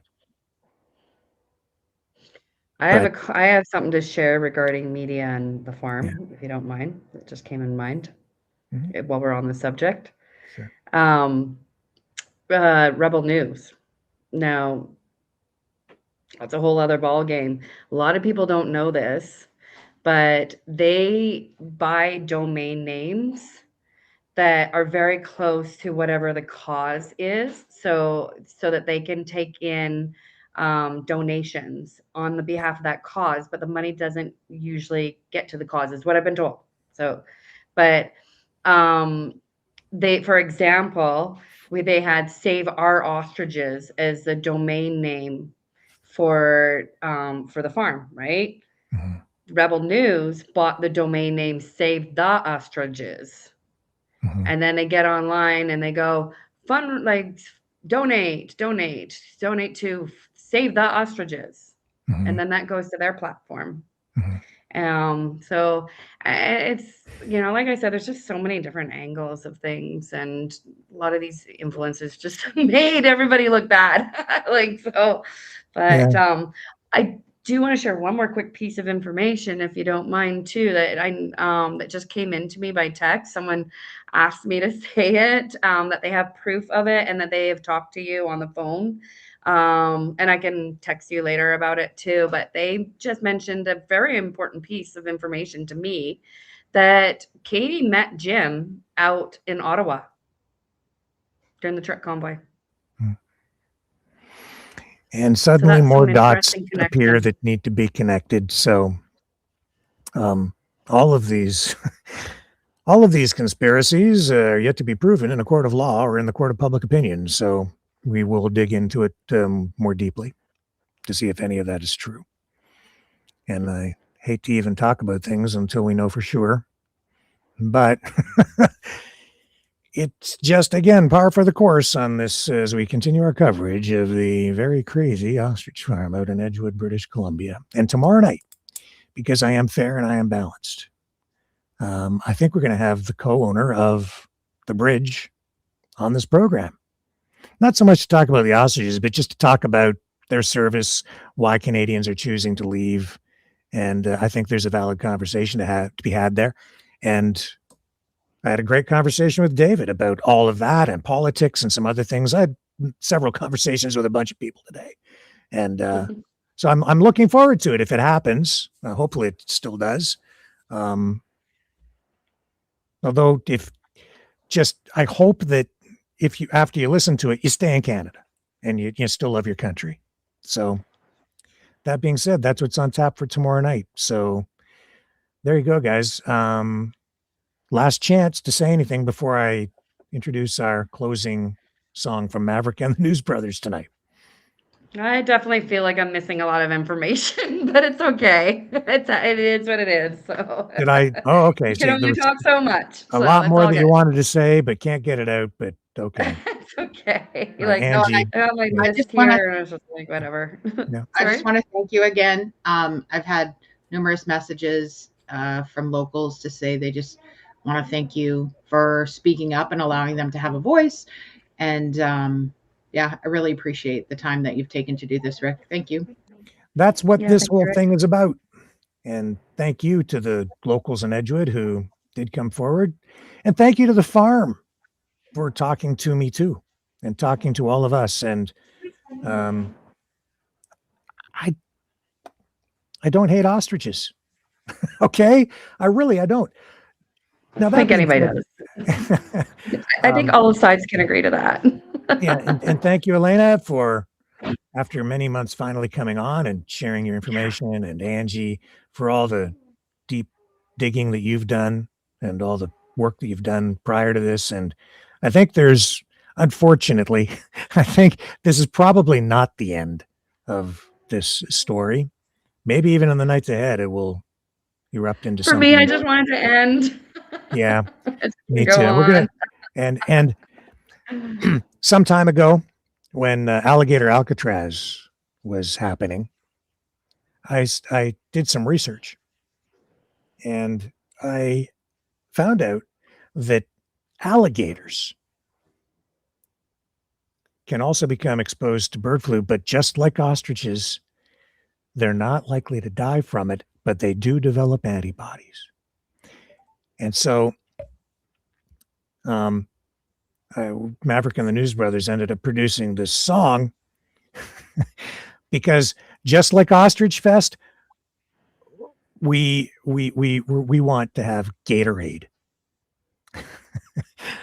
So I thought it was funny at the time. I think it's still funny. I'm going to run it tonight because we got to save the gators so they can save humanity with their bird flu antibodies, just like the ostriches. See you guys tomorrow night, 7 p.m. Eastern on the flip side. Get your tickets for Gatorade online at mavericknews.com. See ya.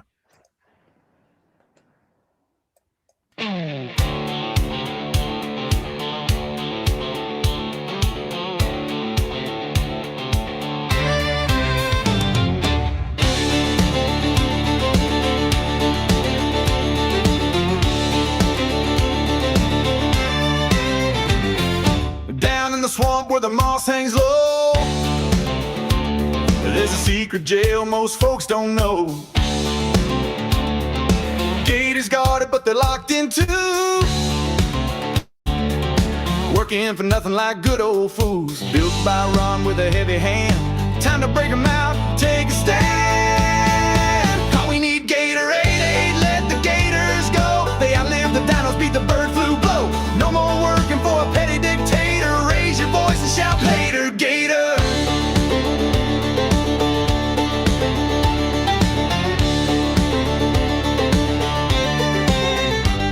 Their blood's got power, science agrees. Cures and answers hidden in the reeds. But the greedy man just won't control. They cage the swamp and sell its soul. Trump tweets lies from a golf cart throne, while the gators suffer all alone. All we need Gatorade, a sound down the call, from the Everglades to the concert hall. The ancient, strong, and greater than haters. Time to roar out loud, later Gator.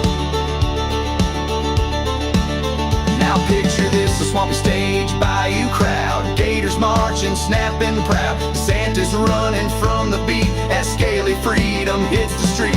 They ain't monsters, they're survivors' friend. It's time their prison days should end.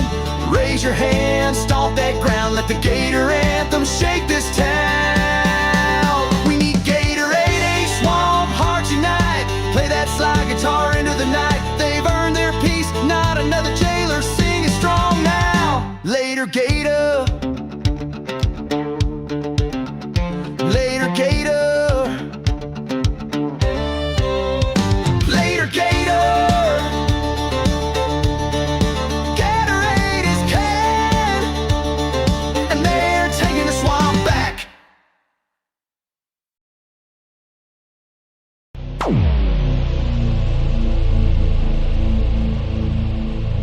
This has been a Maverick Multimedia production.